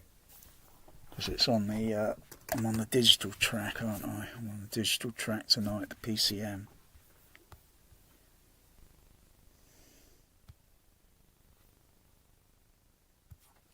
See, that's the other thing. Got to switch this brick in. It's not very flexible and versatile, the Trinov. As an ex-projectionist, I don't highly recommend it as a great processor. I give it a lot of thumbs down because it is bloody fucking frustratingly annoying. Fucking hell, you got all this shit over it. Just fucking hell. What the fuck am I looking at? Up here, innit? Oh no, what the fuck? No, it's here, innit? Fucking hell, see? You're going over this fucking thing like a yo-yo. What was it on? Was it optical? Was it this one? No, hang on. Was it this one? No. No, it's back here, isn't it? So I'm looking for the optical inputs. I think it's this one. Ah, bingo. So you got to fuck around with this thing. You don't fuck around with in cinema. You don't. It's like that. Because if the director said, "I want it," then you know. Otherwise, he'll come after you with a pitchfork. I'm not at liberty to discussing this. But this epidemic could quite easily spread to our base. We should be given all the facts of the flight. I'm just going to have another listen to see how well the Trinovs are. Oh, what one have I got it on? What sound format? Should be on DSU, because it goes DSU well, unless you assign DTS Neural X, but I'm not using I've got to go to another, what's it? I'm just checking see, I'm looking at this fucking thing. Over here, fuck's sakes. Where the fuck am I going? Sound format's down here, yeah. But this epidemic could quite easily spread to our base. We should be given all the facts. Quite easily spread to our base. We should be given all the facts, Dr. Floyd. Understand? But this epidemic could quite easily spread to our base, we should be given all the facts, Dr. Floyd. Turn the fader up a bit. As I said, I'm not at liberty to discuss it. As I said, I'm not at liberty to discuss it. Now, are you sure you... Now, are you sure you won't change your mind about... Now, are you sure you won't change your mind about that drink? Yeah. Sure you won't change your mind about that drink? I don't know whether Floyd should have trust that woman, even though he knows her or the character in the movie. But you know, that drink. Think about it. They're Russians. Think about it. They get him drugged up, doped, and then they drag him out into a room somewhere and then start questioning him a little bit more thoroughly, you know, because they want information. Not that I think,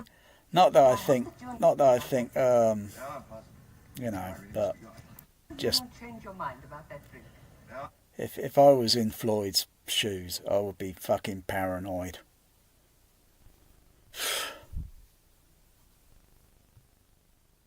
And how the you know.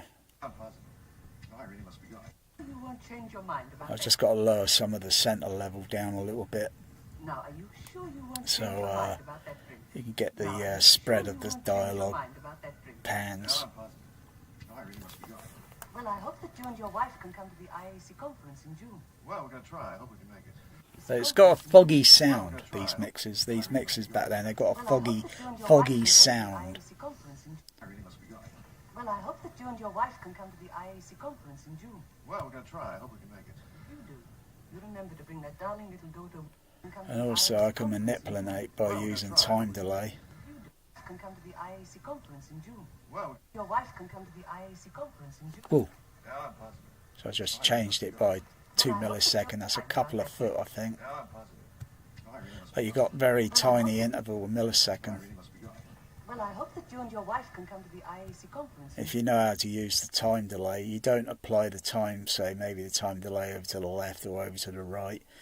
Unless, of course, it's a mono signal going out to two speakers.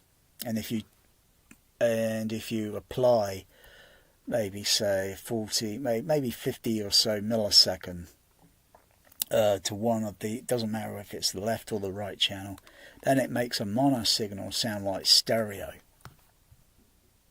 Yeah, but it's not like a feature that they can put on the Trinog, because there's been a lot of technology that's come along during, maybe say during I don't know, maybe the golden age of electronics, of audio, 1980s.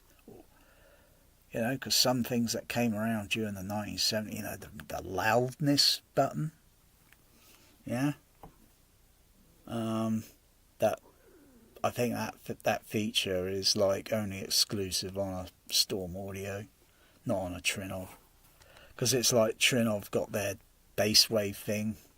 If you think that's going to float your boat with your sub bass in your room, you know, but not applied to the JBL. Yeah. You give it a while, and it's like, oh, everyone's always coming up with this different theory or approach to bass and consistency, and yeah, it might be okay on the microphone, but how do we really hear it and feel it? Every seat's going to feel completely different. Doesn't matter really, every seat, because where are those microphones usually placed when you set it up? They're not placed underneath the seat or whatever, behind the seat. You know, there's not enough microphones. You can use the 4 microphone inputs on the altitude and connect it up to 4 XLRs. You know, separate microphones. don't know how much you're going to get with that, but you can rig it. You can rig it so it goes into a multi-channel audio mixing console, and then you got the outputs going from that console going back into the Trino. You can only use 2 inputs, because usually most mixed consoles, well, depending on if you go for more expensive ones, but I think that's going to be extreme, because then it's getting a little bit ridiculous in it. You want to, you know, microphone the room up, or microphone the speakers up. If you understand how speakers work, like I say, you can place a microphone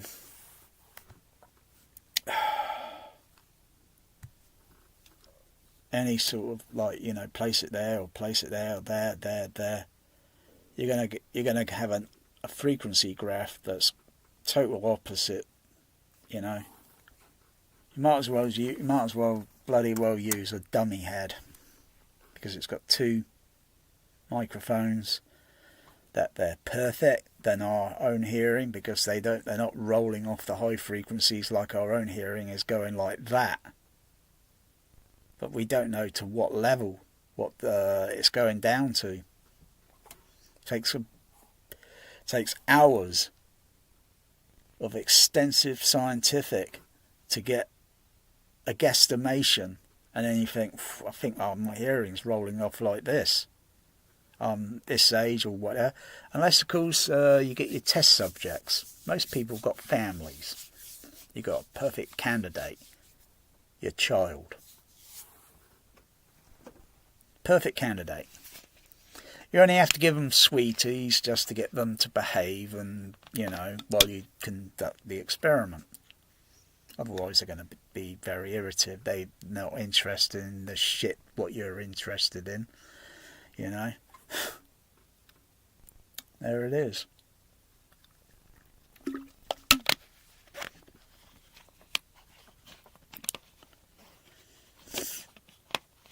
And what you do is, when you play a sine wave tone and such, you don't get them to say anything, you just get them to raise their hand if they can hear the tone.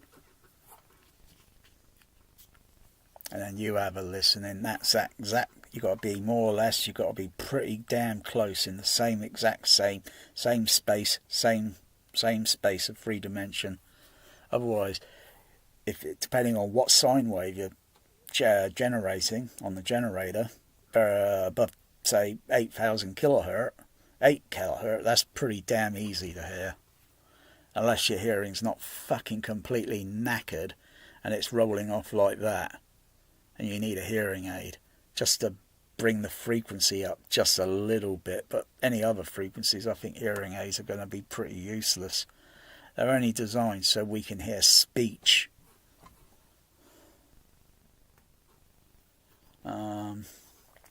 I think it's okay to. Well, we're going to try. I hope we can make it. I think it's okay to laser this. Remember to bring that darling little daughter with you. Well, It's a little laser smear, but still a pretty damn good transfer criterion. But if we can, we will. Don't forget, you got a standing invitation. But also, positioning could change, maybe scene to scene. No, of course not. Grigori and I will look forward to seeing you. Well, Grigori and I will look.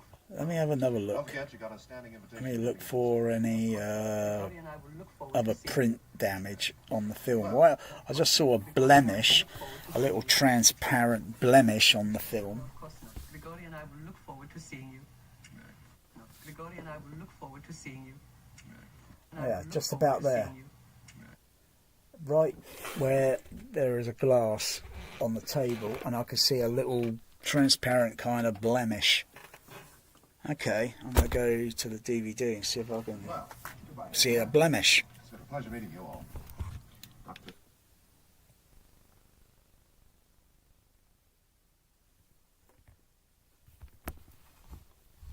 Okay, it's gone to the what's Deployed as fully as possible, as there seems to be no more question. Go back a bit. Okay.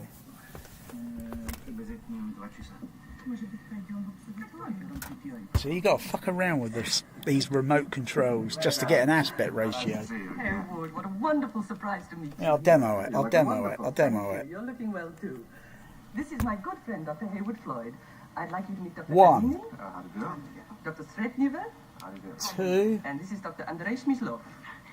3, 4, 5, 6, No, please. 7, 8, 9, 10, 11, 12, No, if you don't mind, I'll just sit with you a few minutes and then I 13, Quite sure? 14, 15, Well, how is Greg 16. Oh, he's fine. 16 steps. Underwater research in the Baltic, That's so, pathetic. I'm afraid we don't get a chance to see very much of it. That is fucking pathetic. And that took me seconds to just go through 16 steps. I could do a fucking change the aperture. Well, I was just trying to think. Right, it's right in front of me. Projector's over on my left side. Sound rack up here. Fader up here. Right, hand on dowser. Film's coming through the film. Okay, the trailers are finished. Right, got to shut the light off on the dowser. You could do either mute the sound, shut the dowser off, or your hands are in two positions. One on the dowser, one on the mute button. Okay, but otherwise there's film going through the projector still, and it's got a lot of garbage sound on it. You know, you're going to hear that in the auditorium. So you got to like mute sound, dowser, cut the light off. Over, pull the aperture plate out, go from widescreen because you just had trailer in widescreen, and go pull it out. Is it pull it out? I think, or was it push it in? Oh gosh. I got to be there with the fucking thing. You got to either way. You change the aperture plate for the aspect ratio, and then your next hand go up here, press a button down, one here, and then flip the turret from the widescreen lens over to the scope lens. Flip it over. You've still got seconds until that film is going to come through the film gate. And then, fader set to where it's on a board, it's written on the board. The film is going to be at 6.5 on the fader. Set the fader. La-di-da, oh, it might be Dolby SR. So you've got to switch from A-type over to Dolby SR. Done. Did I forget the masking? Yeah, I did. Forgot the fucking masking, didn't I? That often fucking happened, I tell you. You got to do all this shit in just a few seconds, because that film's coming towards the film gate. Damn. Yeah, I forgot the masking. You know, go from widescreen to scope. Otherwise, and even if you forget to flip the lens round, you know, the image is going to be stretched. It's amazing. Everybody watched The Hunt for Red October because someone else had that issue and forgot. You know, you've got to do all these fucking things in just a few seconds, but it just pisses me off. You got to use these fucking remotes, click, click, click, rather than have something on it that you already programmed. The aspect ratio can vary from disc to disc, so you got to do it manually. You got to make some manual adjustments. So, yeah.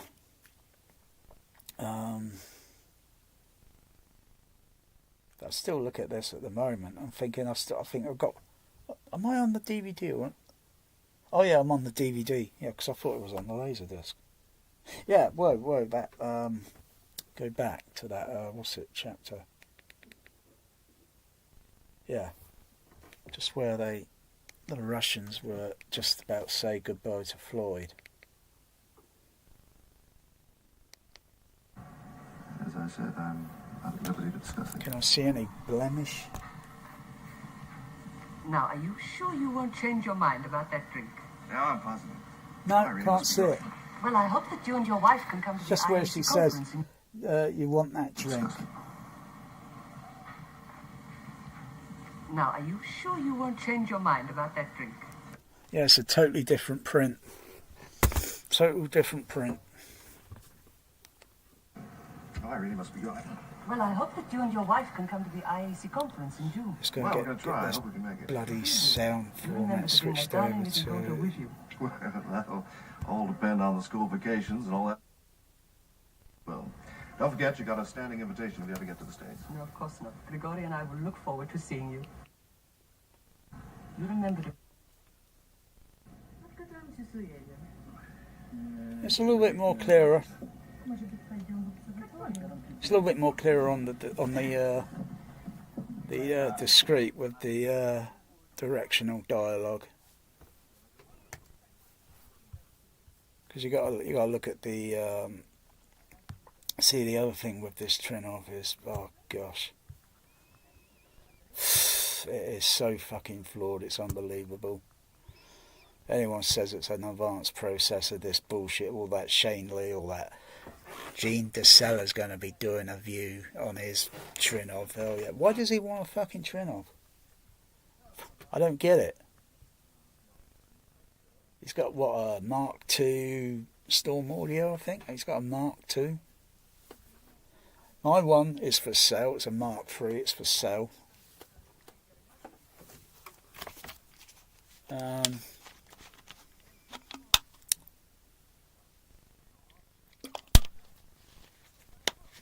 There is a few plus and minuses.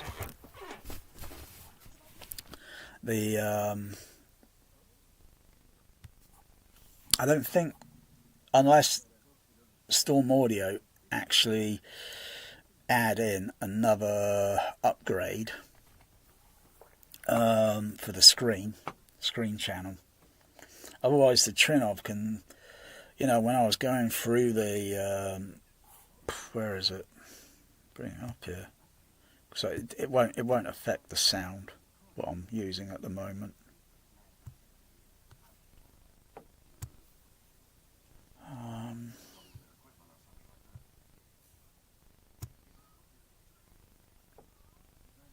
So there's the what's it. You can make a new sound format mode out of it. You go select layout. And you got all these other sound format modes that you could pick from. Most people that own a Trinov probably don't even look at all that. They just go for the most commonest thing that typically most bloody AV receivers have. Why do they go for that when you got a processor like this? Not that I'm saying it is still great. You got this layout here. I think you got the, where is it? Is it this one here? I think that's still the same. There's two layouts. I forgot how you get to it. Oh yeah, and you got that layout. Then you got this layout. You got 2 pages to select or make a theatre mode format.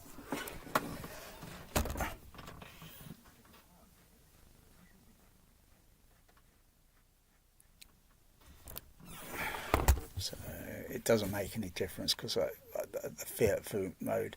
So you go with that.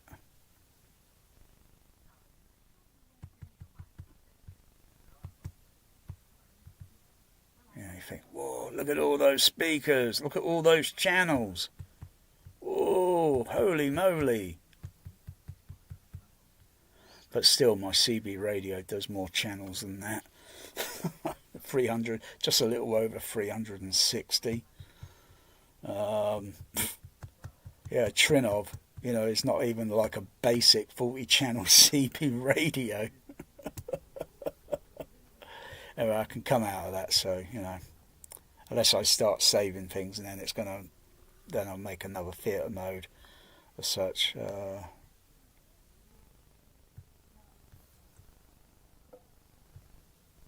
So just click back onto that. It should.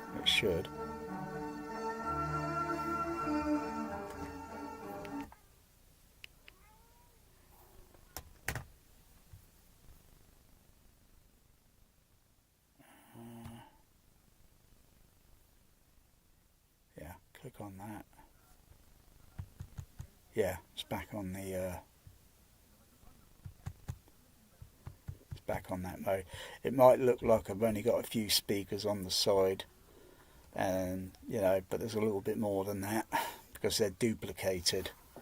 The speakers are duplicated. That's where it's in the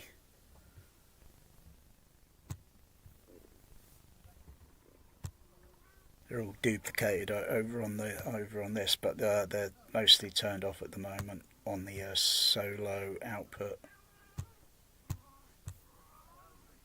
Unless I want to activate them, turn them on, monitor them.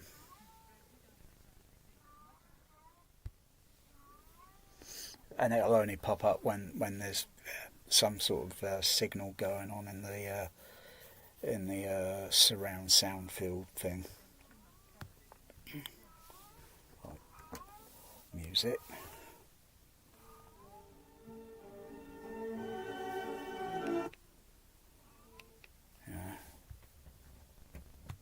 Let's see if Melanie wants to come in again. She's really going bonkers.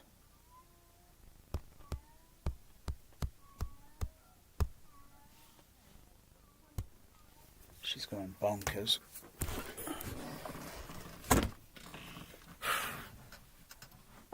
Yeah, she's going to be a good girl. Oh, she's going to be a good girl. You want to come in? No? Oh, you're moving this all over the place, Melanie. I'm not doing good. You're doing good. Come on in. Well, don't stand there. Come on in. I'll leave the door open. Just move away, No, you want to sit on the floor now? What was all the meowing? Oh, now you're coming in. There you go. Don't do any crafty stuff, all right? No crafty shit, all right? Want the AC on?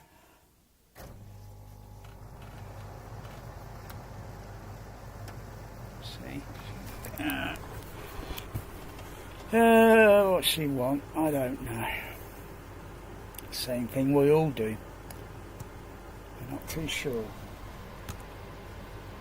But no going up behind the subwoofers.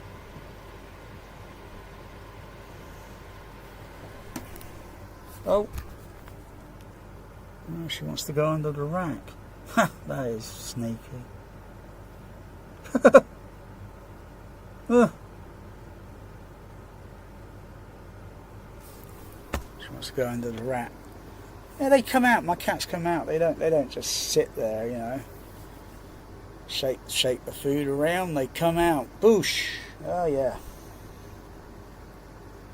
It's just I've got to supervise on her because she's a crafty gal. But yeah, I've got a lot of suggestions. You won't get this on the Youth Man channel.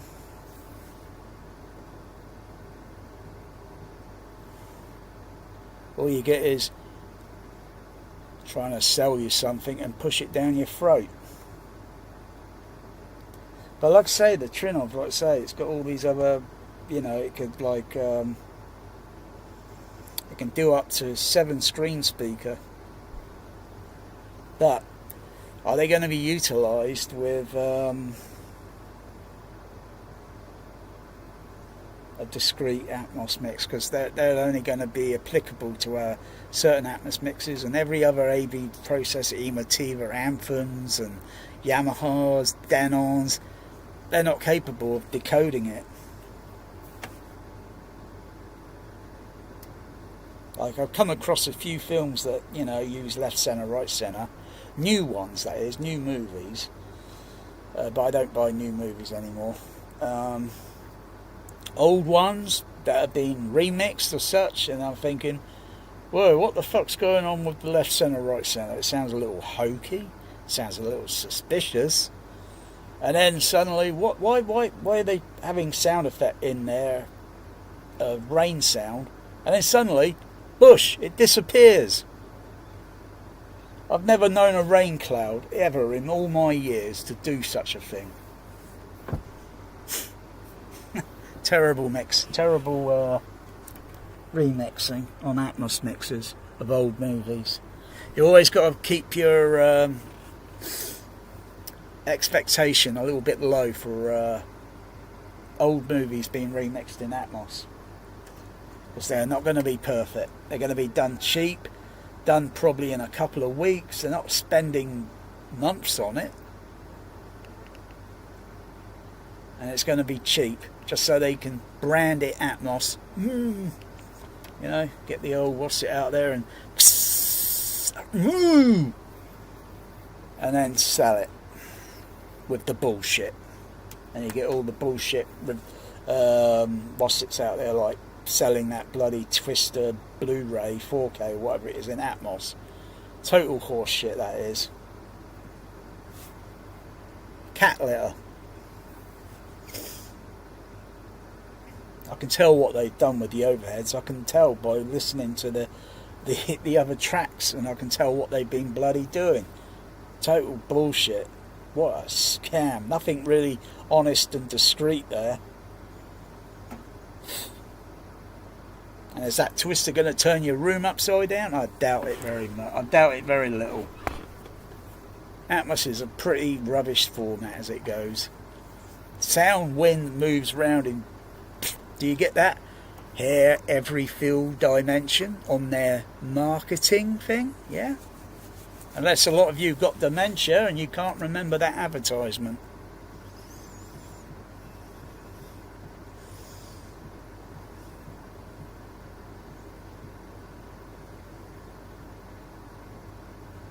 Like I say, again, speakers on the bloody ceiling have been around for decades in selected cinemas, but they never bragged about UCI Tower Park in the day. Oh, unique multiplex, brand new with unique experimental overhead surround.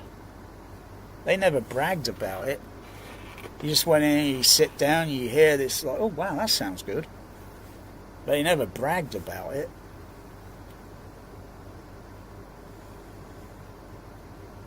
And it goes back even to 1969.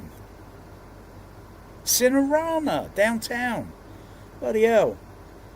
If I were to be a little bit older, I would be old enough to hear it. In this 70mm discrete mix. But I heard it in Dolby Stereo because they utilised it, and I heard that Star Destroyer day one. Dun, dun, dun, dun, dun, dun, dun, dun, dun, dun. I heard that day one. How many people in cinemas actually heard that Star Destroyer on speakers that were actually fitted in the ceiling? Because typically, they just go around the auditorium and back wall. That's okay, because sometimes you get the illusion it sounds like it's over your head. But no, the cinema was push. Six speakers located in the ceiling. 1, 2 over that side, 2 in the middle, and then 2 more in the back in a kind of square shape. Yeah, so like down the middle, 1 there, 1, 2, 3, 4, and then 5, 6. Yeah, and because they're so high up, you get a uniform sound coverage. Not a bubbler sound, you just get a uniform sound coverage. That's the idea of setting the surround speakers up, and it takes a little bit to, a little bit more than some of this crappy auto EQ.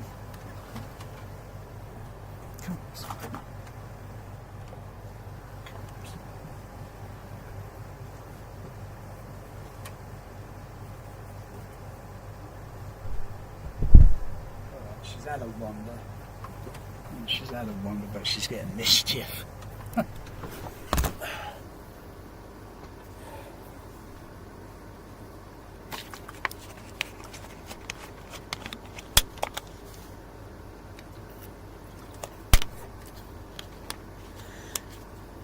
The sound you probably get from the speakers mounted way up high.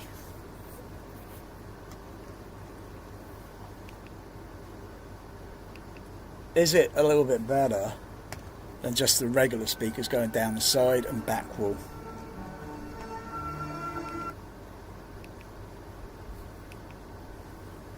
I mean, I could do it in this room. I could do it. I've got a special switching box where I can switch in experimental. I call it UCI, CIC UCI Tower Park 1989 experimental overhead surround. Can the Trinov do that? It's a little tricky. It's a little tricky to set that feature up, which I tried. But for the life of me, I can't figure out what is getting sucked out in the bass. There's something getting sucked out in the bass signal. And I thought, oh, well, I diverted it, but it doesn't work as good as the actual thing where I got it. So I got a switcher box, data computer switching box, you know, just a simple thing. Did a complicated wiring on it, where it's all solderless, so you only have to connect the wires and then screw them down, but it was pretty complicated wiring, and it took me a few hours to build that, and then also testing whilst building it, testing it with the multimeter to make sure that the continuity will be correct. Otherwise I'll have a sound going in the wrong position, and I think, oh fuck's sake, I've got to undo it and move the wires, so I had to make sure get it right first time. So kind of like measure once, measure twice, cut once with the saw. So I use the multimeter to check each and every time that I'm connecting the wires on the input to the output lead and making sure the continuity is correct.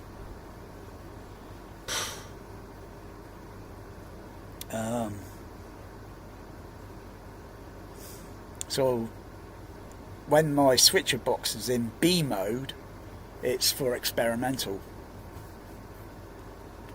The only one on the planet. I like that's the bragging rights. And then when it's in A mode, it's on the Atmos, which seems typical because it's A.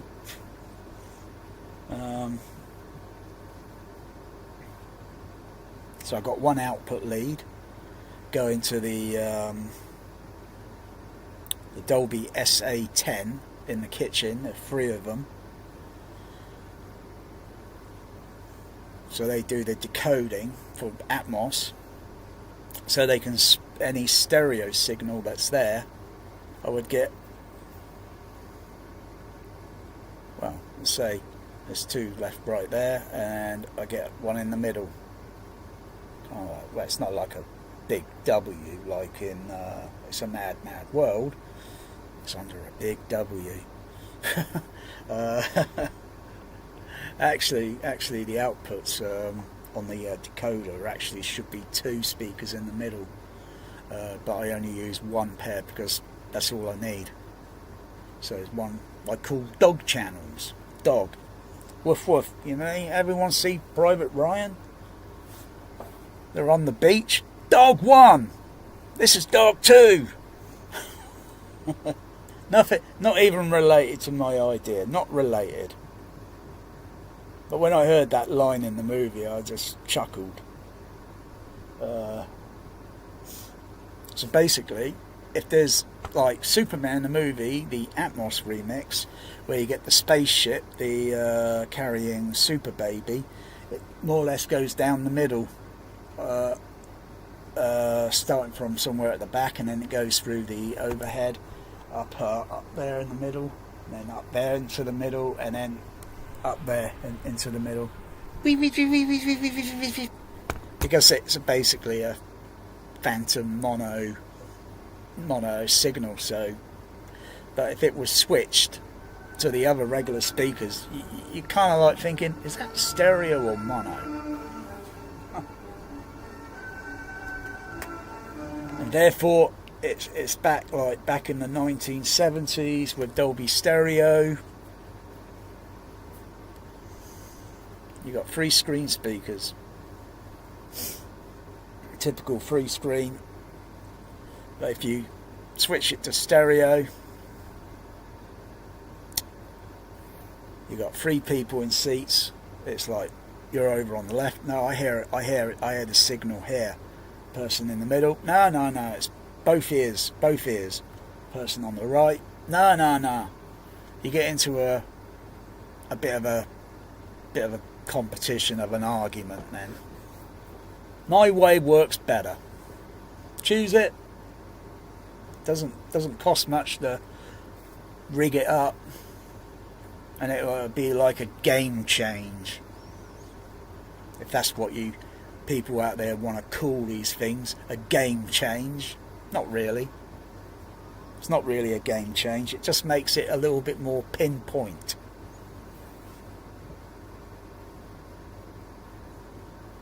But I don't play Atmos much anymore now. I don't really care for it much anymore. It works okay even with regular experimental with stereo surround on the overhead. In pans, works pretty well.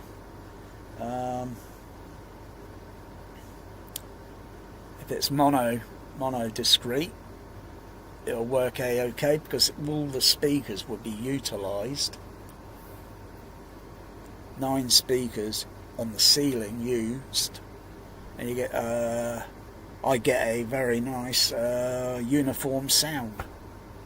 I know there are gaps, I know where speakers are, I know I'm not blind, though my glasses might be connected with fucking masking tape. I'm not blind. I know there's a hole in the bucket, dear Liza, there's a hole in the bucket. You still move around in very precision locations, and then you get this hole in the bucket effect. In reality sound, you don't get that. Oh, looks like I've got a moth that just came in here, and it's I'm getting moths in here. They're coming in through the window. Maybe I'll capture that. Otherwise, if my cat came in and saw that, he'll hit the bloody TV, and that TV will go BAM! It's attracted. Gotcha. No, missed it. Got it. Did I?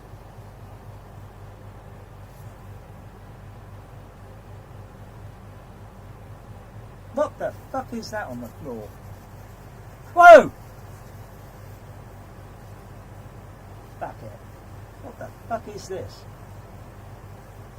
Here, it's a fucking dead spider. What the fuck? I've got arachnophobia.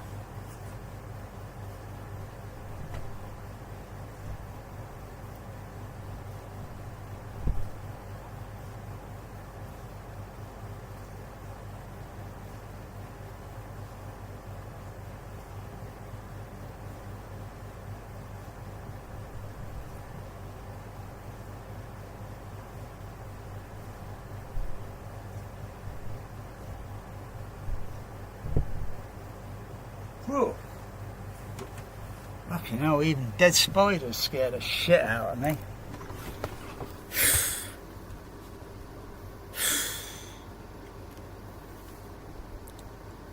Yeah, I've got the window open, so you know they're going to be attracted to the light, aren't they? I could play this scene in 2001 over and over. I still got the laserdisc running. Let me just stop that. Just stop that. Because the discrete is still discrete. Still discrete. Just got to kind of filter out this edge enhancement when I see the edge enhancer. Just got to kind of like squint my eye a little bit so I don't notice it.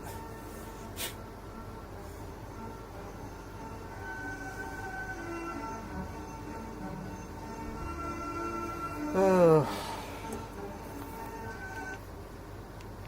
Yeah, I like dialogue scenes, very quiet, ambient-ish. They sound like, you know, sounds like it's present.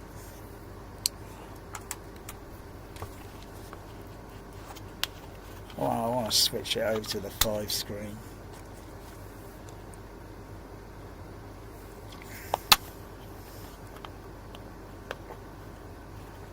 You know, you could do all these YouTube videos where you're showing off this, that, blah, blah, blah.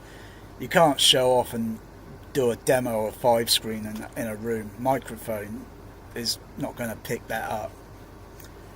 And when you play it back, you wouldn't be able to notice it. You've got to actually be present in the room itself. Otherwise, doing all the video things with, you know, it's like you've got to put microphones in specific locations, put it through EQs or low pass or high pass filters, do some adjustments, and then do a basic couple of seconds, and then play it back on the same speakers that you're using in the room. Also observing frequency response. Because isn't that what the bragging is about? Otherwise, you could have some recording. I could have some recording, and then if I play it back on my speaker or JBL, it's going to sound too boomy. I think, whoa! I could put a low pass filter on the Behringer DCX and turn the bass level down because it's exaggerated. Got to adjust the microphone, so you know, adjust the EQ levels, gain levels on the microphones. Otherwise, generally, I think even if it's picked up on a smartphone, it's still just a little bit.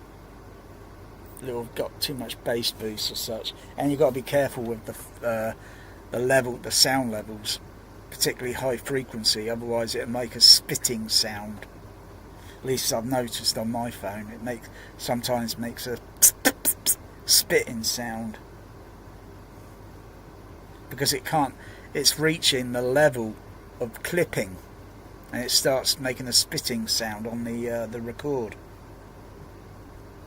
You got to have the levels set right. You know, you're trying to brag and show off something, thinking people are going to hear this high frequency. But if it's too high, it's going to clip on them. It's going to clip on the camera phone's microphone. And you've got to observe it on a proper equipment, so you can see where the gain levels are, where the frequency response level is going at. Then you know, yeah, it's going to start distorting. Even though, to try and get some. So you can have an additional adjustment on the mixer to make some compensation, but also you could make an adjustment so that you could still hear that high frequency, but without clipping the audio mixer.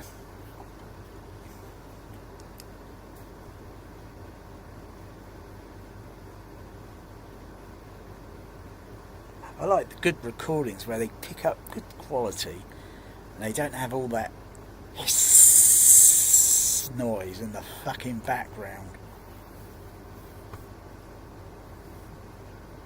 It's a certain art technique to adjust the levels, because you know, you got a mixer, plug the cans in, the headphones, monitor it and think, what's all this fucking noise in the background, for Christ's sakes? It's like you need a fucking noise reduction on it to get rid of that noise. Where is the noise? You've got to observe it on the RTA analyzer. Where's this noise lingering You know, you got to plug it in the headphones cans or so, the outputs, and check where this noise is going at. Because we don't generally hear noise unless you've got tinnitus, and that's not as bad as the noise you hear on some of these. Like, the fuck, okay, hell, you look at it, it's random. And you got to filter that.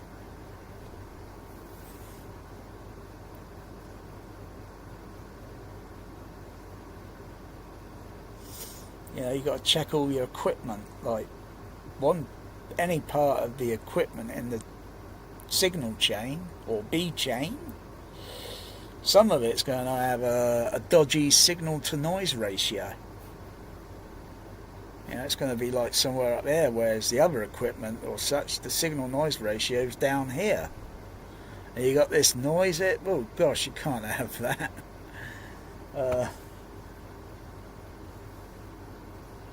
So you got to figure it. Figure it out.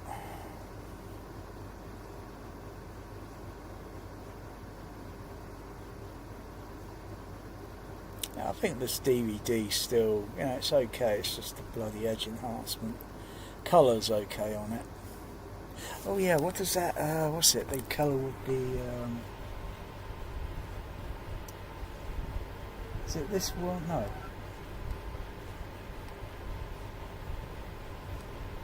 Is it where? No, where he lands on the moon base. That's it.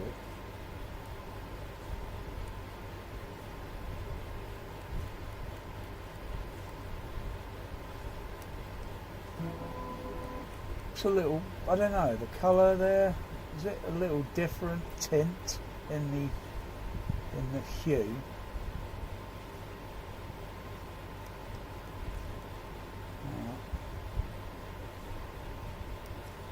That's forward. Oh, what does that look like? The zero gravity.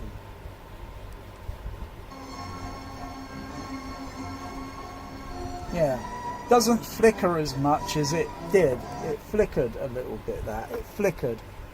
Had a little bit of flicker in the on the criterion, just a little flicker on it. Oh, I'm getting what's it there now? If I pause it, hang on. If I pause, no, play it. Hang on, I'm getting what? Suddenly, I'm getting a different. What am I getting there? Oh, it's okay now. That's weird. It's random. So if I just play it there from there. Otherwise, when I played it back a little bit, it had a curvy, line, a sort of curvy sort of thing going on it, whereas the other one was flickering like that. Because it's still not a high def image. Still not a high def image. You still get other, you know, other trade-offs, but I think the colour on that colour is just a little. It looks a little paler.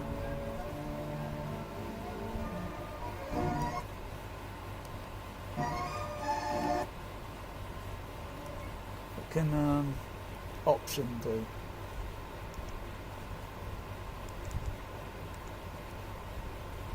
I've got all those set normal. Colour, that's all. Change the saturation.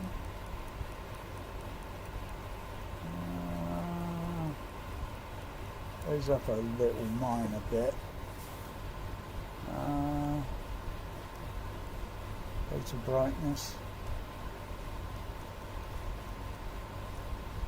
That can change the tone slightly, but. Oh yeah, there was that other scene in the movie, wasn't there? Let me see, with the spacecraft Discovery.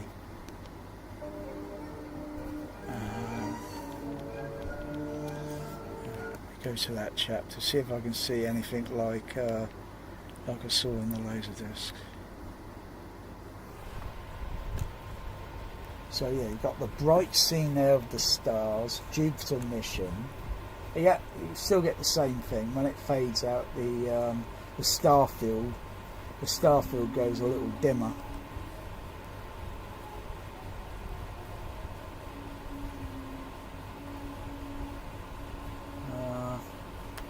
I think it was that other scene where they're going out on the outside to get the console thing on the antenna.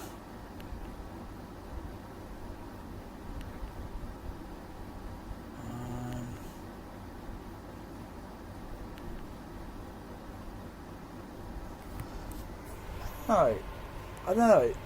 This scene here going through it looks a little different colour. In the, it's like what have they used on there? What can I use on this OLED to change that colour, tint or whatever it is in whatever range, to sort of match like the laserdisc? Yeah. So it looks a little bit brighter on the laser. It looks wow on the laser.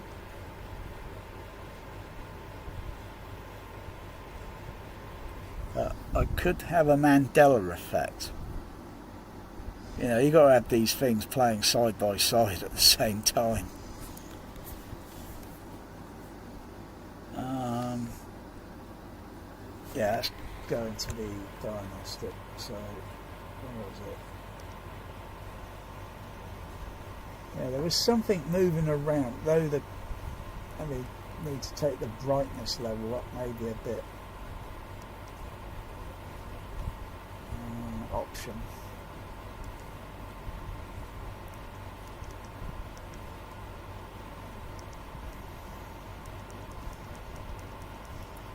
Raise the brightness value a little bit.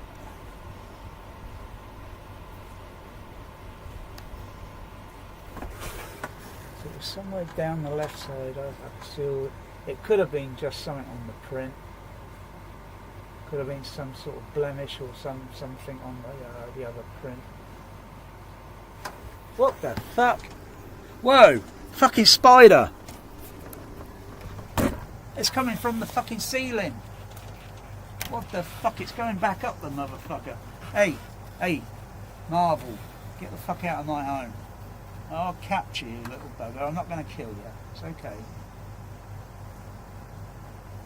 Alright. I'm putting out the window. Bad luck to kill a spider.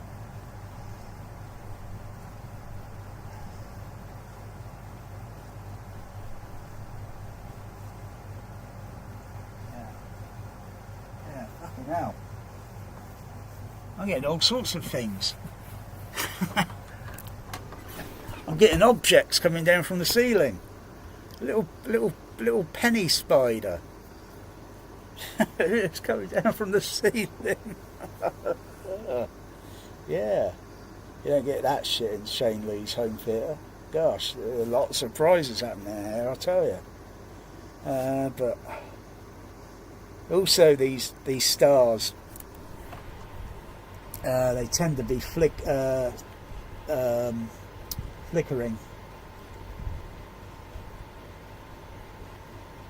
Stars wouldn't do that if you're out in space. They wouldn't flicker like that.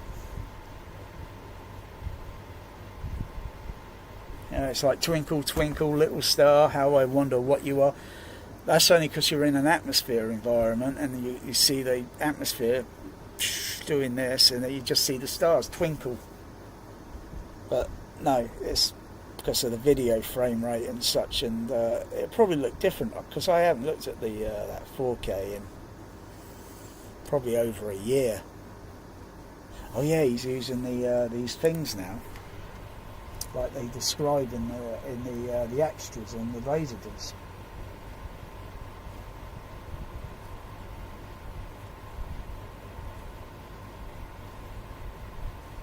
He's pressing something, so his vision or whatever so you get like, yeah.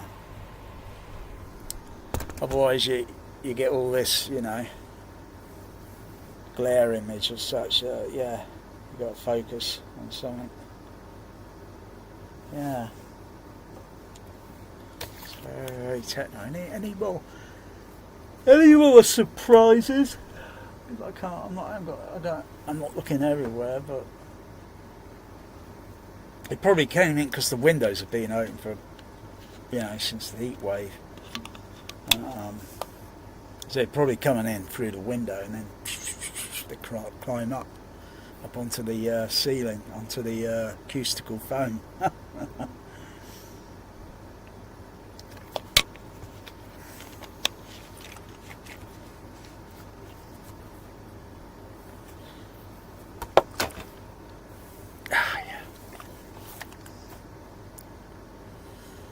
Oh dear, my health is up and down.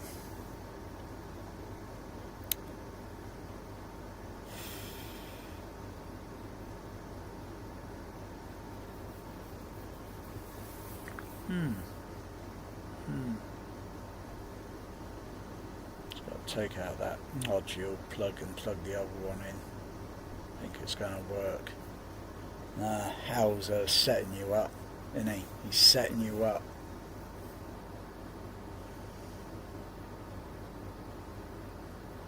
Because the way he's been programmed, how it's explained in 2010. Why the, you know, because that's like, think about it, I don't know, it's like because the government have it programmed or such, or like other life out there or something or whatever. Do you think honestly the public would be scared? Huh? I'm not scared by Steven Spielberg's rubbish disclosure, and I've seen the end of the disclosure on you know, that video popped up on YouTube showing the end of the movie. Yeah, and I think no, there's nothing really here to be disclosed. I'll stay at home. I won't even bother renting it. I've not seen a Steven Spielberg movie since Bridge of Spies, and that's years ago, and that was a load of rubbish. What a big disappointment. I thought it was going to be like Indiana Jones and lots of dialogue panning and shit. But oh, fucking hell, what a disappointment that was. Skywalker's sound. Pfft, bloody hell, terrible.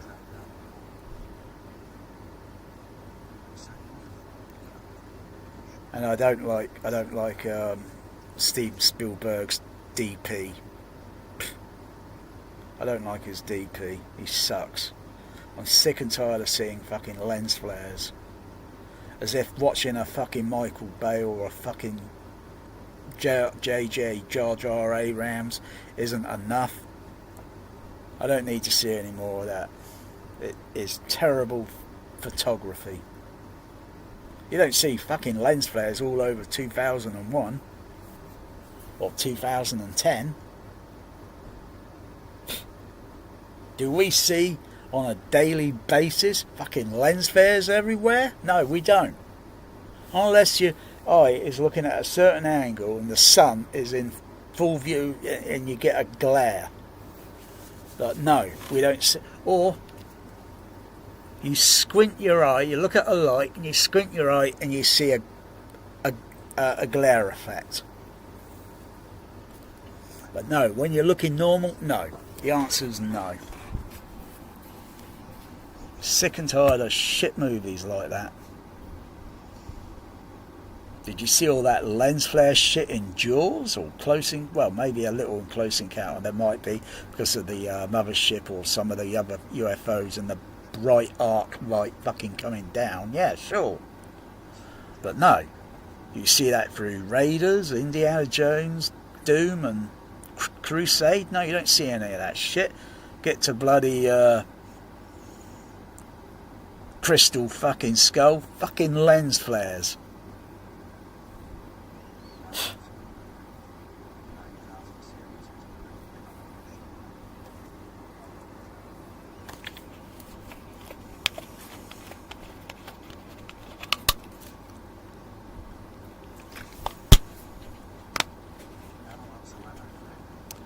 Yeah, this DVD's not too bad when looking at HAL.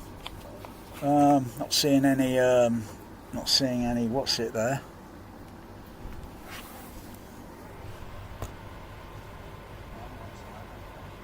Yeah, not seeing any colour banding noise fucking moving around and shit.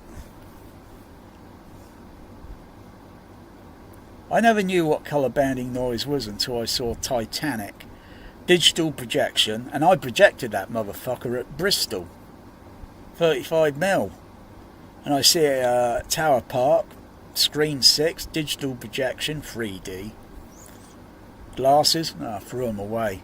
I'm not watching that with that fucking thing's on. I just watched it with the blurred image. I only went there to listen to the sound to see if they fucked it up or anything. But that opening part of the movie, where the submersible, where you see it coming down this way and then going, and then it's like there sort of thing, or actually that's the submersible, and it's kind of like there, and then it just pulls away and goes distant and distant and distant, going deeper. And then I started noticing all this circular effect around the image, digital professional projection, and I'm thinking, what the fuck is that I'm looking at? Scratching my head, and I thought, right, I've seen it once, okay, it was okay. It sucks because of the auditorium fucking was terrible, because you could feel the fucking floor with fucking Avengers in Screen 5 got vibrating through the fucking wooden floor. But I kept the image locked in my memory for about 4 or 5 months until it came out on shitty Blu-ray. Put it in. What the fuck? I'm seeing the same shit again. It's like it's on the fucking digital master, whatever they fucking use to do the transfer. Unbelievable. Totally unwatchable. And of course they manipulated the colour a little bit, so it wasn't like the original when it theatrically played. Like it or hate the movie, I couldn't care less.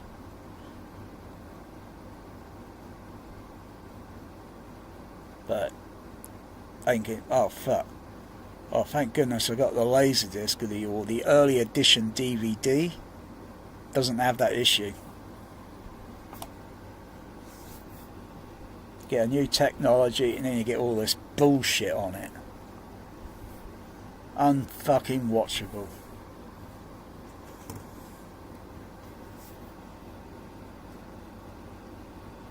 So if I was going to put Titanic on here, special, now I've got a few options. I've got the AC3 THX laserdisc, or the DTS THX laserdisc, DTS, yeah, or the first edition DVD. But that Blu-ray or whatever, it would never go in that player ever again. It will never see the fucking light of a fucking laser shining on that fucking disc ever again. It's like James Cameron, a fuck you to everybody, yeah.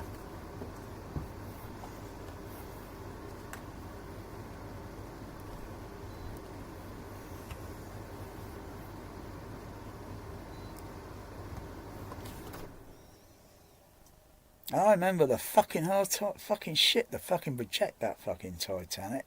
Fucking hell. Fucking motor circuit card fucking broke down on the fucking cake platter. I don't know why someone would just say out, maybe a little experienced than I, and say, why not just take a circuit card out of one of the other cake platters and plug it into this one? Because all the other projectors in the auditorium for the opening premiere for the cinema were not being used. There were only so many auditoriums that were all booked or had tickets already for all the 4 main screens, the large ones, Lethal Weapon 4, Saving Private Ryan, Armageddon and Titanic. And in the medium-sized auditoriums, it was scattered. Probably the Avengers or something. Avengers were that Sean Connery fucking terrible movie.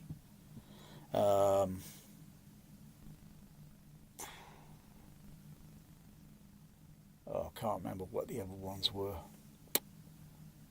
But they were all the prints, you know, are all ready, but just waiting a few more days or such until the cinema was all fully operational.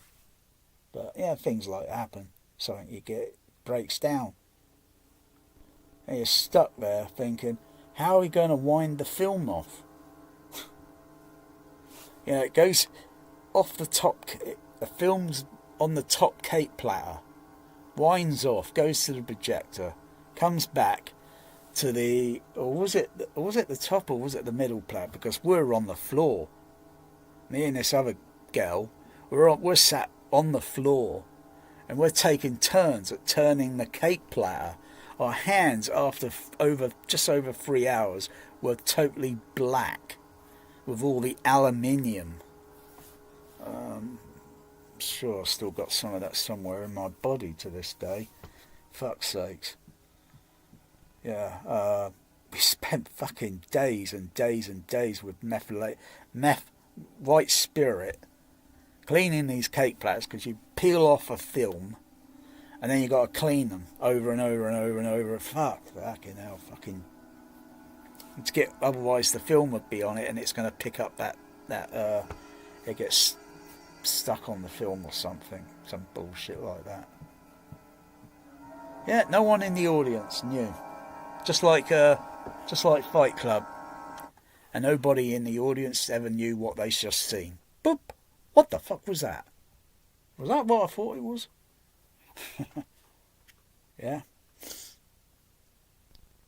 If we weren't winding the other cake platter to wind the film back onto the cake platter, the film would have gone through the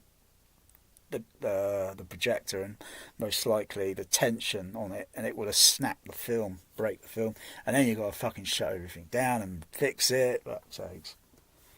I think the projector motor thing was fixed a couple of days later, probably a spare part, but there was no spare parts in storage because you don't expect it to break.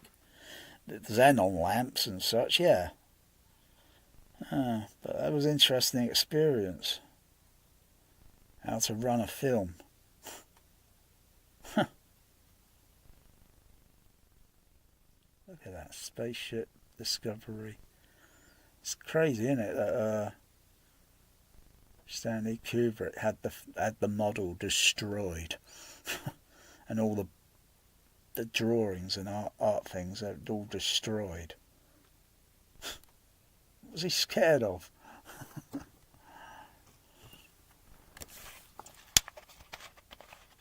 And they had to look at all the archive pictures and all anything, you know, of whatever for 2010 and rebuild a Discovery by looking at all the pictures and everything.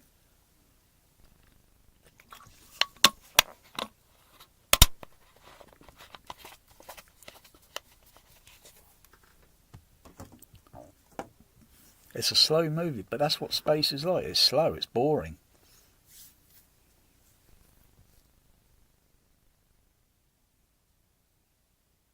Can't rush it. Look at all that data. It looks like a frequency graph on that what's it thing there? Yeah, I'll show you. It looks like a early day room EQ wizard. What's that there on that computer screen? Or it's not. It's probably a rear projection sort of thing. Yeah, up there. It's not very clear, but it's like showing a frequency graph or something. How the fuck did they set things back up in the cinemas back in those days? Did they use microphones? How the fuck did they set the fucking sound systems up?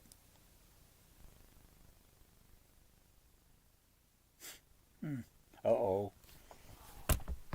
How's controlling the pod? That ain't good.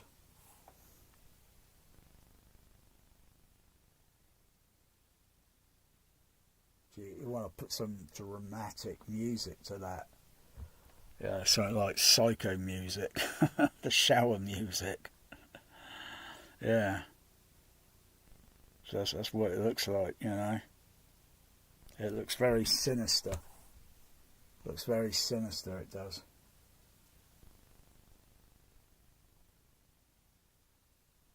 Yeah, the way it does that, you could almost put the psycho music to it. Din din din din dun dun dun dun dun dun dun dun.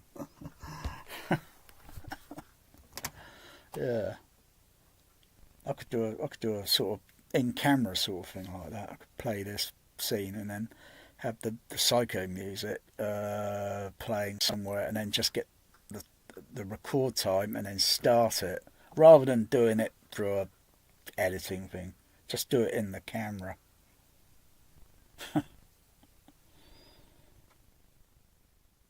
So that's what it looks like.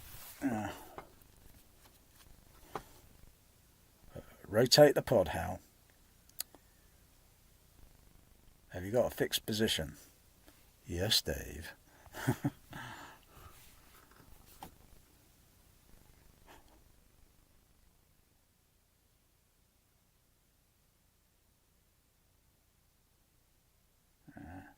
It's a real treat to watch and listen to the movie in five screen. Explosive bolts. How much of the edge enhancement can I see around that?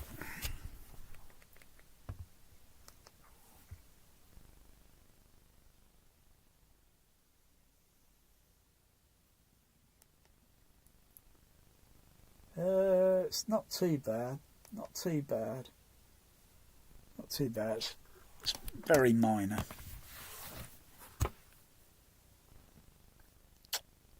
Oh, he's lost Frank Paul now, hasn't he? Bloody psychopathic, bloody fucking AI. That's why we shouldn't fucking trust this shit today. And all these fucking robots shit they got fucking now.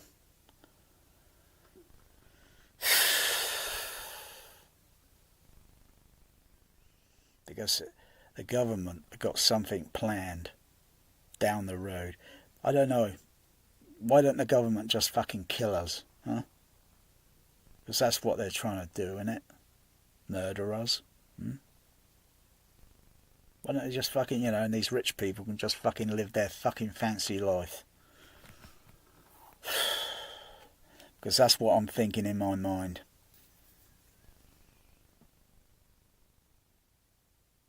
That's why I don't vote for them anymore. I know everyone's going to vote and get this fucking Labour Party out, but I'm thinking twice, thinking 3 times, 4 times. I don't think I want to vote for Nigel Farage. But things will change a little bit better.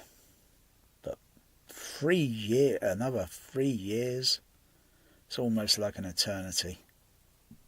But the next Prime Minister that goes in September, I guarantee that guy won't be in. He won't last 12 months.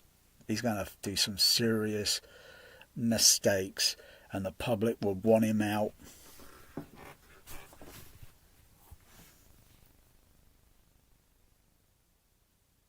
I think people should be given a choice to, it's like, if they're going to make changes, or whatever, this or that, that should be the public's decision. All this mobile phone bullshit, what they're doing right now, or starts next year, that could get reversed. Another party comes in, they could get in there and have that bullshit reversed, as if it, it can be reversed. It's doable.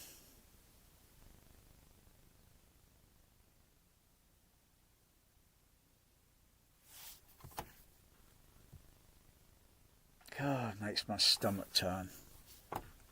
Can't trust them. It's all they want to do. Everyone's lifestyle is different.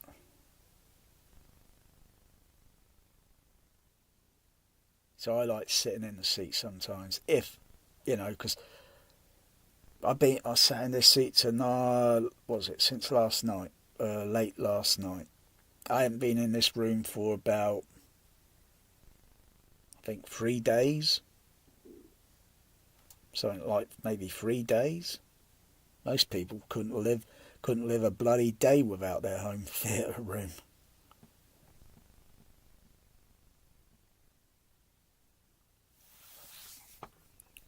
But I've got other interests or hobbies or such that some I wouldn't mind taking up again, like drawing.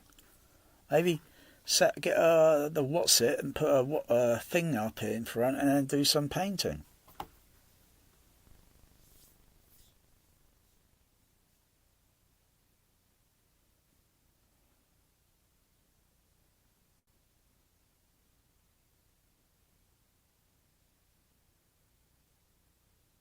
Or my other hobby, I don't know. Is it a hobby now? Photography?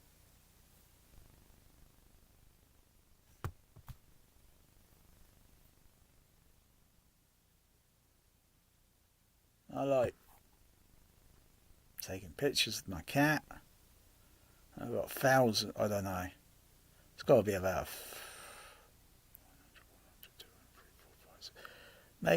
maybe it's got to be about 1,000 or maybe just under 1,000. It's a lot of pictures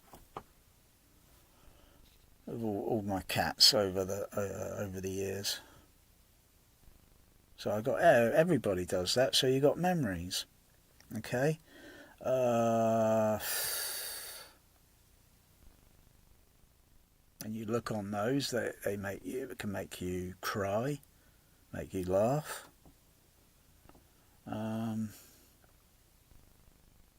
Or take the camera out, set it up on the tripod and do some star photography. Just get this. Just remember to get the the shutter speed and the f-stop set correct. Otherwise, the other pictures I took not too bad.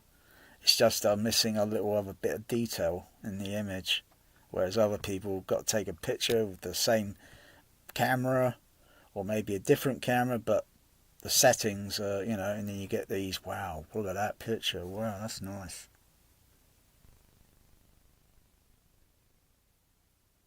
Yeah, all these. Oh no, that's ECG. The vital signs and everything. Yeah, Hal's gone completely berserk.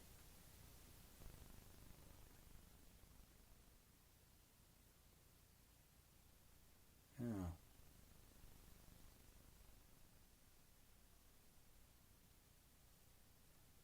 Whoa.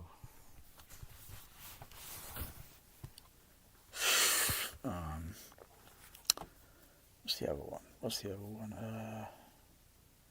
I can't look at that. That's upsetting. Watching these vital signs and everything. That's upsetting.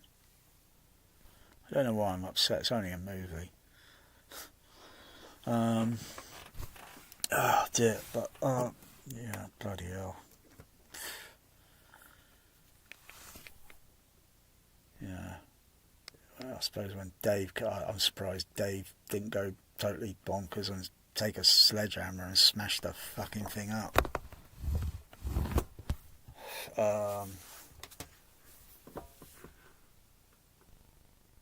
Oh yeah.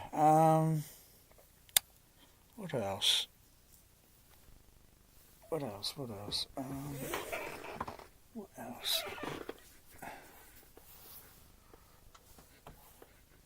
Hobbies. Yeah. Movies, they're not hobbies. That's not hobbies. That's just an entertainment thing. That's not a hobby. Unless, of course, you doing something to make it like a hobby.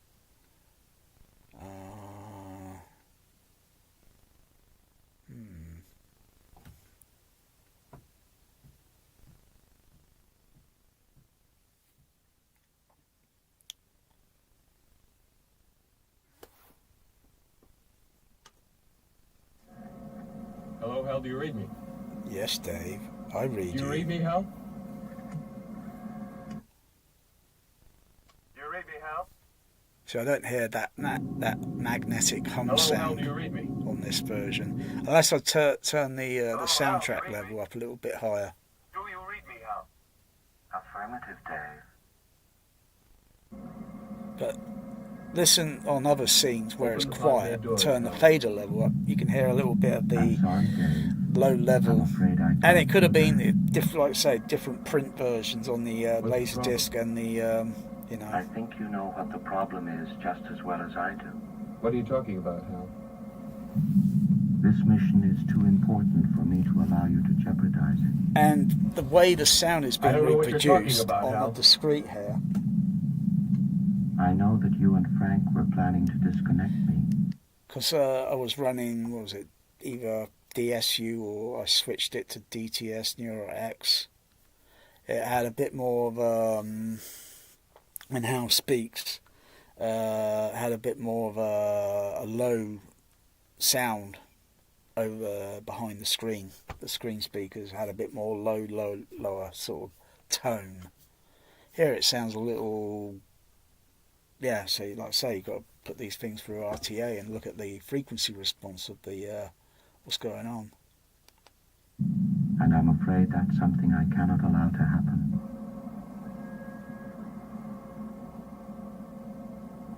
Where the hell did you get that idea, Hal? Dave, although you took very thorough precautions in the pod, So if I back that up. Where the hell did you get that idea, Hal? Mute the center. Dave, although you took very thorough precautions in the pod, And then mute the left and right.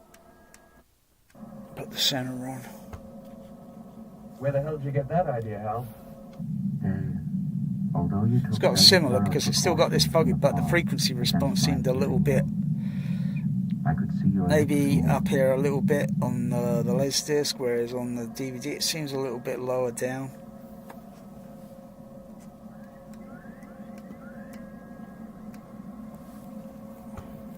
All right, Hal. But the clearness of the directional I'll sound go is in a little through the bit better. emergency airlock. Without your space helmet, Dave, you're going to find that rather difficult. Hal, I won't argue with you anymore. Open the doors. Emergency airlock.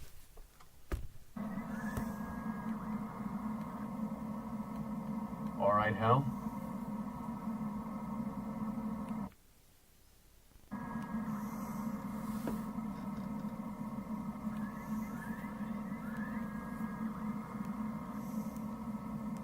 All right, Hal. I'll go in through the emergency airlock. Without your space helmet, Dave, you're going to find that rather difficult. Hal, I won't argue with you anymore. Open the doors. Dave, this conversation can serve no purpose anymore. Goodbye. Hal? Hal? Hal? Hal? He's going to wait until his air supply runs out and he'll suffocate. Hal?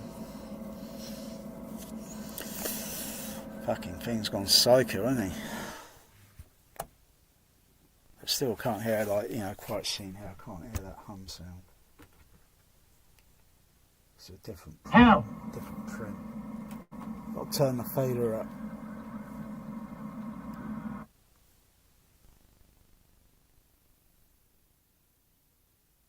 Actually, it's pretty quiet there.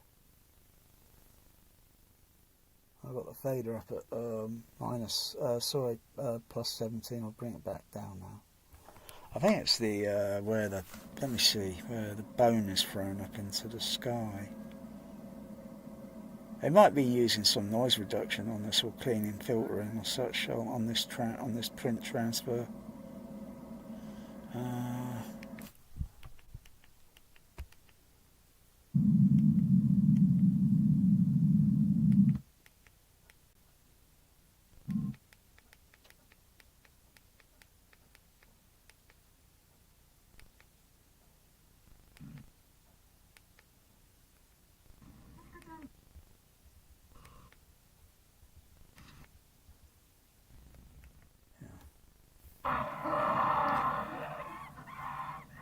Turn the fader up.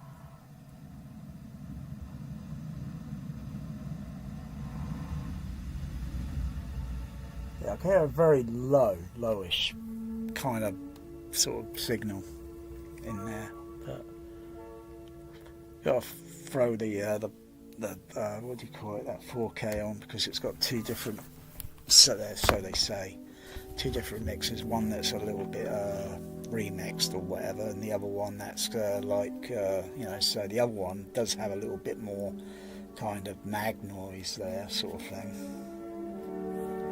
But it seemed a little bit more present on the Criterion.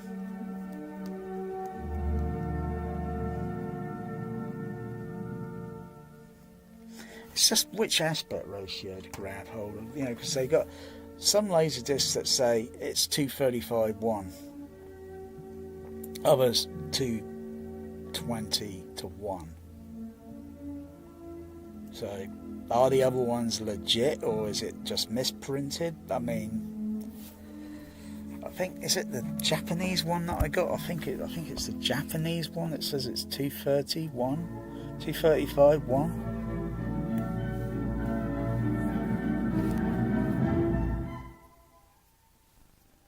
Let me have a look. Oh, let's see. Oh, I'm not logged in. Okay, so right. How many AC3 ones have they got? Alright, if it's the Japanese one, where is it? There it is. Yeah, that says 235:1. Where's the Japanese laserdisc? It's somewhere on the shelf. So I may go and grab it in a moment.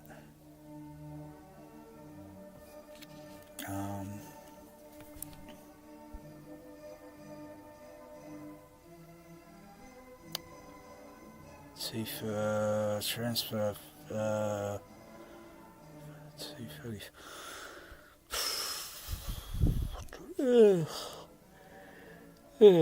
149.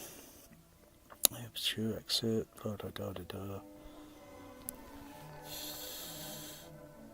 Hang on. Theatrical trailer. Oh right, trailer 221. Okay.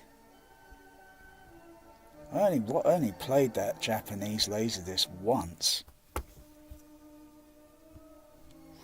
That was years ago. The other transfers they got here, what's this one? 25th anniversary. This one says it's 220.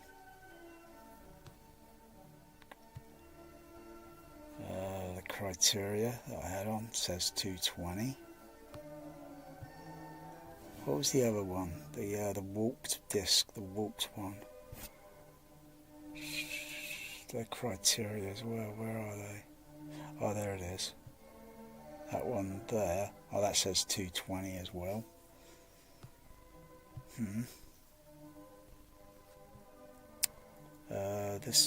That's a Japan one as well. That's just standard. No AC3, 220. Where's the other edition I think I got, but I'm not too sure if I do have it. I think I sold it years ago. Is it USA one? Maybe it's this one. Yeah, it was that edition. Oh, that was 220 as well. Alright, the Japanese one then, huh?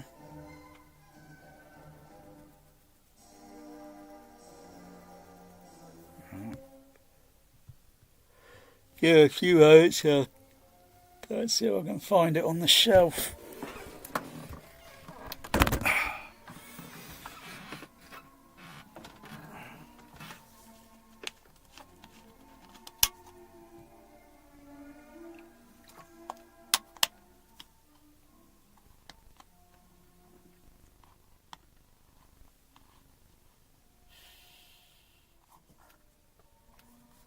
How do you do that rotation thing on the space station?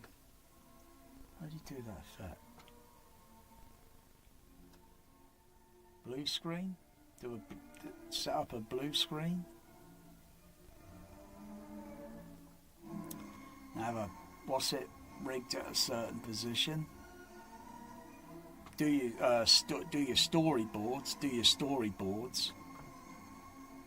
So you set the shots up for the storyboard. You set your shots up according to the storyboard. Because that one there, that looks pretty easy. Where it goes underneath the space station. You know, it's like, you know, you can imagine seeing it on Cinerama curved screen. I mean, I would be looking everywhere on that. I'd be looking everywhere, thinking, oh, wow.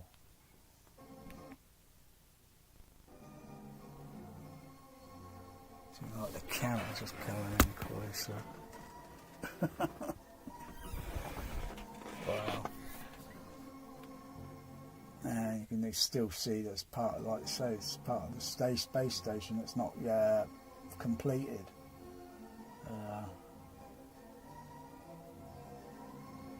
Would that actually work? Create a zero kind of like a anti-gravity field. Oh yeah. This yeah, I can see edge enhancement all on this.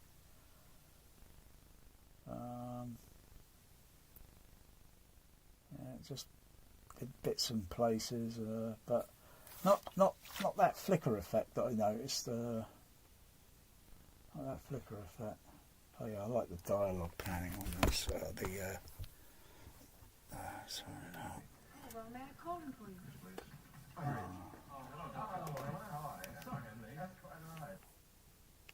Right. See you on the way back. Bye. Bye. Hi. Good morning, sir. Good morning. We haven't seen you up here for a long time. No, very nice to see you again. Did you have a pleasant flight, sir? It's very nice, thanks. I think Mr. Miller of Station Security is supposed to be meeting me. Oh, well, may I call him for you? Could you please? Oh, here he is. Oh, hello, Oh, Dr. Miller. How are you? Sorry I'm late. That's quite all right. You're looking great. Thank you. It's nice to have you back. Did you have a good flight? Oh, very nice indeed. Good.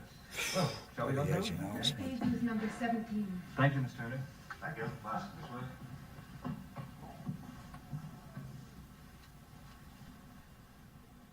Welcome to voice print identification. When you see the red light go on, would you please state in the following order your destination, your nationality, and your full name. Surname first, Christian name, and initial.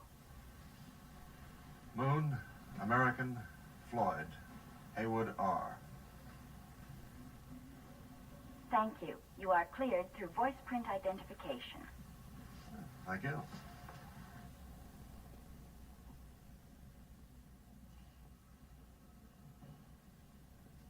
got time for breakfast?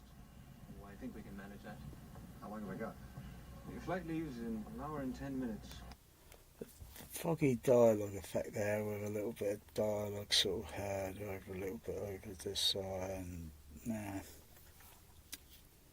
Otherwise, if that were modern daily done, I think that would be a little bit more centered. Make it sound distant, you know, so they're walking down through the corridor. It's clever. I like this corridor, this thing in this movie. This is all this lighting effect. I like that uniform light. Matter of fact, I've reserved a table for you for the flight room. It's been about 7 or 8 months since you were here last, wasn't it? Let's see, last year? Yeah, about 8 months. Suppose you saw the work on the new section when you came in. Hey, coming along great. Yeah, that's right. Oh, wait a minute. I can make a couple of phone calls. You go on ahead in the restaurant. I'll meet you there. Right. Got to make a couple of phone calls, and yeah, I haven't got a mobile phone yet. Well, they didn't have flat ones like this in 2001, did they? I mean 2000 or 2001.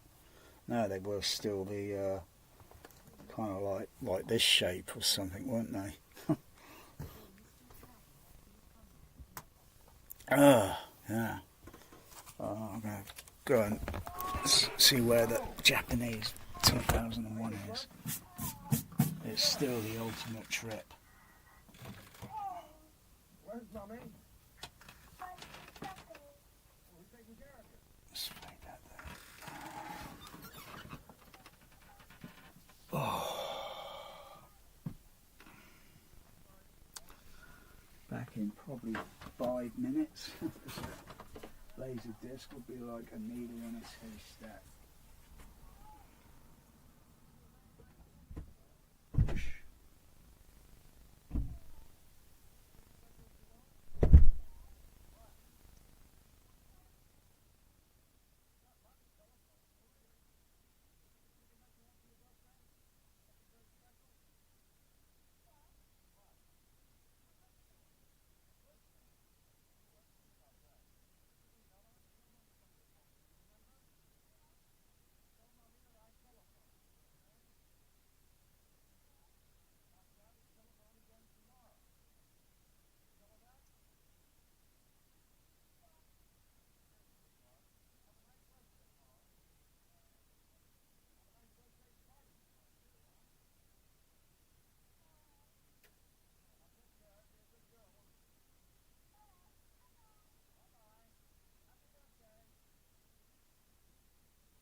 Ooh. It's the Japan edition. Nice artwork. Nice artwork. I got far too many I've got far too many, and I'm just starting to think, if not some of that laserdisc collection I've got is going to be a little bit fucked up. Because of the hot weather, and the way some of I've got discs laying on top of the shelf, so, you know, all that was stacked vertical. I've got a load of old laserdiscs about that thick laying on top, and I'm thinking, you know, I've got to get clear that. Otherwise, it's a matter of, I don't know, call it matter of principle.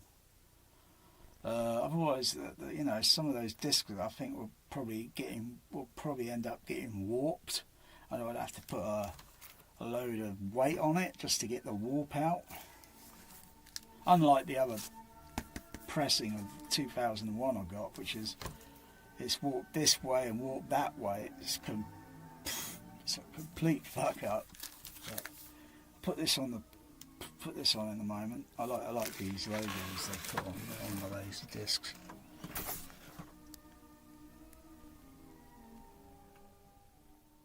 It's 70mm. I like that sort of that touch. You don't get that quality on Kaleidoscope or Blu-ray discs, 4K discs. Oh yeah, 4K. You know, when these were sold, the way things were sold and distributed in shops and such, the quality was like, I think, really high above premium of Kaleidoscope. Kaleidoscope is just fucking overrated in my point of view. It's just completely over. It's made for snobby people. I mean, what the fuck? You buy a little fucking box and you open that fucking thing up and look inside of what the electronics are, and there's only a few things on it that are going to be I can't say the fucking word, exclusive to that product. And when you look at all the other general components, they're about as common as mud. You can go and buy those components on eBay, cheap. I mean cheap. And then they stick a like a stupid high price on it, like they're trying to make it like luxury. There is no such fucking word that exists in the home cinema vocabulary. A luxury is a bullshit word. Otherwise, this is luxury. This is liquid premium luxury deluxe.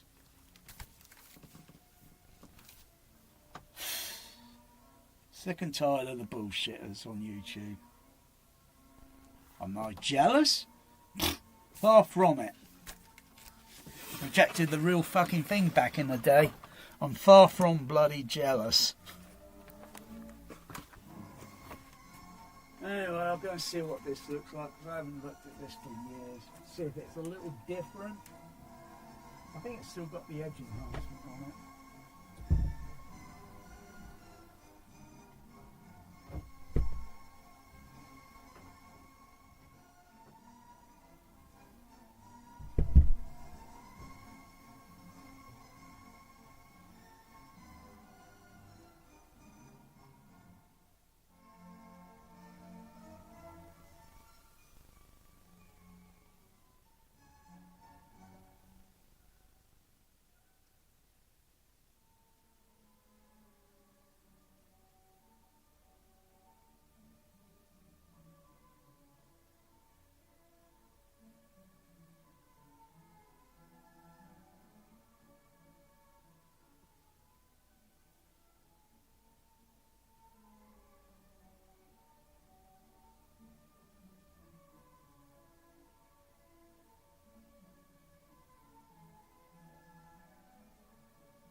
use player number 1. Ready player 1.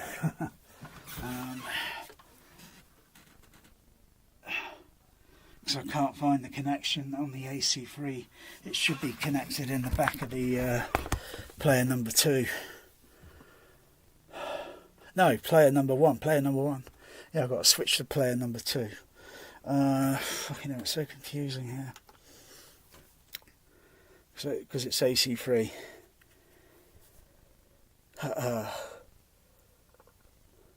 Yeah, but player 2 might have a bit of an issue when it gets about maybe 30 minutes into the disc, and it might start skipping. It's okay now because the apes are running around. The apes are running around. I've got to go to this. Find the.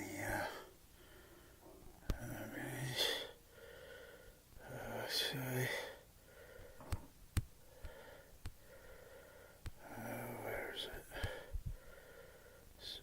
Is it that one? Okay. What was that sound I heard just behind me? What the fuck was that? What the fuck was that sound?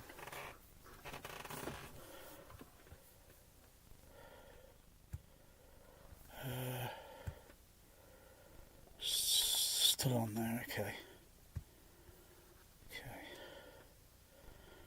So I've got another lead that's connected into the other AC3 output on the other laserdisc player, and I think also the Pioneer 925. So basically I've got to unplug the RCA cable that connects to the demodulator and just move the other cable and plug it in, you know, so I've got a connection, AC3.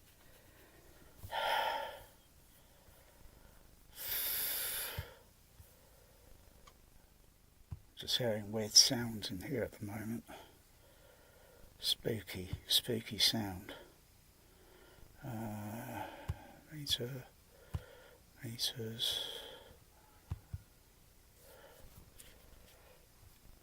Yeah, it looks in places a little kind of noisy on the Japan one. I can see this kind of noise or whatever it is on there.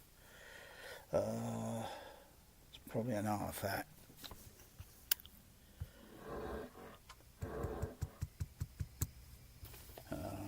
But I think disc. I don't think I noticed it in the past on this. I don't think I noticed Q dots.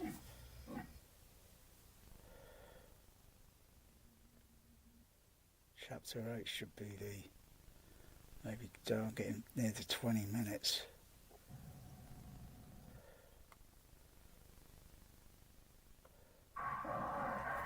"19 minutes. You know, if there are going to be any Q dots, I'll just start seeing things. The aspect ratio, got to just knock it down a bit.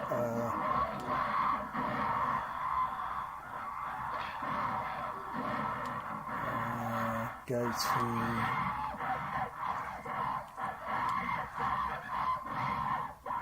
where that was, or go to vertical. Just adjust that just a little. So I need to shift it up and down a bit. I think it's okay. I think it's okay there.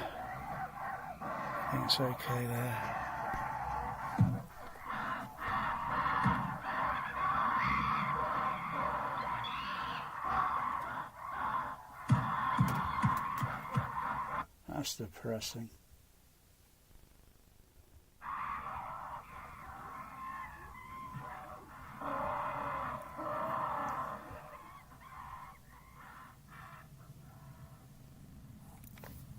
Turn up fader. Yeah, still okay. Of course, I want to be looking at the scene where the Russians, but I just think as it gets near the 30 minutes, it's going to start stuttering and such, as if there's something.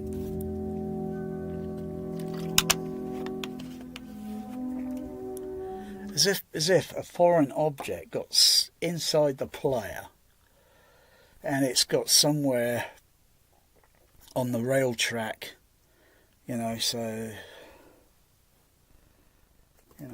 that's the laser, and you've got a rail track, and then it just a little servo motor, and it moves it along very slowly, and it gets up to a certain point halfway, as if there's something there. Could be hair, some hair or something, or it's found its way inside, and it's got wrapped round in a position, and at 30 halfway through it just starts having a stutter issue. But so far I'm 22 minutes, seems to be going okay so far, but it might have a start malfunction. But I just I've got to be certain if the other lead is connected into the AC3 on the other Pioneer. As I popped the disc in, and I was moving the cables around, but I couldn't see a I couldn't see an AC3 lock signal on the demodulator. Glows up, illuminates in orange.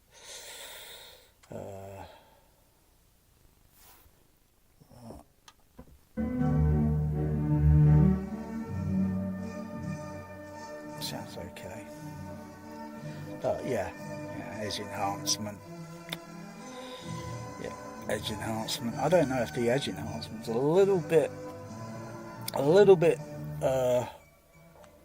worse than the Region 1 DVD.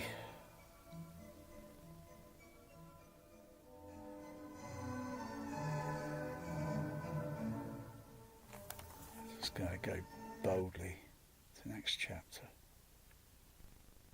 26 minutes. I'm getting close to 30. It's okay if it does that issue thing. Oh, okay. Have I got? What I need to make is a simple. Well, no, it only takes a couple of seconds. Unplug it, RCA, move the other one in, plug it in. But I don't think. Oh yeah, it's starting to skip now. It's starting to skip. It's starting to skip backwards. Yeah, it skipped backwards, and yeah, it's starting to skip. Yeah, 26 minutes. Okay, I'll stop it. I gotta put that on the bench. There's something a little bit iffy. I'll probably locate it easily. I just got to build up motivation, because it's a bit of a toll on my health condition. Yeah, I didn't put any bloody tape around the bloody RCA cables to say, yeah, this one's this Pioneer, this Pioneer, and this Pioneer. I just got the cables, but which one's which? I'm going to take another shot at it. It's got to be one of those cables. Maybe I'll try that. Oh, what are they doing out here, my cats? God, hey, come on. What are you doing? Joe, what are you doing? Come on.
be on the PCM, I think.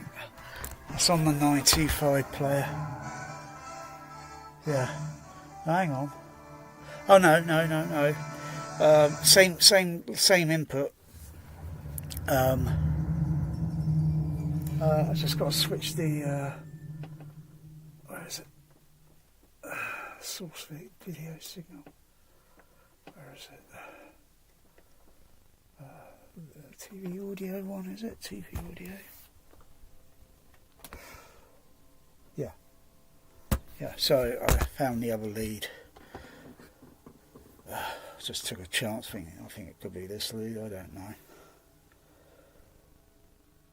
So 925.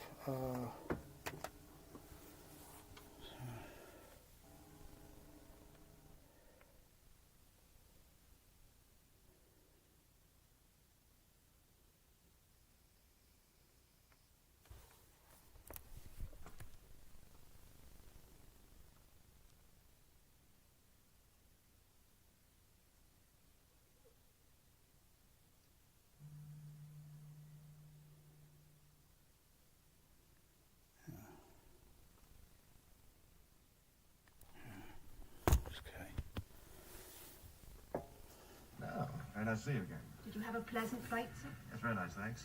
I think Mr. Miller of Station Security is supposed to be meeting me. Oh, well, may I call him for you? Would you please? Oh, here he is. Hello, Miller. How are you? Sorry I'm late. That's quite all right. You're looking great. Thank you. It's nice to have you back. Did you have a good flight? Let's find those Russians. Shall we go through?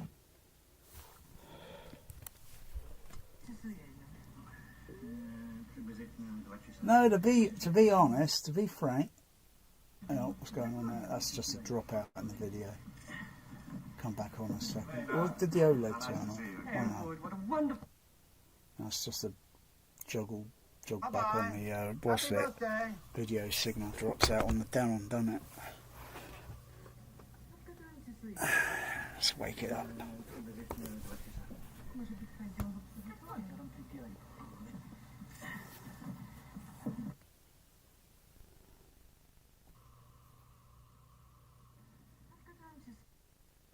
Digital pause frame. It's exactly the same. It's exactly the same image. And yet it was saying it's 235.1. I think that's a misprint.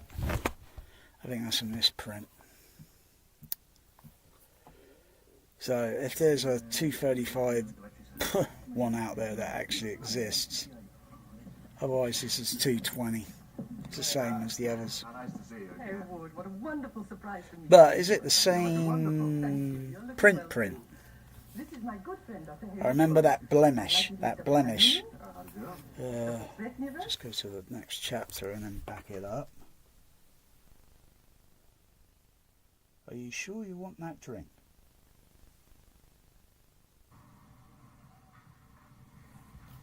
Now, are you sure you won't change your mind about that drink? Yeah, I'm positive.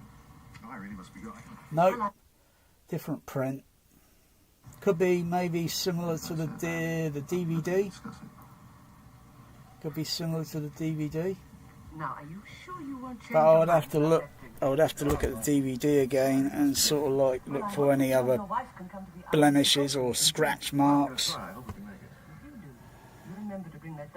But no, that doesn't have that little blemish above the glass on the table. No, of course not. Grigori and I will look forward to seeing you. Well, goodbye, Nina. It's been a pleasure meeting you all. Same aspect ratio. Whatever the reasons for your visit to Clarius, Dr. Floyd, the very best of luck to you. Oh, thank you. Ladies? Dun dun dun dun dun dun. Non viene mucho intruder. I think the laser database site needs to get a little bit better, update things on. They don't do show gatefolds. They show you the front cover, the back cover. They don't show like a gatefold or a triple fold like on some laser discs. You get a triple fold where it opens up, and it's like a Russian doll. Yeah. I think they need to do something like a screenshot, a screen capture sort of thing. Include it into the database, so when you look at the title that you're going to be because everyone's going to be going obviously for the one that's wider, aren't they? And avoid the other ones. It's just the way it is, isn't it? Why people want pan and scan? Oh my gosh sakes, please.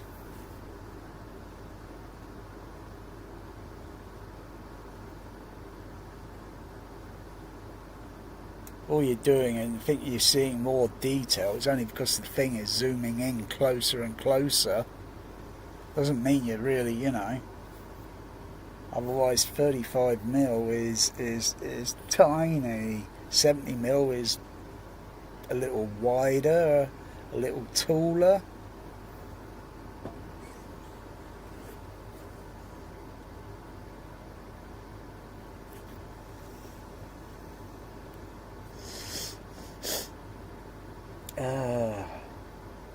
The only other thing is, don't have, well, the subtitles, Japanese subtitles, don't really get in the way. They're not in the screen frame area.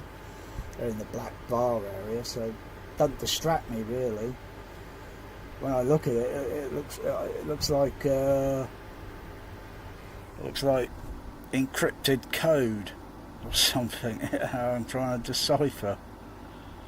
Like, what the heck was that one? It looked like saying 555 and whatever, or the symbols of the way the way it's written, the way the. So I do a line down around like that, and a there. I don't know what that means. Or a squiggle there, and a kind of round there. Oh dear, oh dear. I suppose the more I look at it and then try to listen to what is said, I'm thinking,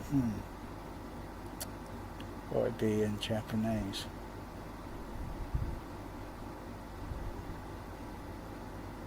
Because now I'm finding myself watching the blooming subtitle. My eyes are focused on the Japanese subtitles. So that's easy to cover that up. That's easy. Just get some black, something that you can stick on the screen below the below the black bar, and just stick it across so you don't notice it. It's not a big deal. It is a big deal when it's in the frame area and you can't get rid of it. I'd have thought they would have encoded it as closed caption. So I'm kind of curious. I didn't check the laserdisc if it had closed caption on it. Would the closed caption be in English or Japanese? I don't know. Maybe English, I guess. So it's kind of, yeah, but they could have put the closed caption as Japanese subtitle, and you turn it on with the but not everyone's going to have one of those devices. You'd have to buy another one, or I think some laserdisc players have it built in, but I don't know which ones. I think someone mentioned a closed caption thing is kind of like built into the player, but I'm not sure. I'm not sure.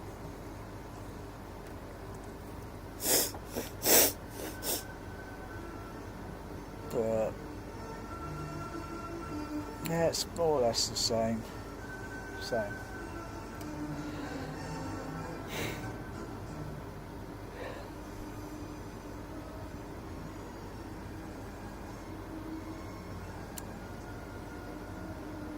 This is, you look at that other movie, what's it called?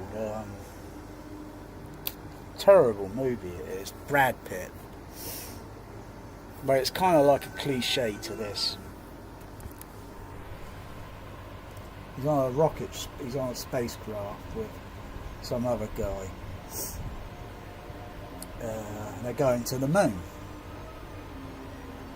And it's a bit of a knockoff. It's a bit of knockoff, sort of rip-off, sort of like from 2001.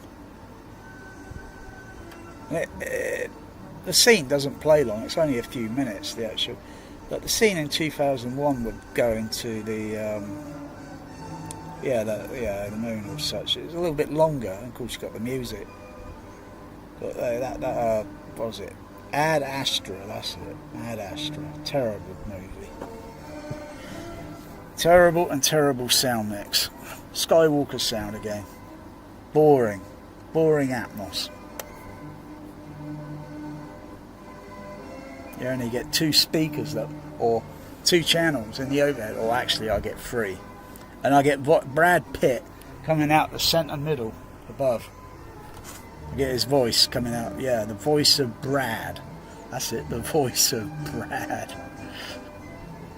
Yeah, you get a bit of this sound across the stage channel, and you get the voice of Brad in the, because the way they spread the narration track on the movie. But it was like terrible movie. God's sake, fucking terrible. It was like watching Apocalypse Now in outer space.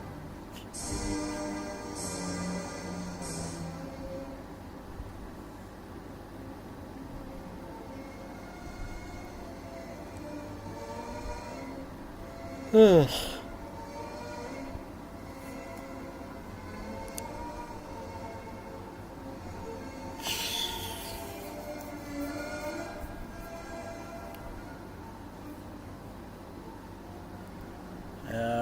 What edition would I put on? I think the DVD. I don't care. I mean, I've got to put that bloody Blu-ray back on, or that 4K, whatever it is. Is the aspect ratio a little bit less on it, a little bit more extra zoomed in? Or is it? I think it's zoomed in a little bit.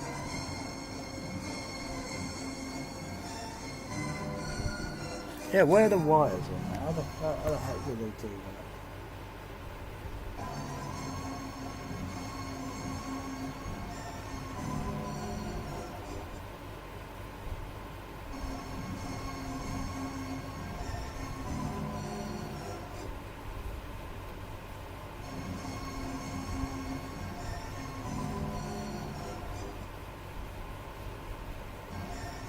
Oh, for the sake. I can't see the fucking wires. Usually you can see it on a laser disc. Okay. I don't know. Maybe it's. Hang on. Let me think.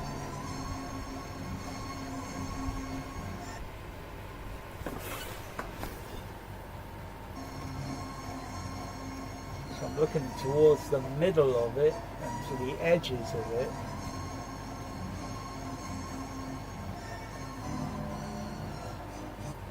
The only other, I can't see the fucking wires. The only other hypothesis I got, that thing is made so light of a material, so damn lightweight, and they probably got something underneath it blowing air up on it, so it kind of rises upward. That's possible in filmmaking. I just can't see the wires. They got to be so damn minute. And they must have, if not, they probably rehearsed it. Look at a daily or something. Think, yeah, that looks okay. Can't see it. Okay, let's run the scene. Let's do the scene or something like that. I'm just looking for anything that might, if it's a filament or such, or whatever, very fine. Anything maybe like light level coming in at an angle that might put a sheen or shine on the cable or something.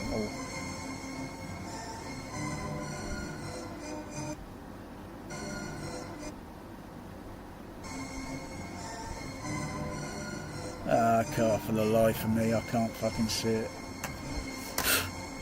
Oh, the zero gravity thing. Oh, that's different. That's no, now it's flickering a little bit there. It's flickered a little bit. It's okay there. It pulls out, then it stops. Oh, and it's okay. But it's random. Probably when it's going through the Denon, through the upscaler. It's okay there again. Oh, then it flickered a little bit. Yeah, it's random because of the upscaling thing.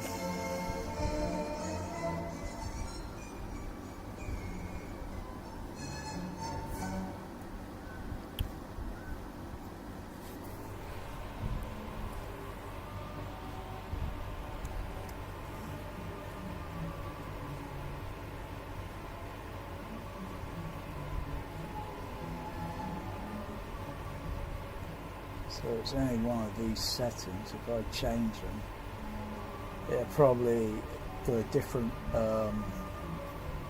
scaling.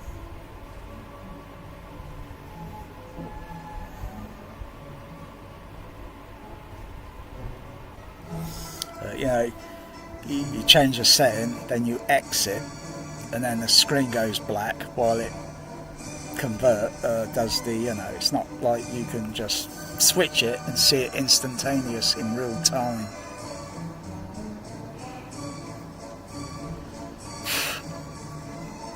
Ugh.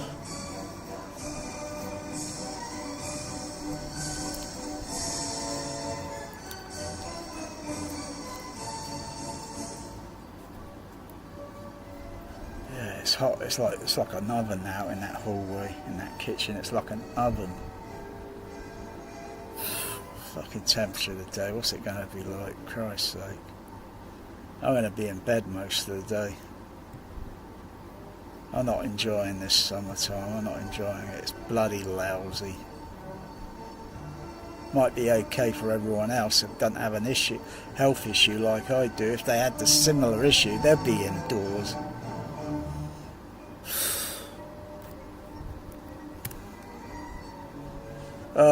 It's going to be roughly about 25 today, and that's where it is. Let's try the other location. 28, because I'm more or less in that region. Yeah, it's going to be roughly maybe somewhere between 25 and 28.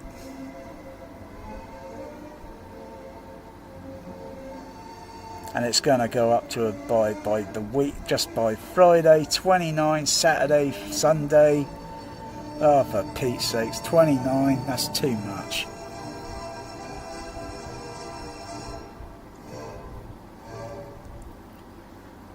But I don't know what it's going to be like through next week. Looks like it's cooling down, but not a lot.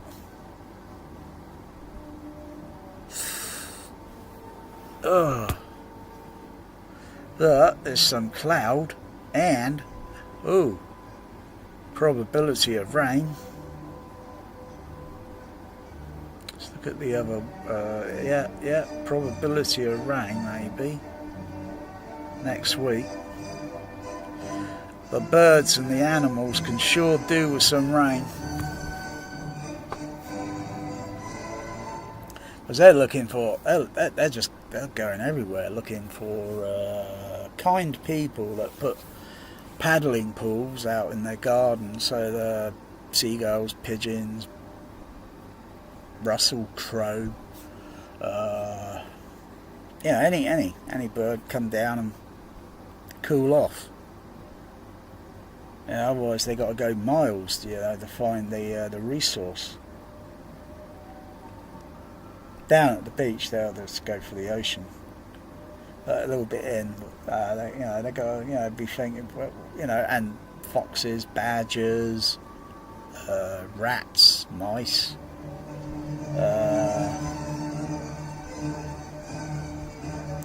foxes, badgers, moles, rabbits. They're all going to be looking for water,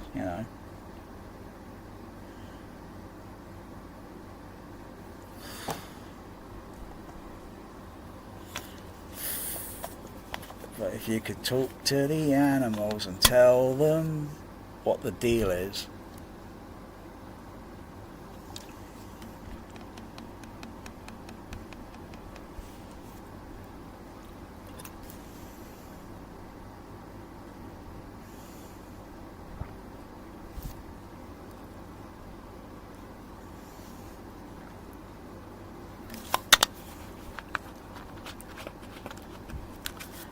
Yeah, why does all these AVs have video mode, converter and such? Yeah, the Trinov is pretty boring. With the Trinov, you can't put an on-screen display on your TV that's transparent.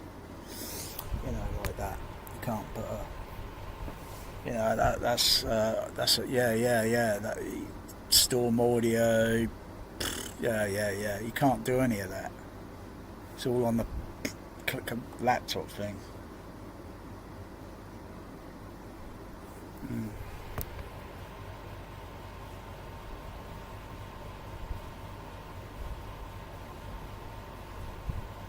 Of course, I've got different brightnesses and all different settings set on the you know. Otherwise,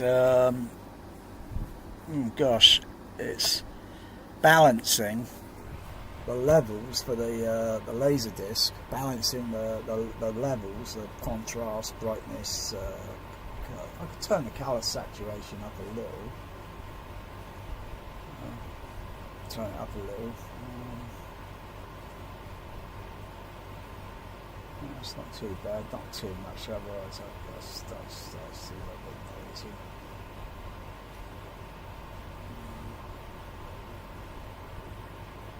And you've got noise reduction. And turn it on to high.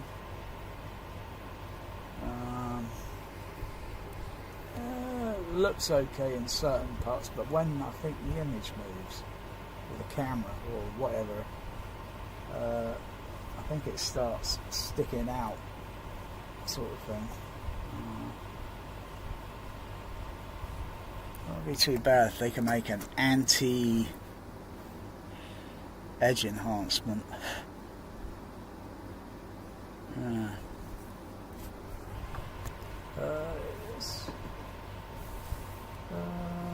Let's see.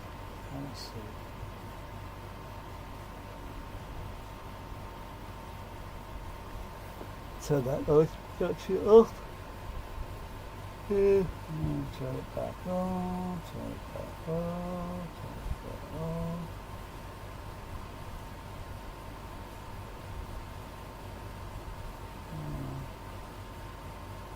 Yeah, so any sort of this sort of noise effect that I was seeing elsewhere in the image, that's kind of minimized now.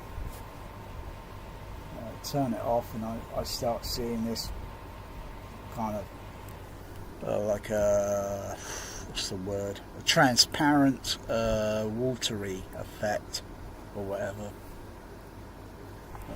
Turn on the high, or what about low?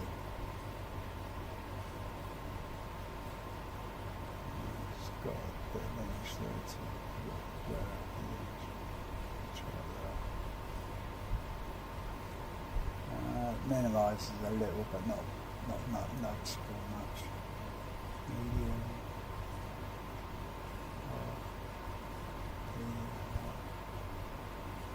Between a medium and high, but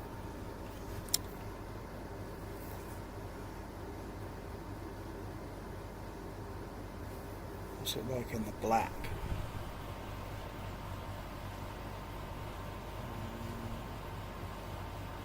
Yeah, it makes it appear smooth, but in some parts, sometimes where the image is moving or what, you get this you get this noise reduction artifact.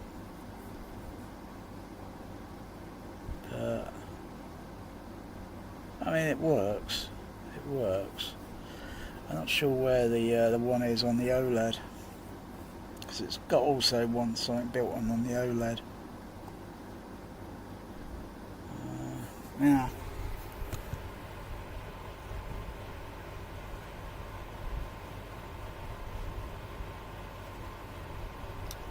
And we've got enhancement.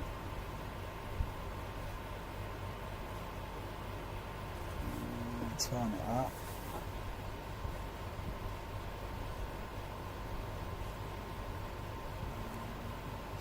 I see any. Is it supposed to enhance resolution? Forgot what it's supposed to do.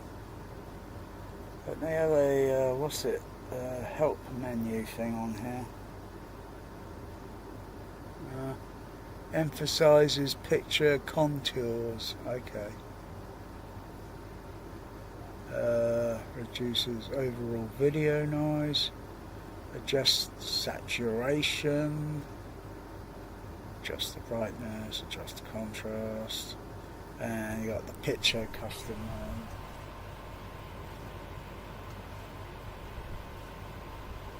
Kind of gives it a different colour tint. Yeah, don't like that. Oh, I don't like vivid. Looks kind of bluish. Streaming, kind of bit. ISF, daytime, terrible. ISF, nighttime, not much difference there.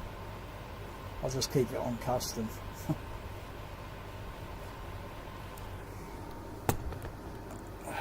Okay, they're having their sandwiches.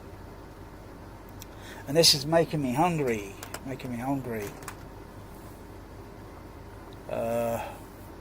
haven't got anything decent to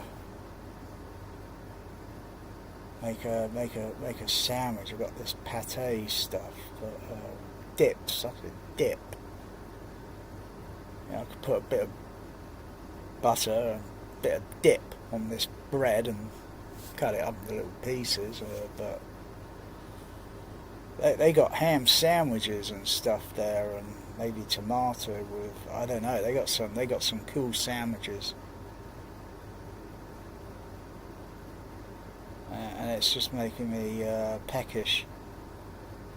I'm just feeling peckish. Oh, wrong remote.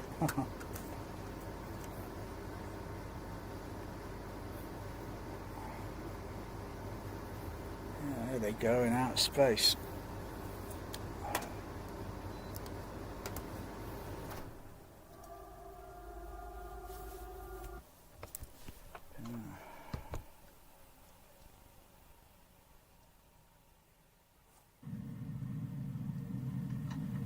See how long it takes that.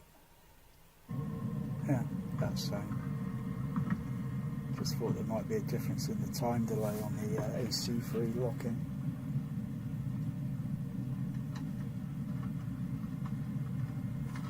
Oh, anybody hungry? Yeah, I'm hungry. What do we got? You name it. You name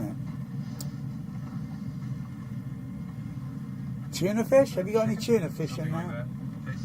Got any tuna fish? Got any ham? Oh, yeah, thanks. Good.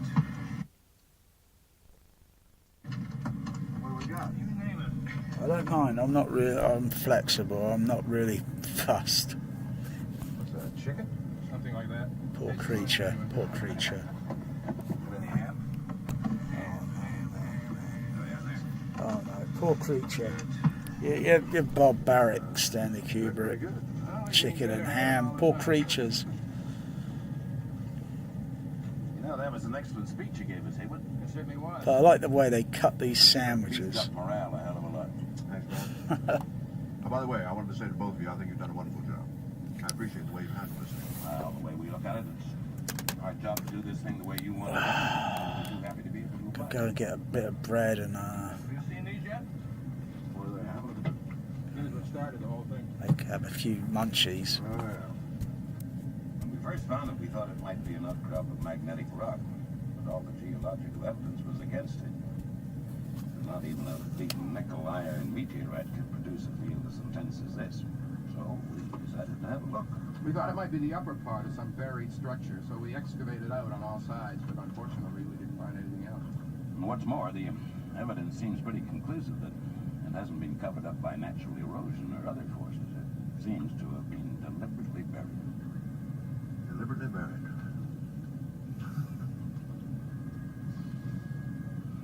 Well, how about a little coffee? Oh, great. That, yeah. A little coffee. I don't suppose you have any idea what the damn thing is, huh? Wish the hell we did. No, the only thing we're we're sure of is it was buried 4 million years ago. Well, I must say, you guys have certainly come up with something. Just outside. Got anti-gravity on there, haven't they? Anti-gravity on that on the space shuttle.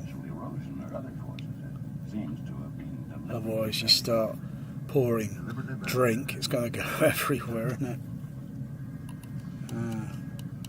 Well, how about a little coffee? Oh, great. Clever how they did it. But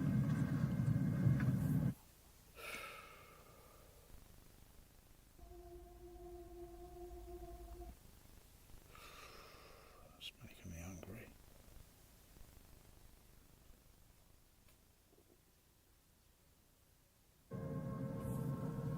Fucking hell, it's just making me hungry. Okay.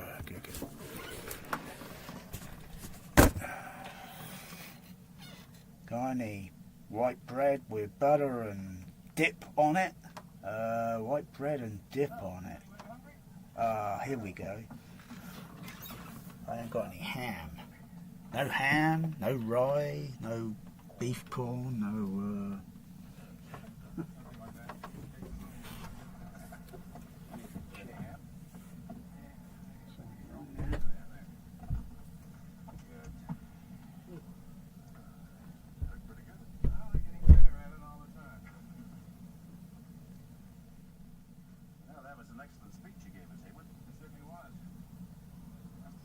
Up morale a hell of a lot. Thanks, Bill. By the way, I wanted to say to both of you, I think you've done a wonderful job. I appreciate the way you've handled this thing. Well, the way we look at it, it's our job to do this thing the way you want it done. We're only too happy to be able to oblige. You seen these yet? What do they have? Here's what started the whole thing. Well, When we first found it, we thought it might be an outcrop of magnetic rock, but all the geological evidence was against it. Not even a big nickel-iron meteorite could produce a field as intense as this. So we decided to have a look. We thought it might be the upper part of some buried structure, so we excavated out on all sides, but unfortunately we didn't find anything else. And what's more, the evidence seems pretty conclusive that it hasn't been covered up by natural erosion or other forces. It seems to have been deliberately buried. Deliberately buried.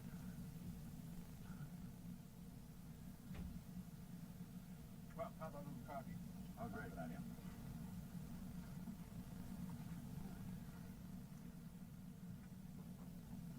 I don't suppose you have any idea what the damn thing is, huh? Wish the hell we did.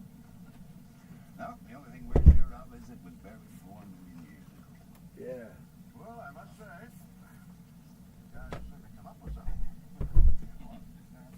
I'm going to watch this scene while I make a sandwich.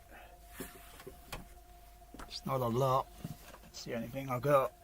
Things are terrible in the UK, where the government, you know, and this is all we got to eat now in the UK. It's terrible. It's terrible.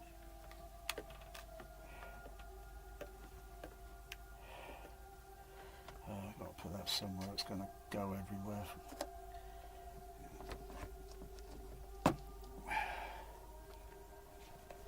So, at least it's not zero gravity.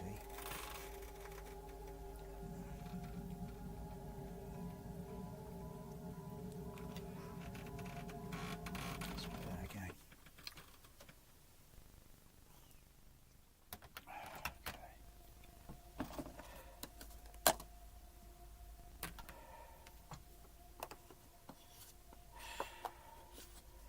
This butter's going to melt a little bit in this room temperature.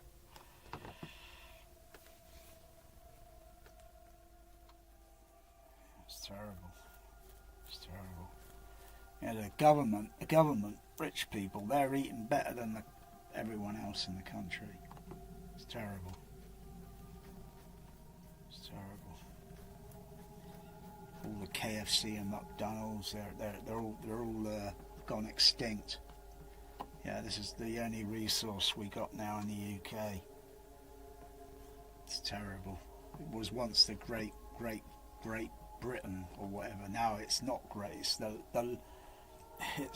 Low Britain. I'm kidding. No, but it could. It could. It's just, it's so damn depressing.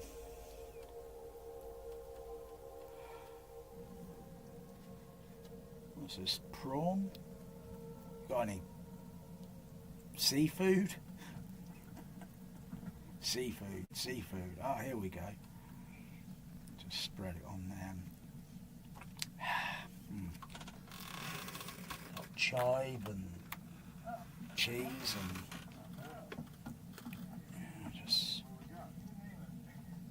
just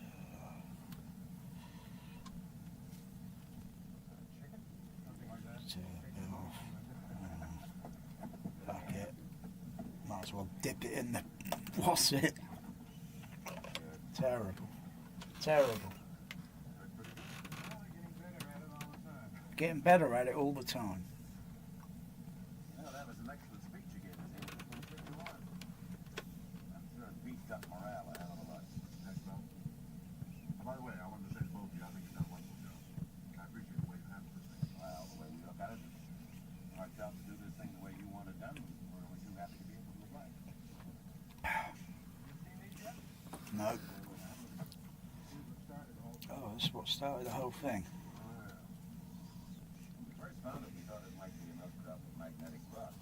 But all the geological evidence was against it. What does TMA mean? What's TMA mean? Iron meteorite can produce a field as intense as this. So we decided to have a look. We thought it might be the upper part of some buried structure, so we excavated out on all sides, but unfortunately we didn't find any more. And what's more, the evidence seems pretty conclusive that it hasn't been covered up by natural erosion or other forces. It seems to have been deliberately buried.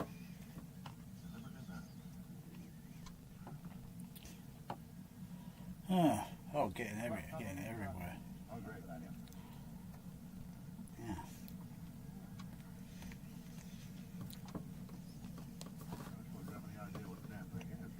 2001 sandwich. No, the only thing we're sure of is it was very warm many years ago. Well, I must say, you guys have certainly come up with something. I haven't got any coffee. I don't try it. I like coffee ice cream.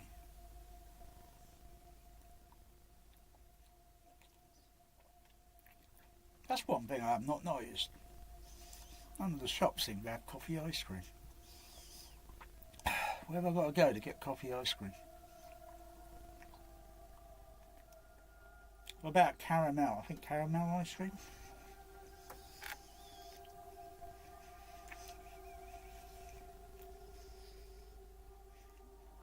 It's not a bad snack, this. It's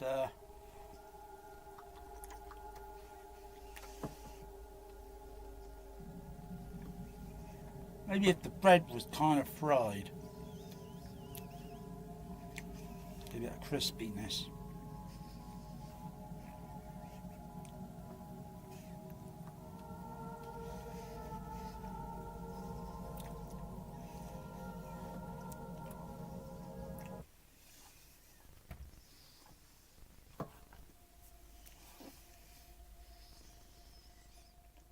Well, there's a little bit of video or some sort of, I think it's a bit of, maybe a little bit of crosstalk.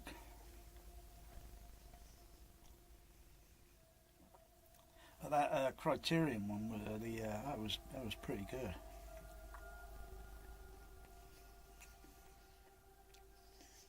Oh.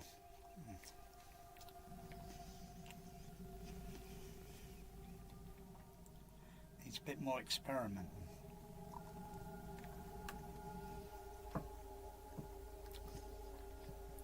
I think the earth in the background here in this shot, where you see the thing flying, I think it's a little bit over contrast.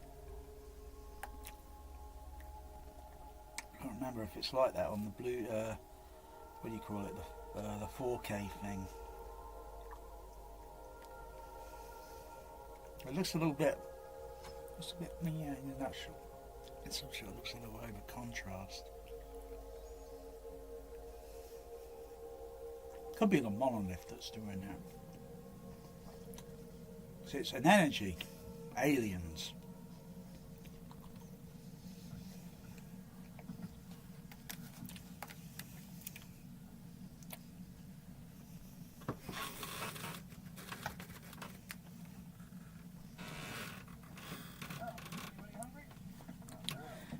Are you hungry? I think I might go for a third slice.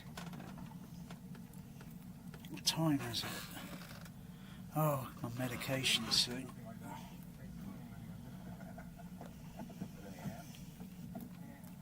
I'm going to have to imagine there's ham. I hadn't had ham on a sandwich in over, oh gosh, a couple of years, I think. I don't think I've had ham sandwich for a couple, 2 years, 3 years.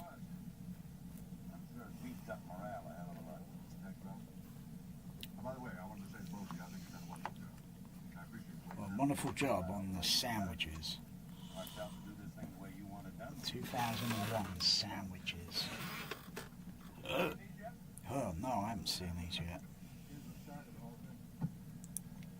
Try, is this the chive? I don't know. Can't tell which ones which are, but these flavours are nice.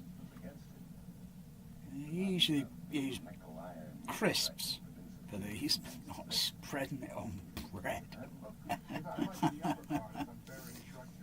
Well, actually eating it. Like the flavour or such. Like Neo. There is no spoon.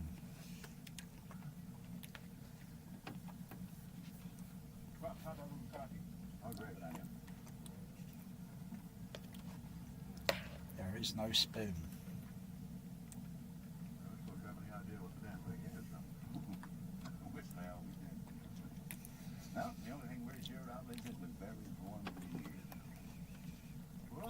Gotta be careful with this, it can go everywhere.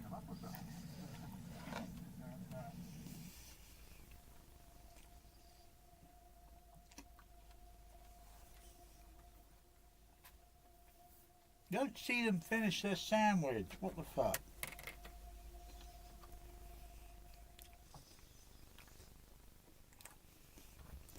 Bloody like 10 seconds of like what bloody sandwiches they got, and you don't see them eating, finishing the sandwich.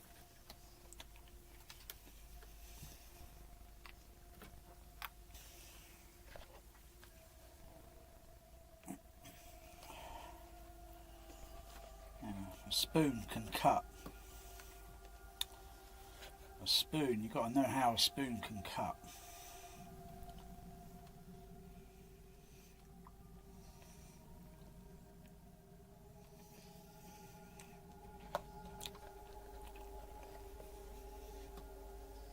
I could use a spoon to cut steak. I kid you not. Most people use a knife. I don't like knives.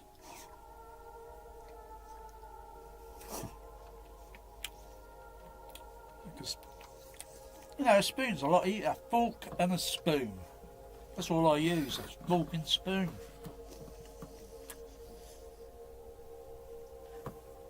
Learn how to adapt how you can use the I mean it's not I mean it cuts this bread okay. Cuts the bread okay. Slices the bread. Yeah, a spoon. There is no spoon.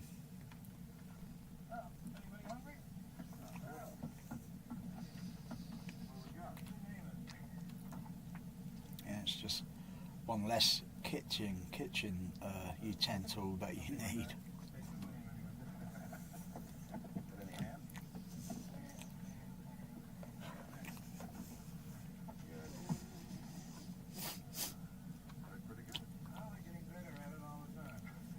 Get better at it all the time.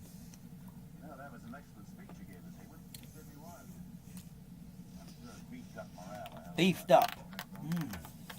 By the way, I want to thank both of you. I think you did a wonderful job. You got any beef in that sandwiches? Beef.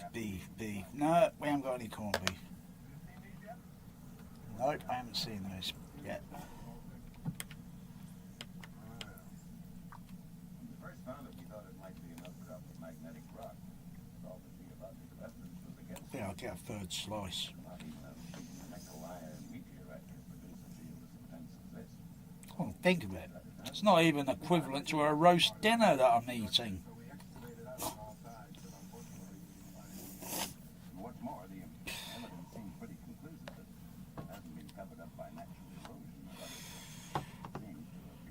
this room's getting warm because of the rack. Oh, flipping that. It's okay during the winter because, you know, the Mother Nature is, yeah. Got to think of Mother Nature and surround. No, the only thing we're sure of is it was very warm in the evening. Well, I must say, I'll probably get around to it maybe one day. But it's not going to be perfect in this room because the way things are with the rack and I'll experiment with speakers. Experiment with the dispersion, the way the sound frequency and how to manipulate it.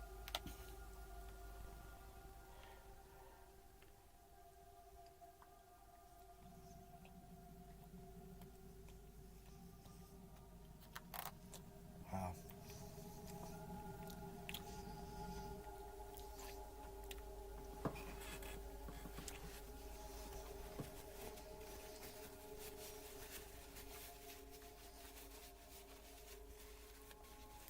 Yeah, I think I'll get a third slice. Finish off that butter research there. Oh gosh, I'm out of water. Oh, for Pete's sakes. Shit, what part of the scene is this playing? Did I just...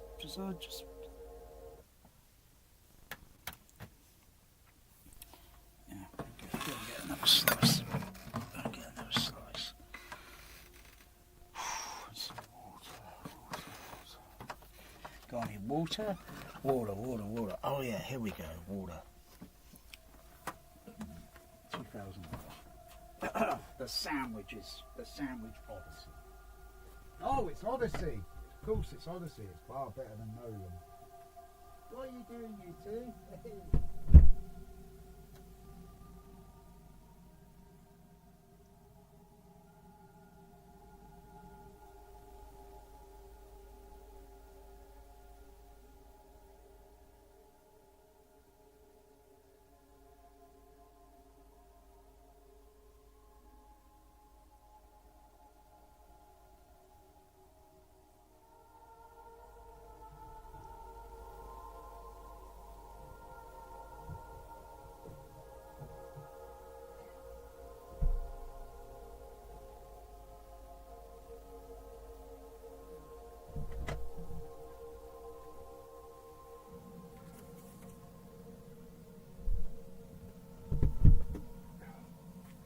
Just back in time. Just gonna get their sandwiches out.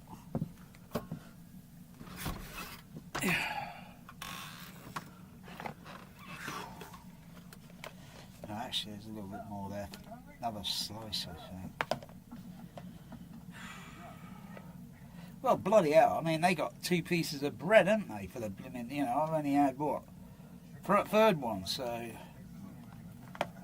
Unless they're cutting that bread up into 2 halves. But,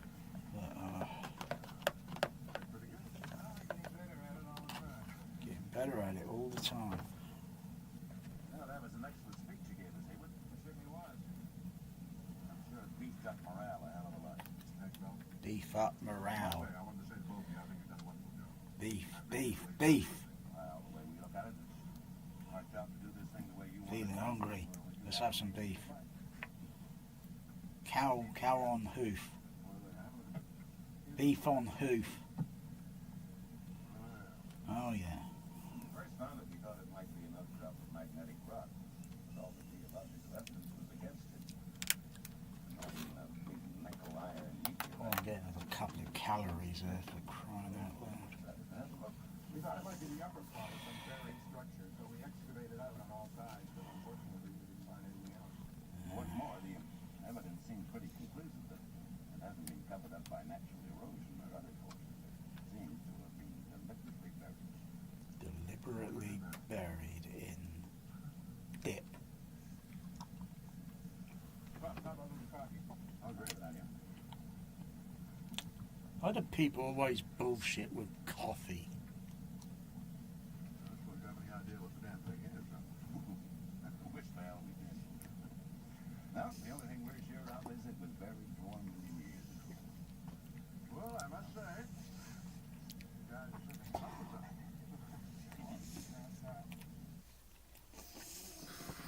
Yeah, it's hot. It's cold in space, minus 400 something, 450. Oh. A little bit too cold. A little bit too cold. Fucking hell.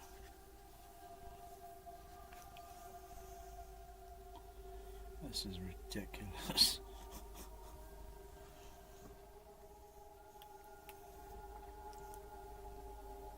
Ugh.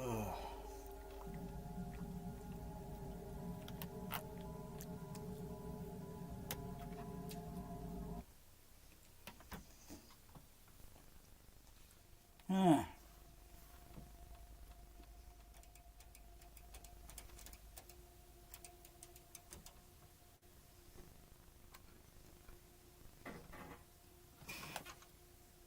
What the heck was that sound? Something rattling back here. Weird. I've got a rat in here, have I? No, I don't think so.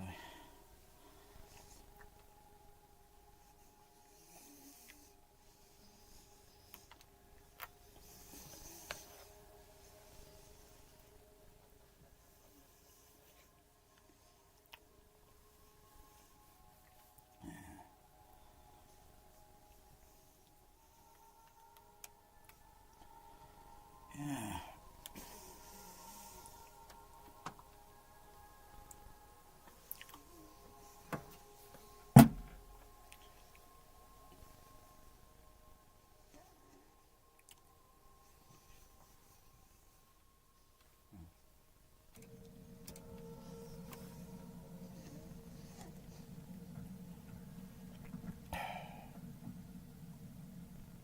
Yeah, I think I'm full now with the 2 free slices.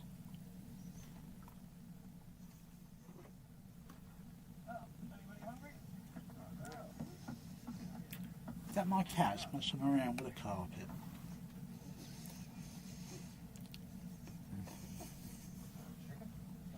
Yeah, I'm definitely full now. 3 slices, that did it.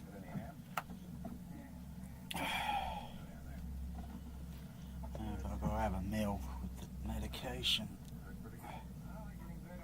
Should have had the medication. Should have done the medication now. Well, that was an excellent speech you gave us, Hayward. It really was. I'm sure it beefed up morale a hell of a lot. Thanks, Bill. By the way, I wanted to say to both of you, How can they beef up the morale? well, the way we look at it, it's our job to do this thing the way you want it done, but you have to be able to do it right. Have you seen these yet? Well, here's the start of the whole thing. We first found it, we thought it might be another magnetic rock. All the geological evidence was against it. Not even a big nickel iron meteorite could produce a field as intense as this. So we decided to have a look. We thought it might be the upper part of some buried structure, so we excavated out on all sides, but unfortunately we didn't find anything else. And what's more, the evidence seems pretty conclusive that it hasn't been covered up by natural erosion or other forces. It seems to be deliberately buried. Deliberately buried.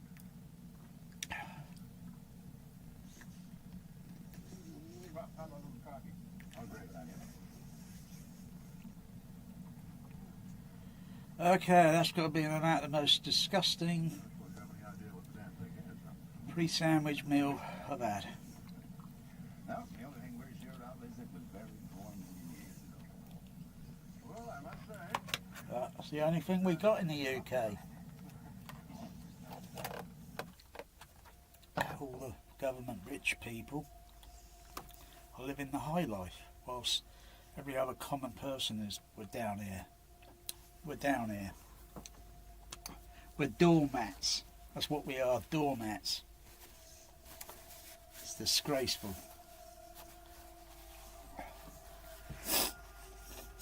Gotta do something about it. Okay.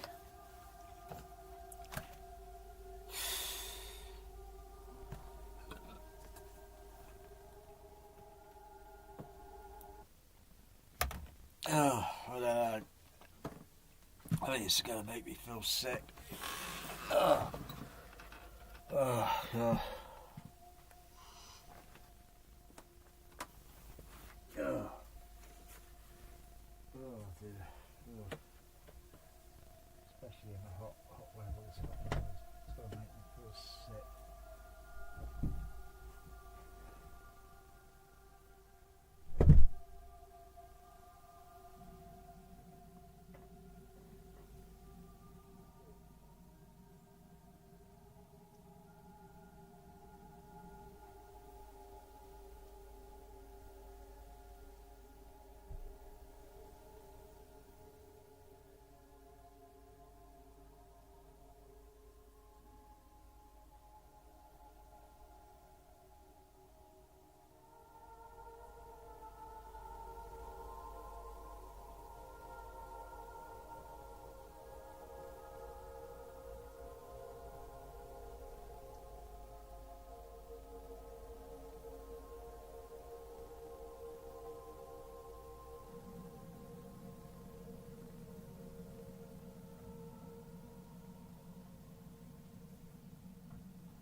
Beefed up morale a hell of a lot. Thanks, Bill. And by the way, I wanted to say to both of you, I think you've done a wonderful job.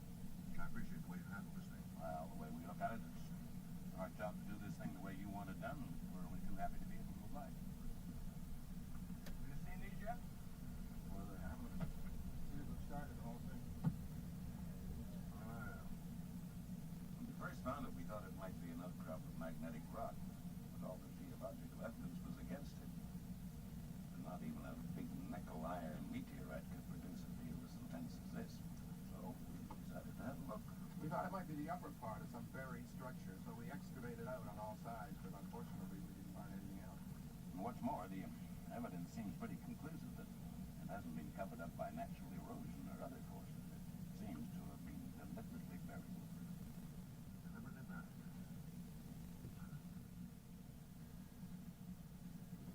Well, how about a little coffee? Oh, great idea. I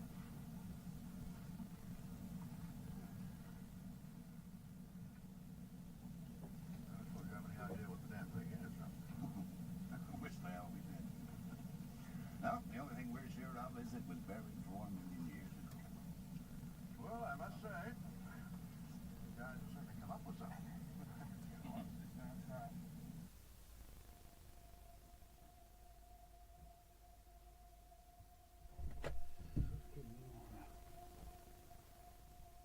Oh, they're still having sandwiches. They land in their spacecraft and still having sandwiches. Alright, turn the laser off. Turn that laser off. Where is it? Turn that off. Whew.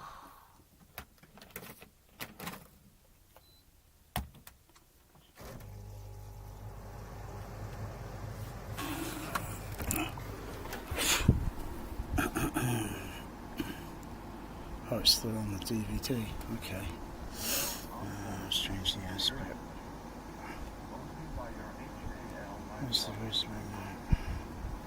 Oh, yeah.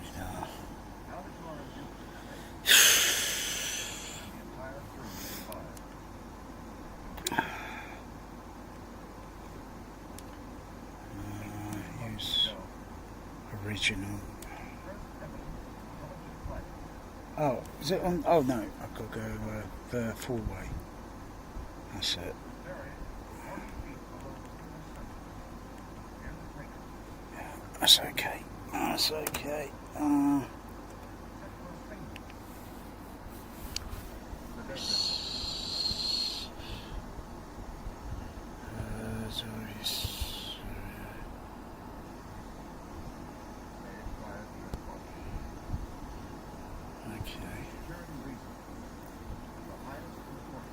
Turn the fader up. Oh no, I've got a fader, so turn the SDs up. Only by your HAL 9000. So what chapter is it? Now that you Try are chapter in Jupiter's 15. Oh no, chapter 15. Try chapter 11. Oh no. I think there are less chapters on the DVD. I think there are less chapters. Chapter 8.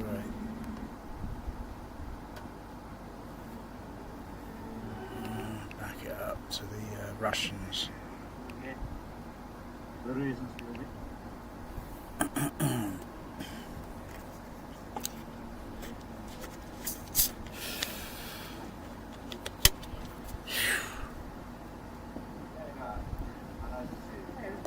Wonderful surprise to meet you.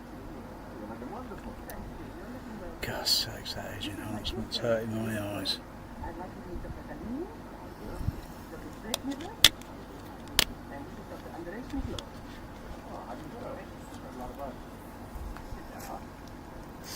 Yeah, so there's video information on the criteria where the transfer was done. That's interesting. Whether they're still around. So where was the each transfer? Where's it done? Because I think it's always not probably maybe done at the same place. It probably gets sent elsewhere. Probably because they got, so much going on and they got to send it elsewhere and get it done.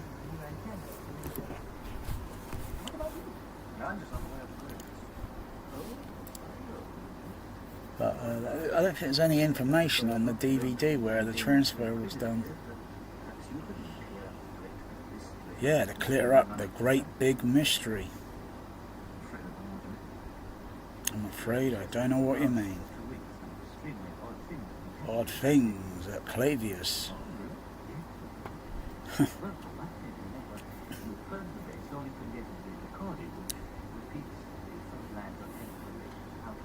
They got phone lines on the moon? I thought they'd be using some sort of transmission. With maybe repeaters placed in certain locations, and you send the signal to the repeater.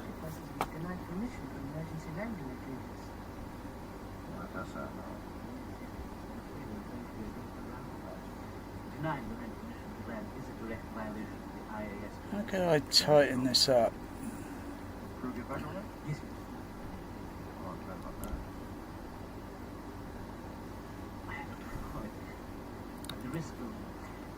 Oh, I feel like I'm going to be sick with that sandwich.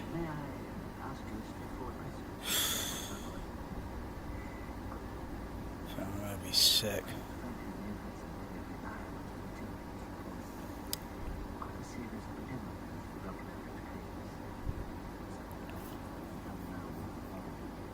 Unknown origins.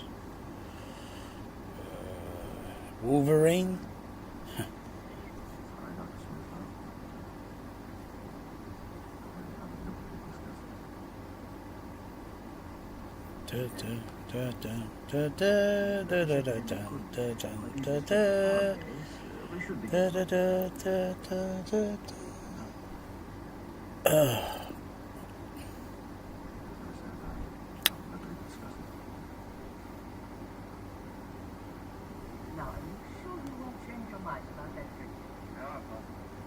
TTS 2001 cancelled. Well, we're going to try. recommend that you bring that darling little daughter with you. That'll all depend on the school vacations and all that sort of thing. But we can't. Don't forget, you got a standing invitation to get this. Of course, Dr. Grigori and I will look forward to seeing you. Well, goodbye, Dana. Pleasure meeting you all. Dr. Sweetlove? Whatever the reasons for your visit to Claire's, Dr. Floyd, the very best of luck to you.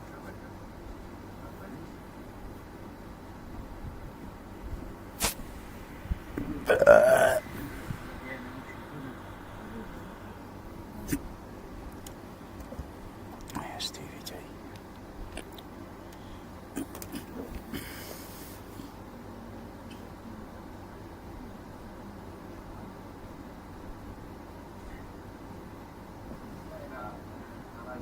Edward, what a wonderful surprise to meet you. You're looking wonderful. Thank you. You're looking well, too. This is my good friend, Dr. David Floyd.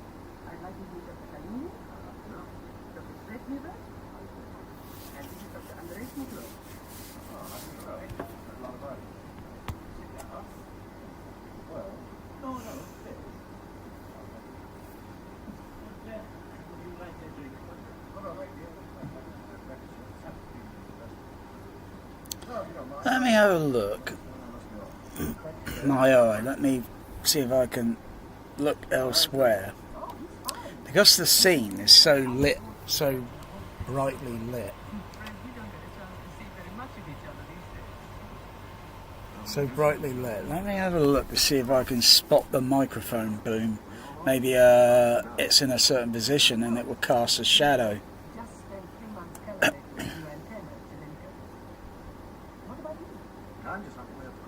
But you know, if it's all set up right, so you make it look good. Shouldn't see the microphone, but my eyes are now just looking all over the image to see if I can see anything, maybe a shadow or something that might, you know, appear somewhere.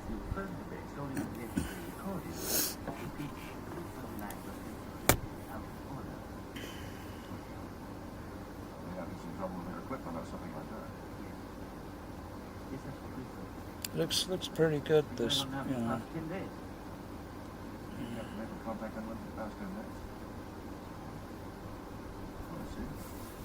another thing, David. 2 days ago, one of our rocket buses was denied permission for emergency landing activities.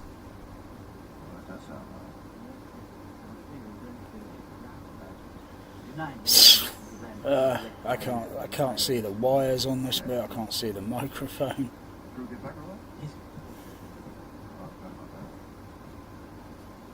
What sort of microphone would they use on production? The risk of pressing or seem reticent to step.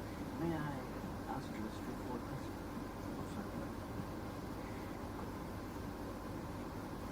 Frankly, you have something that reliable intelligence for us. A serious pandemic broken out today.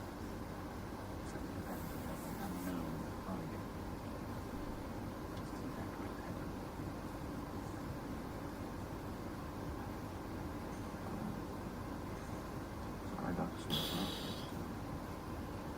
It's very cleverly done. But this evidently could quite easily spread to our base. We should be given all the facts.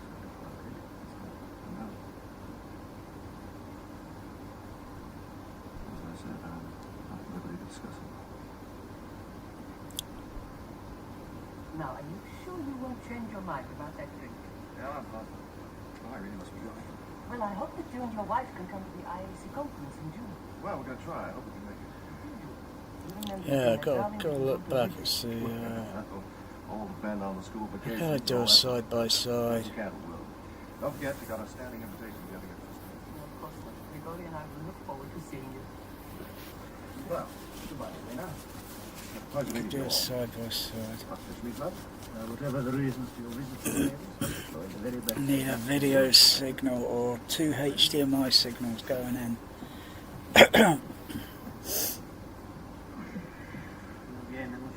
Sorry, it's not the Pioneer, it's the...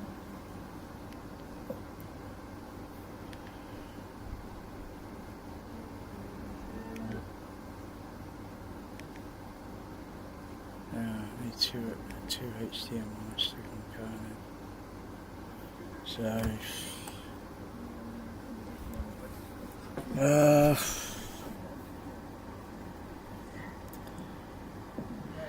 So the HDMI is selected on the HDMI for the playing Panasonic.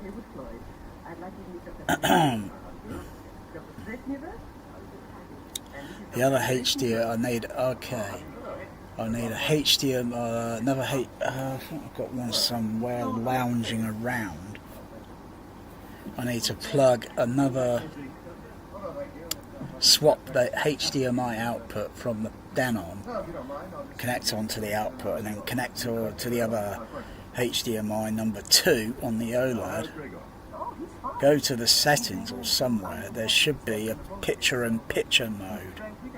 So I can put 2 pictures-in-picture. How they appear on the screen I don't know, but Where you all off to? Up or down? We're going home. We've just spent 3 months calibrating the new antenna. What about you? I'm just on the way up to Greenwich. Oh, I know. However, Dr. Floyd, I hope you don't think I'm being too inquisitive, but perhaps you can clear up the great big mystery about what has been going on up there. so if I could go to a screen thing like there and still have the picture on a little display whilst it's but gotta look in the settings, picture in picture, that's if it does. It might not do it. Probably having some trouble with their equipment or something like that. Yes, that's what we thought was the explanation first. It's been going on now for the past 10 days. You haven't been able to contact anyone for the past 10 days? Oh, I see. And there's another thing, Harry. 2 days ago, one of our rocket buses was denied permission for emergency landing activities. Connect to control. Denying the men permission to land is a direct violation of the IAS. Smart reader, Google Cars, AirPlay, Mobile Connect. See, picture in mode. I thought they say picture in picture mode, but maybe that's what they mean.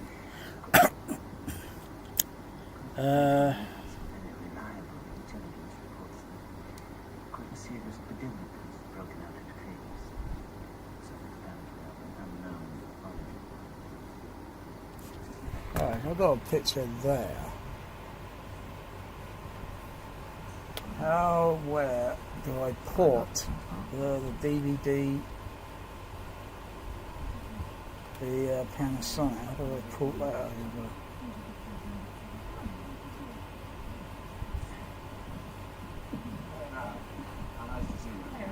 Maybe there's a picture button on this sort of thing. A PIP. I'd like to meet Dr. Kalini, Dr. Stretniver, and this is Dr. Andres Mislo.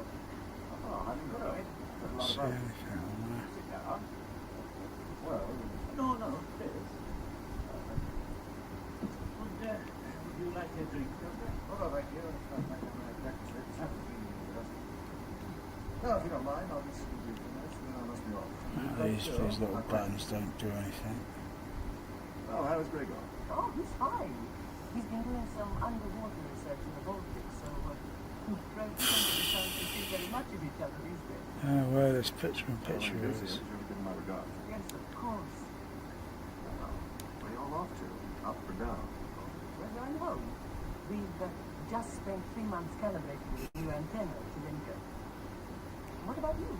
I'm just on the way up to Greenwich. However, Dr. Floyd, I hope you don't think I'm being too inquisitive, but perhaps you can clear up the great big mystery about what has been going on up there. I'm afraid I don't know what you mean.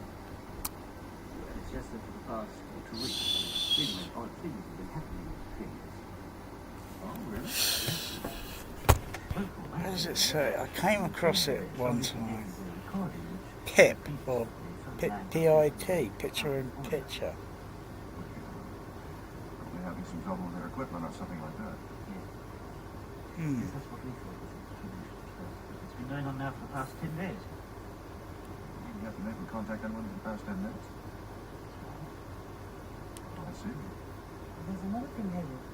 2 days ago, one Let of me our try on rocket the buses menu denied thing permission here. for emergency landing activities. Well, that does sound wrong. I'm afraid we're going to be a bit of a row about it. Denying the main permission to land is a direct Multi-view? violation of the Oh, IAS hang on, maybe that's something to do with that.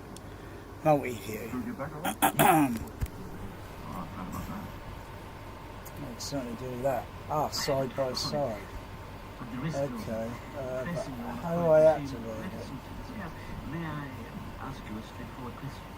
Well, certainly. Frankly, we've had some very reliable intelligence reports that quite a serious epidemic has broken out at Cleveland. HDR Panasonic. Hang on. Something there. Is it processing or waiting? Sorry, Dr. Smith, though. And then select. But this epidemic could quite easily spread to our place. We should be given all the facts. I know. Not seeing all the other wussets. As I said, I'm at liberty to discuss it. Try YouTube, I don't think it's Sure you connected. won't change your mind about that drink. Right, two things selected there. Well, I hope that you and your wife can come to the IAC conference in June. Well, we're going to try. I hope we can. What was that?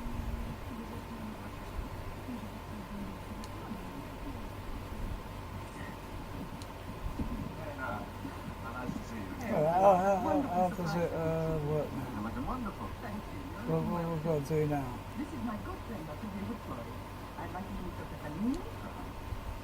Ah, press selected. What's that doing there? Okay. Alright, got something on YouTube. Nothing on YouTube, so I'm not connected to. No, if you don't mind, I'll just. I've got a graphic image there, but I don't know if it would actually do through 2 HDMI signal. Theoretically, it should be able to. When you do see him, sure give him my regard. Yes, of course. Where you all off to? Up or down? We're going home. We've just spent 3 months celebrating the new antenna. It's connected to the what's it, but it's not picking up a signal from YouTube. So, Dr. Floyd, I hope you don't think I'm being too inquisitive, but perhaps you can clear up the great that's wrong. mystery about what has been going on up there. I'm afraid I don't know what you mean.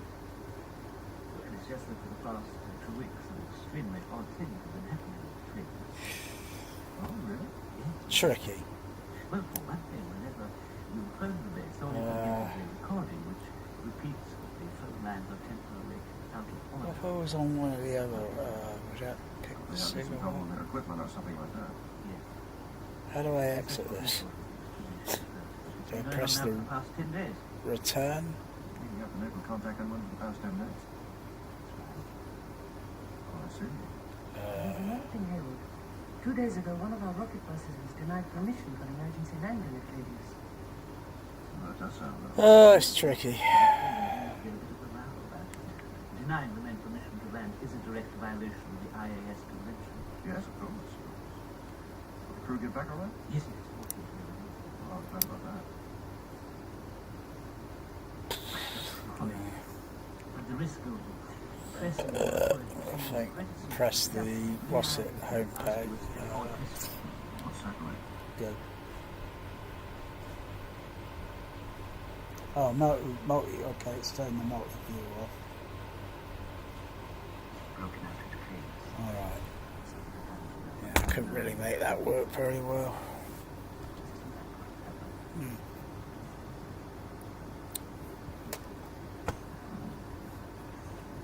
Sorry, Dr. Smith. I'm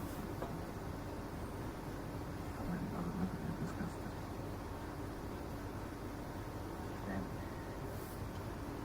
But this epidemic could quite But with respect to our base, we should be given all the facts. Speaker facing up downward on the sidewall. One down on the floor facing upward. But your ear will notice first direct part of sound. One speaker, it's got to be uniform. Another one up on the side, so two speaker instead of facing them. You know, flip them around. One above, slightly on the wall, one below, so it's, the sound is firing upward, diagonally as well.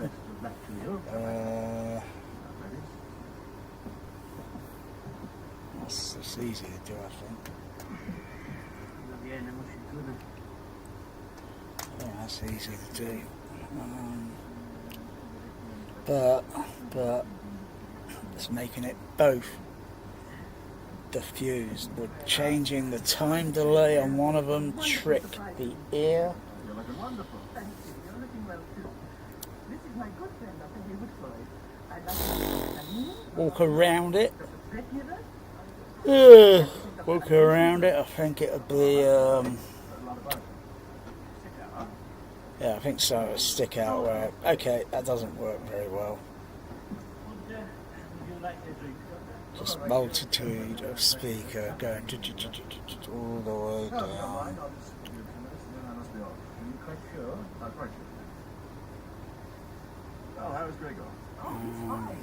He's been doing some underwater research. Balancing the level. Think very much of each other these days. When you do see him, sure to give him my regards. Yes, of course. If an all in, that would give a Just spent 3 months good bass level, but then that's got to be adjusted, so stage channel blend smoothly rather than the signal coming from the front, and then the bass signal on the surrounds will be up there, and then the signal is not going to exactly match.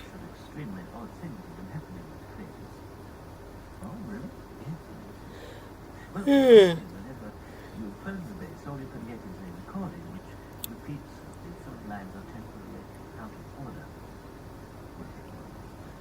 They having some trouble with their equipment or something like that. Yes. Yes, that's what we thought was the explanation at first. It's been going on now for the past 10 days. Oh no, diffuse the signal. I see. There's another thing, Harry. 2 days ago, one of our Step rocket outside, atmospheric is uniform. That sounds all right. Yes, I'm afraid we're going to be a bit of a row about it.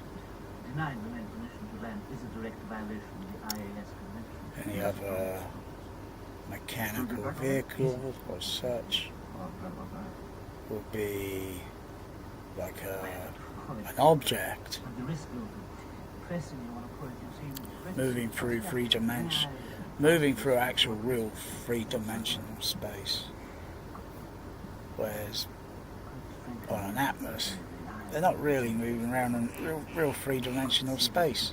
They can't do anything in between.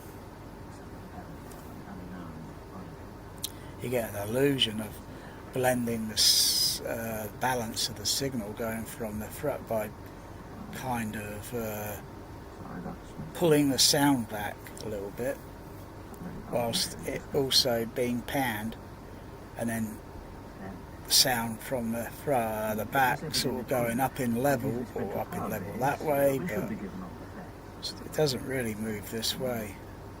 Just level goes up and create a phantom like a phantom acoustic signal. Now, are you sure you won't change your mind about that drink?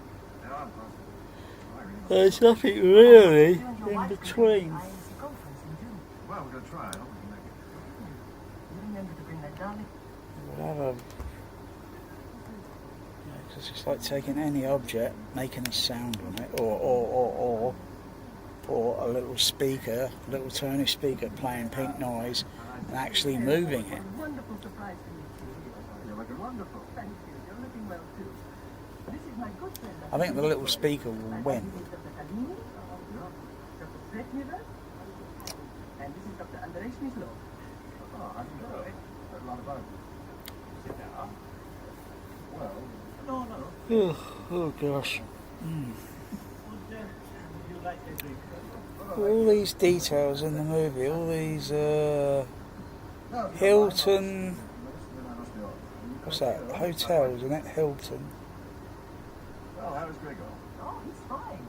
He's been doing some underwater research in the Baltic, so... I wonder what those office chairs are in the movie. Were they actual furniture that you get you know, selected and they used it, or did they totally fabricate it from scratch? I'm just on the way up to Greg. Oh, I know. Dr. Floyd, 2001 Space Odyssey seating. Let me see. Let me see. 2001, no, hang on. 2001 A Space Odyssey seating. Aha, found it. Bingo.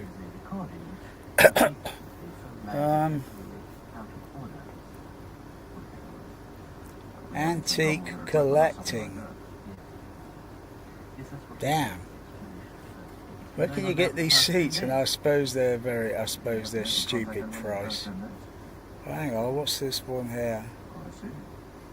Oh, that's the set designs and everything they're building.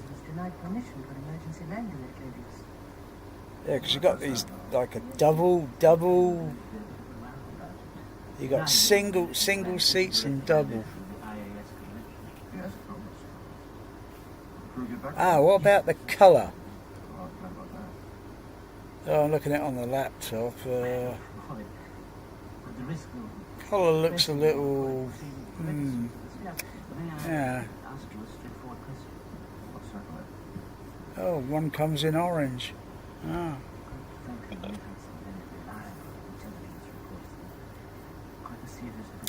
But are they actually comfortable to sit on? You say there just to sit on for a brief, you know, not something you want.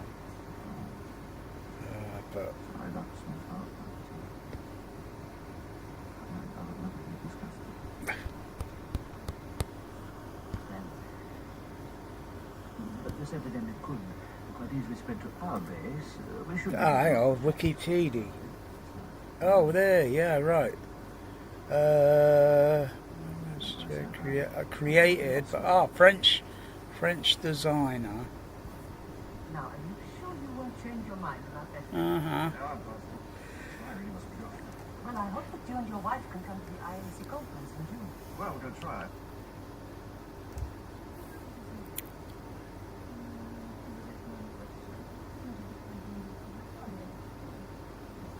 Yeah. Yeah, a little brief,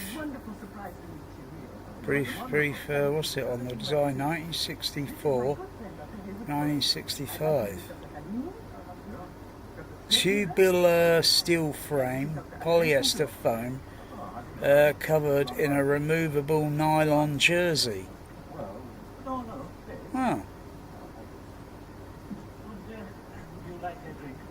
Oh. Yeah. As they demonstrate in the movie, when the guy picks one of the seats up, they don't seem heavy.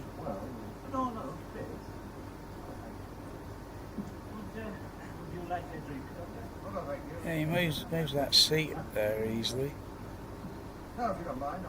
Tubular steel frame.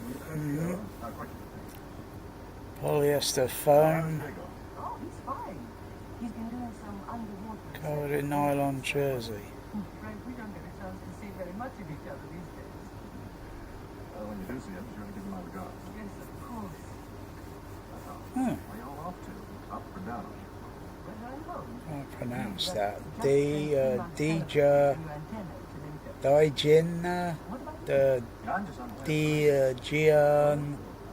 Yeah, just French. I can't pronounce that. I hope you don't think I'm being too inquisitive. DJ. Perhaps you can clear up the question. Dijon chair? I'm afraid I don't know what you mean. I wonder if Google can understand what I say. Odd things have been happening with the trade. Dijon chair. Oh, really? Yes. Well, for one thing, whenever Oh yeah. you turn the base, all you Okay. can do is Different shape. Different seat there. That one's totally plastic by the looks of it. Some trouble with their equipment or something like that. Yes, that's what we thought. Ah. It's been going on now for the past 10 days. But whoa! 3,700 for one of these 2000 and Space Odyssey seats? I don't think so.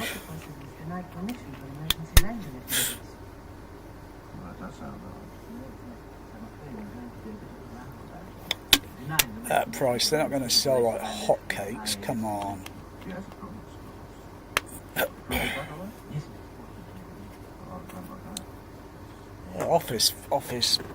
Office furniture. The risk of pressing you on a point you seem reticent to discuss. May I ask you a straightforward question? Well, certainly. They kept very hush when that stewardess was walking by, didn't they? So those Russians must be trying to keep it discreet, or maybe they're paranoid. Quite a serious epidemic has broken out in the field. Okay, medication time. Alright, got to do my other meal. Something a little bit appetizing.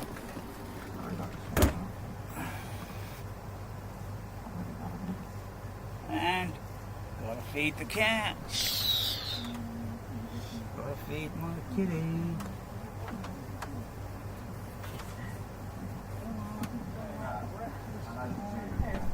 Wonderful surprise for me. Wonderful. Thank you. You're looking well too. This is my good friend, Dr. David Floyd. I'd like to meet Dr. Kalini, Dr. Svetnever, and this is Dr. Andrei Schmidlow. Oh, how do you know? What's a lot about it? Sit down. Well, No, stay. Then, would you like a drink? Oh, no, thank you. No, if you don't mind, I'll just give you a few minutes and then I must be off. Are you quite sure? Quite. Well, how is Gregor? Oh, he's fine. He's been doing some underwater research in the Baltic, so I'm afraid we don't get a chance to see very much of each other these days. When you do see him, you can give him my regard. Yes, of course. Well, where are you all off to? Up or down? We're going home. We've just spent 3 months calibrating the new antenna to Intel. What about you? I'm just on the way up to Gradius. Oh, I know. Dr. Floyd, I hope you don't think I'm being too inquisitive, but perhaps you can clear up the great mystery about what has been going on up there. I'm afraid I don't know what you mean. It's just that for the past 2 weeks, some extremely odd things have been happening with the things. Oh, really? Yes, really. Well, for one thing, whenever you phone the base, all you can get is a recording which repeats that the phone lines are temporarily out of order. We're having some trouble with their equipment or something like that. Yes. Yes, that's what we thought was the explanation. It's been going on now for the past 10 days. You haven't been able to contact anyone for the past 10 days? Oh, I see. There's another thing, David. 2 days ago, one of our rocket buses was denied permission for emergency landing activities. Well, that does sound odd. I'm afraid we're going to be a bit of a row about it. Denying the men permission to land is a direct violation of the IAS convention. Yes, of course. Did the crew get back all right? Yes, it's fortunately. Oh, I'm glad about that. But Floyd, at the risk of pressing you on a point you seem reticent to discuss, may I ask you a straightforward question? Well, certainly.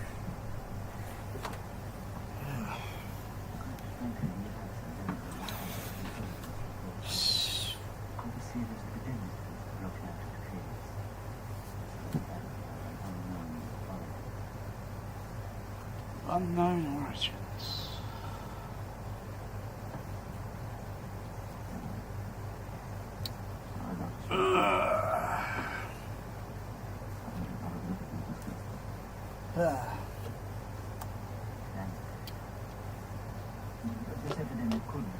What is respect to our base, we should be given all the facts.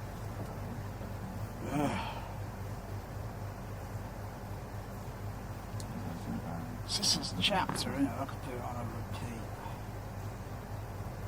Now, are you sure you won't change your mind about that trip? Yeah, but I really must be going. Well, I hope that you and your wife can come to the IAC conference in June. Well, we're going to try. I hope it's You remember to bring that darling little daughter with you, please. We'll just repeat this chapter. all depend on the school vacations and all that sort of thing. But if we can, we will. Don't forget, you got a standing invitation here to get this week. Of course not. Gregory and I will look forward to seeing you. Well, goodbye, Elena. It's a pleasure meeting you all. Wish me luck. Whatever the reasons for your visit to Clearance, Dr. Floyd, very best of luck to you. I like it. Thank you.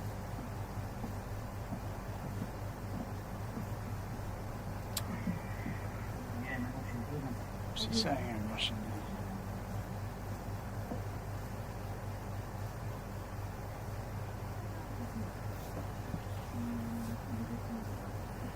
You got Russian subtitles.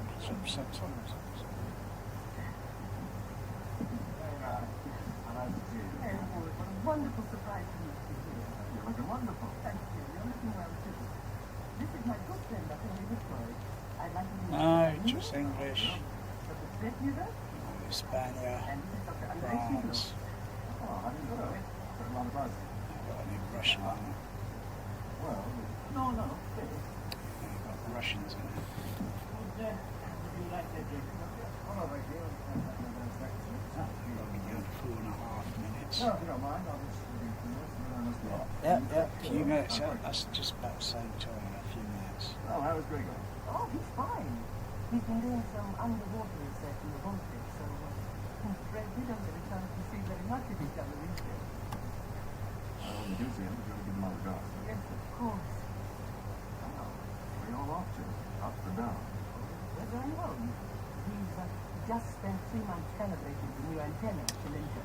Also, setting speakers up by actually listening to where they are positioned and slightly moving them a little bit whilst you go back to the seat, or you're in the seat, you get someone to move them scientifically. So you measure and then have something on a like a something maybe so you can put in front, so you know how many millimetre you are moving each speaker. They're having some trouble with their equipment or something like that. Something like that could make a difference. Make a difference to you. Probably think, well, we don't need all this time delay as such. There's another thing, Henry. 2 days ago, one of our rocket buses was denied permission for an emergency landing at Hades. Well, that does sound right. Kind of sound, it kind of moves around, or kind of this way, that way on the screen, but seeing where they're actually positioned in 3 dimension and space, well, some are going to be a little bit this way, others a little bit out that way. May I ask you a straightforward question? The other Russians, they're not saying much. They could be agents. Maybe they're actually agents, because they just seem to be observing. A lot of paranoia on this movie.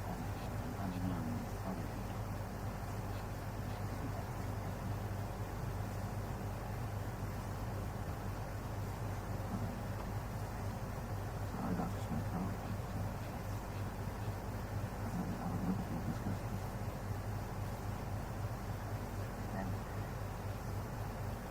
This epidemic could, quite easily spread to our base. We should be given all the facts.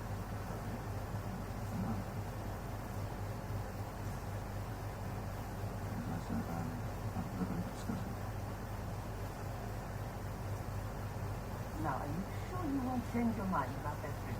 Yeah, but I really must be going.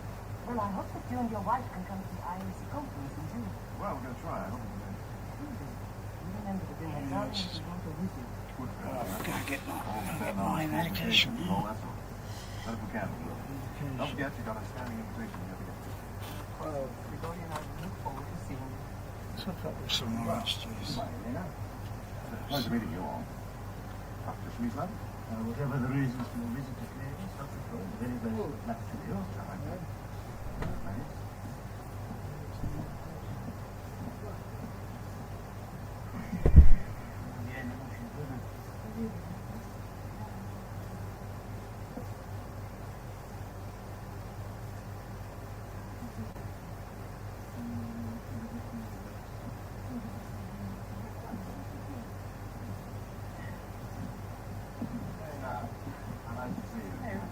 Wonderful surprise to meet you.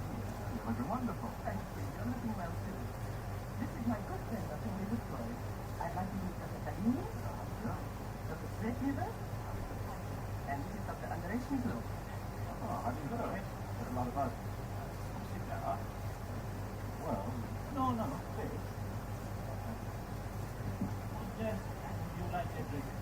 hold on right here. It's not like we're going to affect you. No, if you don't mind, I'll just sit with you a few minutes, and then I must be off. Are you quite sure? Quite sure. Oh, how is Gregor? Oh, he's fine. He's been doing some underwater research in the Baltic, so I'm afraid we don't get a chance to see very much of each other these days. When you do see him, you ever give him on the job? Yes, of course. Oh, where you all off to? Up or down? We're going home. We've just spent 3 months calibrating the new antenna at Chilinka. What about you? I'm just on my way up to Greece. Oh, I know.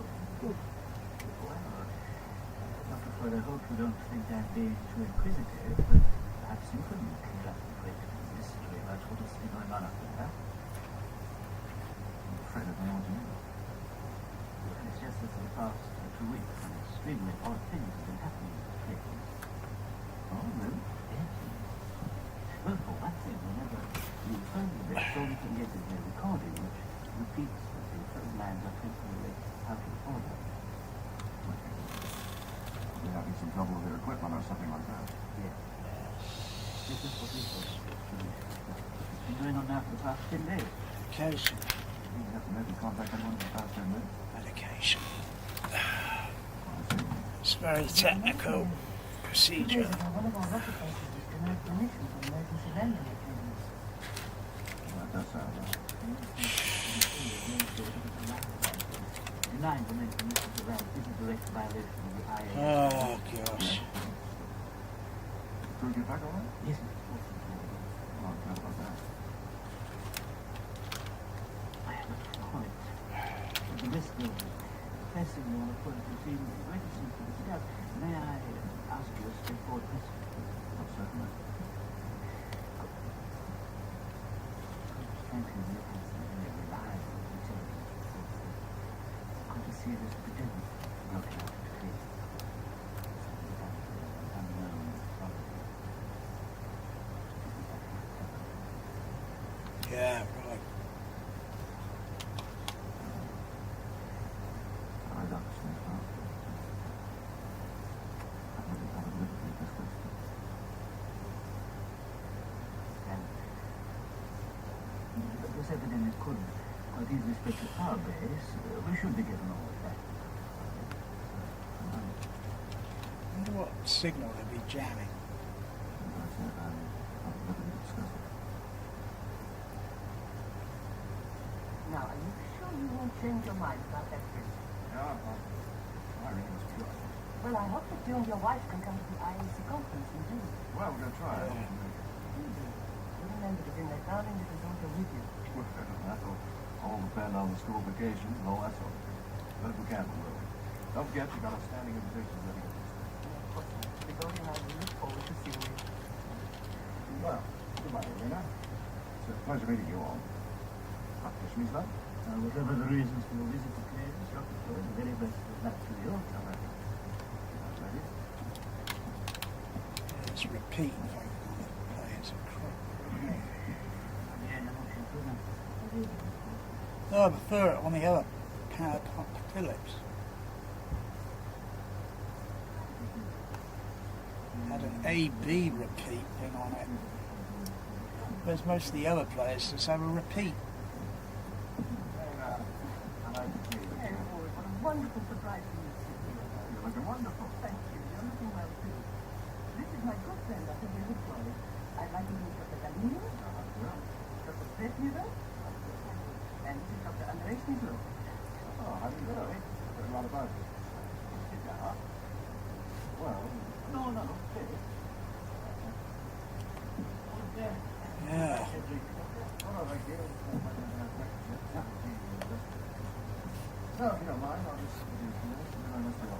quite sure. Not quite sure. If you could put the sound for a 7 screen.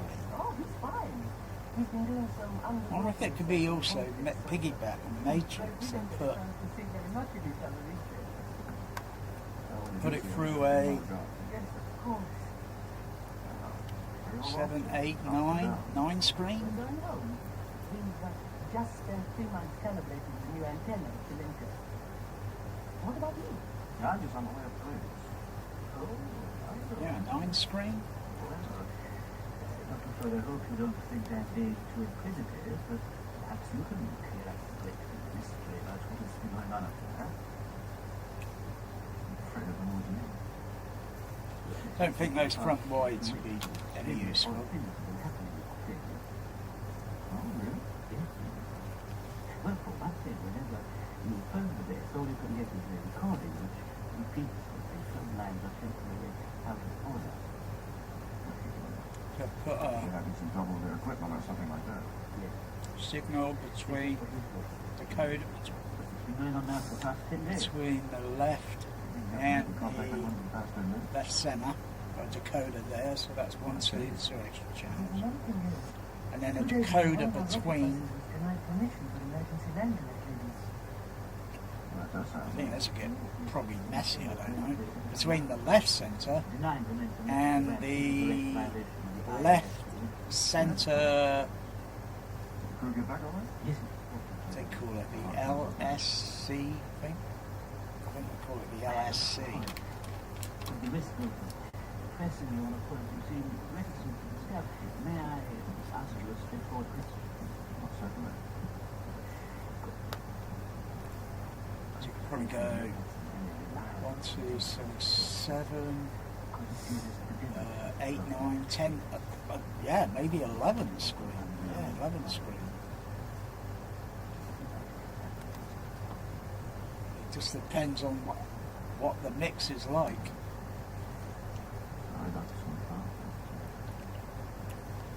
Depends on what the mix is like.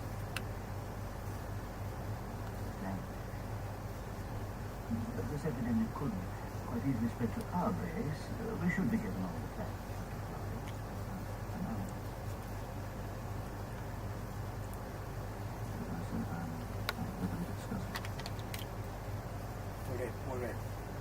Would it work through 11? Well, I hope that you and your wife can come to the island's conference in June. Well, we're going to try. I hope we can make it.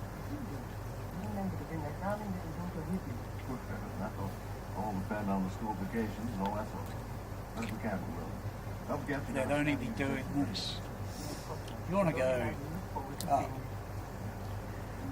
down, diagonal. Pleasure meeting you all. Dr. Schmiesler? Whatever the reasons for your visit to Clearance, Dr. Floyd, I gotta go back to New York. Was that there? Oh gosh, did I take all those? Gosh, golly.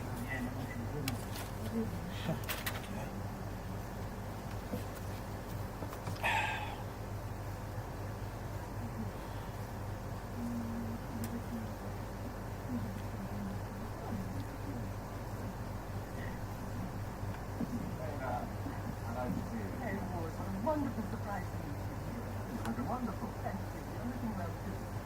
This is my good friend, Dr. David Floyd. I'd like to meet Dr. Kalini, Dr. Stretniver, and this is Dr. Andrei Snigler. Oh, how do you know? There's a lot about you. Yeah. Well, No. Would you like to drink? hold on right here.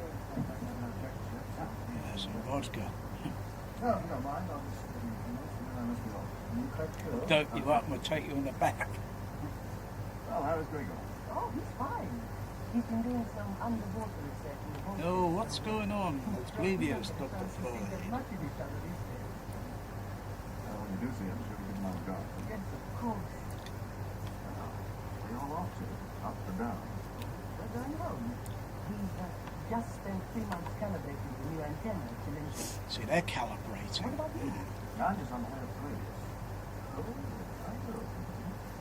Well, Dr. Floyd, I hope you don't think I'm being too inquisitive, but perhaps you can clear How many months did they say? up what has got 2 months, 3 months. When you do see him, sure. How's Greg going? Oh, he's fine. He's been doing some underwater research. No, if you don't mind, I'll just give you 2 minutes and then I must be off. You quite sure? Quite. Well, how's Greg going? Oh, he's fine. He's been doing some underwater research in the Baltic, so Greg, we don't get a chance to see very much of each other these days. When you do see him, you'll give him a job. Yes, of course. Where are you all off to? Up or down? We're going home. We've just spent 3 months. calibrating the new antenna to link up. Calibrating. What about you? Yeah, I'm just on the way up to Greece. Oh, I know. It's interesting. But I hope you don't 3 months of calibrating. Perhaps you can clear up the electrical mystery about what is going on up there. I'm afraid I don't know what you mean. Obviously, that's a lot more technical than the RAP EQ. Oh, really? Well, for one thing, whenever you phone the base, all you can get is a recording which repeats that the phone lines are temporarily out of order. I've been having some trouble with their equipment or something like that. There's some trouble with the Dirac. It's been going on now for the past 10 days. You haven't been able to contact anyone in the past 10 minutes? And being able to EQ for 10 days. Oh, I see. There's another thing here. 2 days ago, one of our rocket buses was denied permission for emergency landing maneuvers. That does sound odd. Yes, I'm afraid we're going to be a bit of a row about it.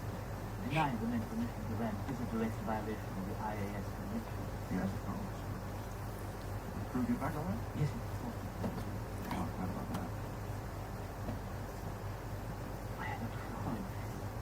The risk of pressing you on a point. Yeah.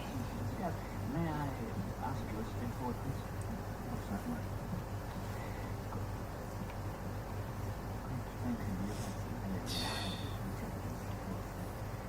Courtesy of this epidemic broken out of trade. Unknown origin.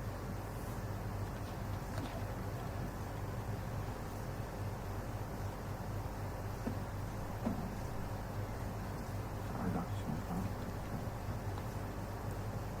I'll admit it was just that.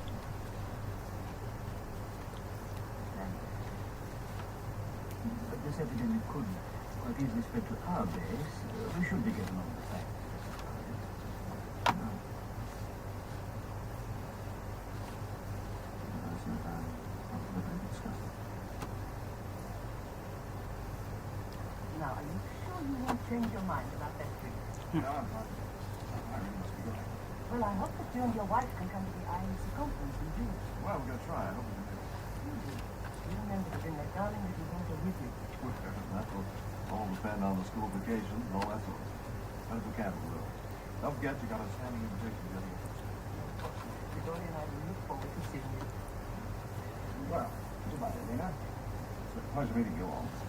Thanks, love. Whatever the reasons for your visit to Cleveland, Dr. Floyd, the very best of luck to you. Ladies.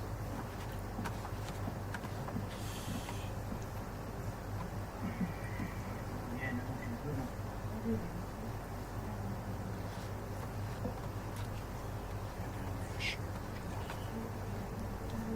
Oh, what the fuck?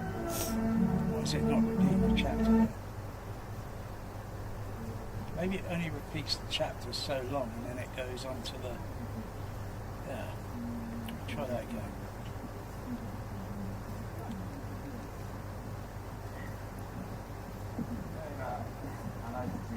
What a wonderful surprise to meet you. Wonderful. Repeat the chapter again. This is my good friend, Dr. David. Maybe it repeats. It repeats so many times and then it turns off the repeat. Oh, I didn't know. What a lot about it. Well, No. well,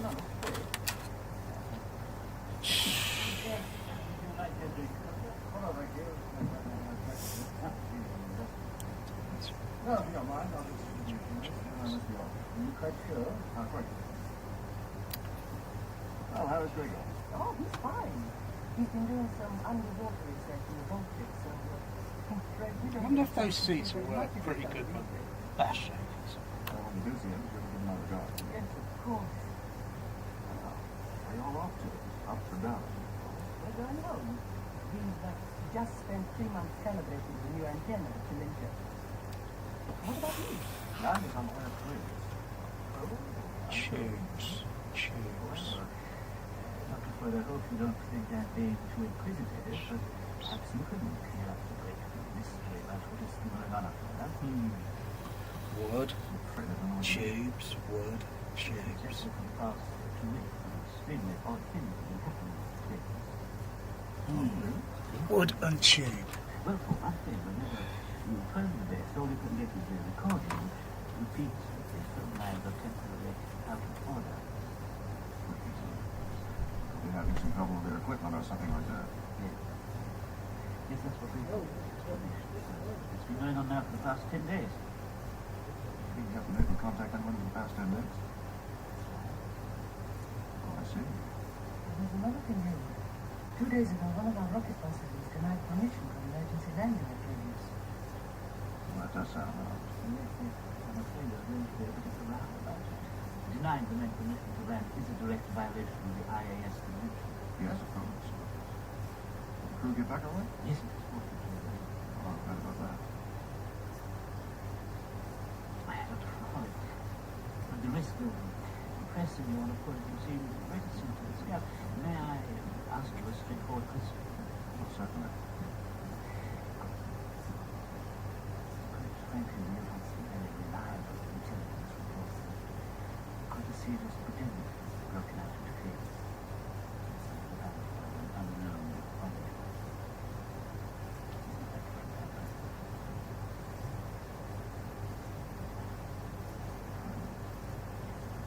Sorry, Dr. Smith. I was looking to discuss this.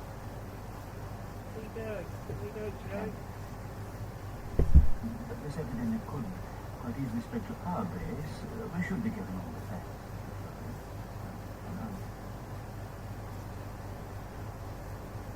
As I said, I'm not liberty to discuss it. Now, are you sure you won't change your mind about that trip? No, I'm fine. I really must be going. Well, I hope that you and your wife can come to the IAC conference in June. Well, we're going to try. I hope we can make it. You remember to bring that darling little daughter with you. That'll all depend on the school vacations and all that sort of thing. But if we can, we will. Where you going? Don't forget, you got a standing invitation. Where you going? Gregory and I will look forward to seeing you. Well, it's fine, Lena. It's a pleasure meeting you all. Dr. Schmiesland? Whatever the reasons for your visit to Cleveland, Dr. Floyd, the very best of luck to you. Shall I go? Ready?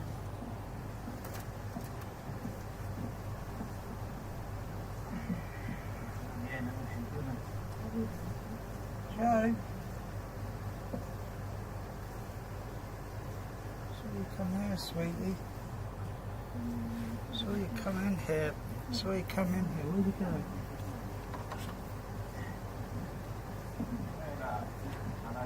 Hey, Ward, what a wonderful surprise. You're looking wonderful. Thank you. You're looking well, too.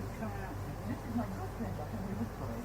I'd like to meet Dr. Salini, Dr. Beckmuller, and this is Dr. Andrei Schnitzler. Oh, how do you know? There's a lot about you. Sit down. Well, No, sit. Would you like a drink? well, thank you. No, if you don't mind, I'll just give you a few minutes and then I must be off. Are you quite sure? Quite sure. Which How's one? Grego? Oh, he's fine. He's been doing some underwater research in the Baltic, so I'm afraid we don't get a chance to see very much of each other these days. Well, when we do see him, we'll give him my regard. Yes, of course. Well, where you all off to? Up or down? We're going home. We've just spent 3 months calibrating the new antenna at Chilinka. What about you? I'm just on the way up to Cleveland. Oh, I know.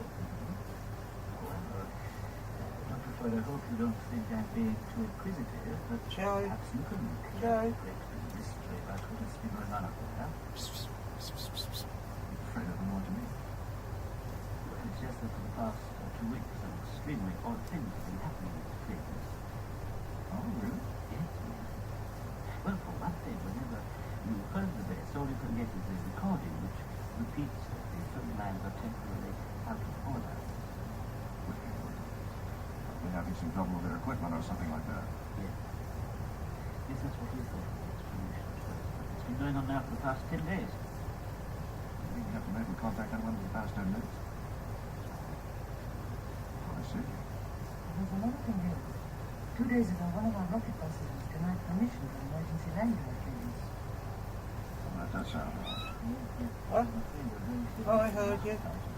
Where are you back, KK? Oh, there you are, Joe. Don't do that, Joe. Because I've got this window on me. There you go, Joe.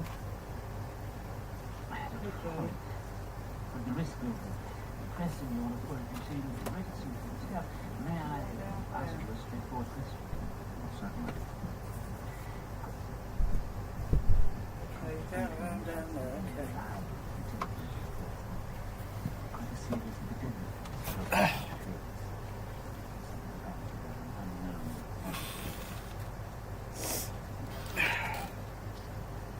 Gave me a little fright there, Joe. Sorry, Dr. Smith.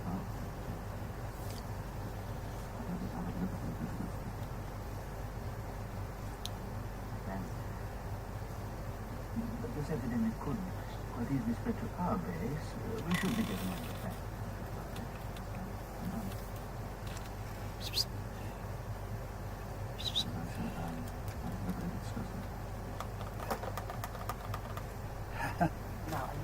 Knocking things around. Joe? Well, I hope that you and your wife can come to the Oh, look at that. Look at that. Look at that. Remember to bring that darling little daughter with you. Hey. I've got something here, Joe. Got something here. Don't forget you got a standing invitation. Oh, what about the tape measure? Have you played with the tape measure? I think you haven't, yeah? I think you played with the tape measure, haven't you? Dr. Schmiesland? Whatever the reasons for your visit to Pinellas, Dr. Floyd, the very best of luck to you. Hey, hang on the tape measure. There we go, here he comes. Oh, can you jump up and grab it, Joe?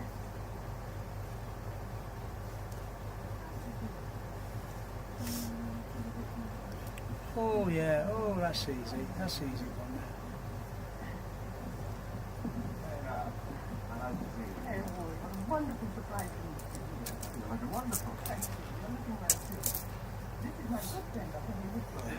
I'd like to meet Dr. Panini, Dr. Stretmiller, and this is Make Dr. it easy. Oh, you're cute. I'll make it easy, so it's like, well, not too high. Yeah.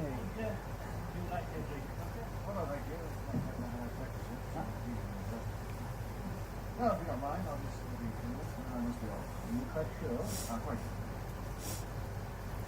Well, how is Grego? Oh, he's fine. He's been doing some unimportant good research. one, good one. I'm afraid we don't get a chance to see very much of each other these days. When you do see him, give him my regard. Yes, of course. Oh yes. Where you all off to? Up or down? We're going home. We've just spent 3 months calibrating the new antenna at Chilenka. What about you? I'm just on the way up to Vegas. Oh, I thought. Well, Dr. Floyd, I hope you don't think I'm being too inquisitive, but perhaps you can clear up the great mystery about what has been going on up there. I'm afraid I don't know what you mean. It's just that We're going under my phone. odd things have been happening with things. Oh, really? Yes. Well, for one thing, whenever you phone the base, all you can get is a recording which repeats that the phone lines are temporarily out of order.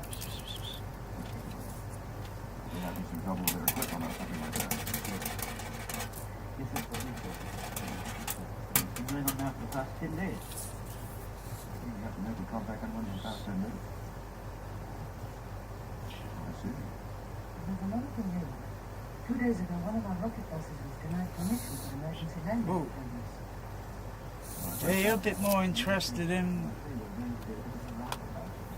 denying the main connection to them is a direct violation of the IAS convention. Yes, of course.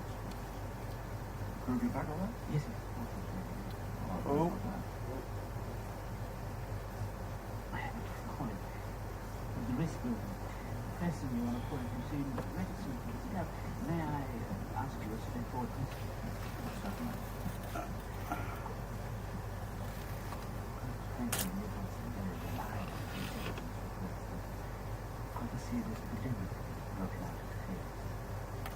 All right, Joe. Go in bed. Go in bed, Joe.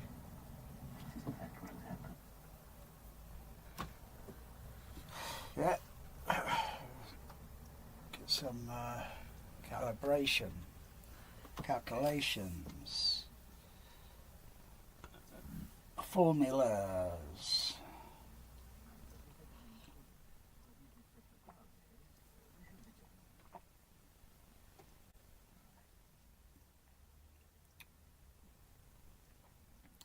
I think the scene's just a little over contrast, but it's a turn me we'll sit down.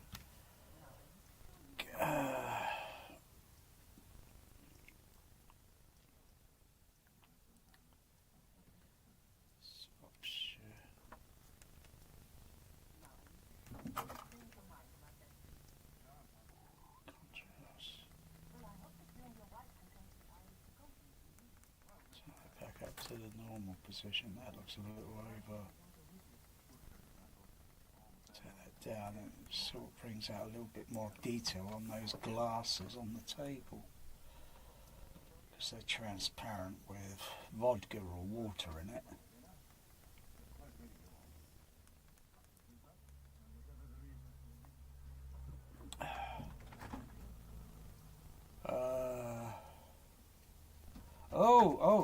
Oh, we're tacking 2001 now, are we? Yeah, the Russians.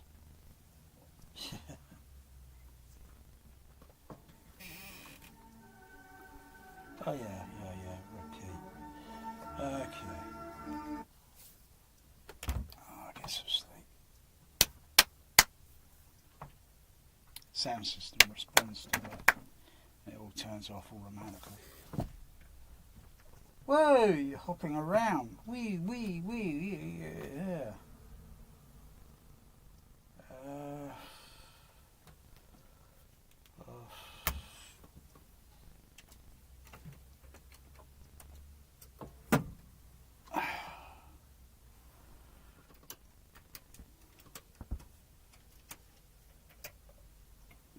Power the amplifiers off first before we power the Trinov off, because when you power the was it? No, the other way round. Is it the other way round or the? Oh no, when turning it off at the mains because when it's powered off. But yeah, it sends a signal still through the XLR. Some sort of signal. Crosstalk, whatever. Phantom EMI. Electromagnetic. Come on, girl. Come on, Jack. Bloody well, it's got out of there. Come on. Whee!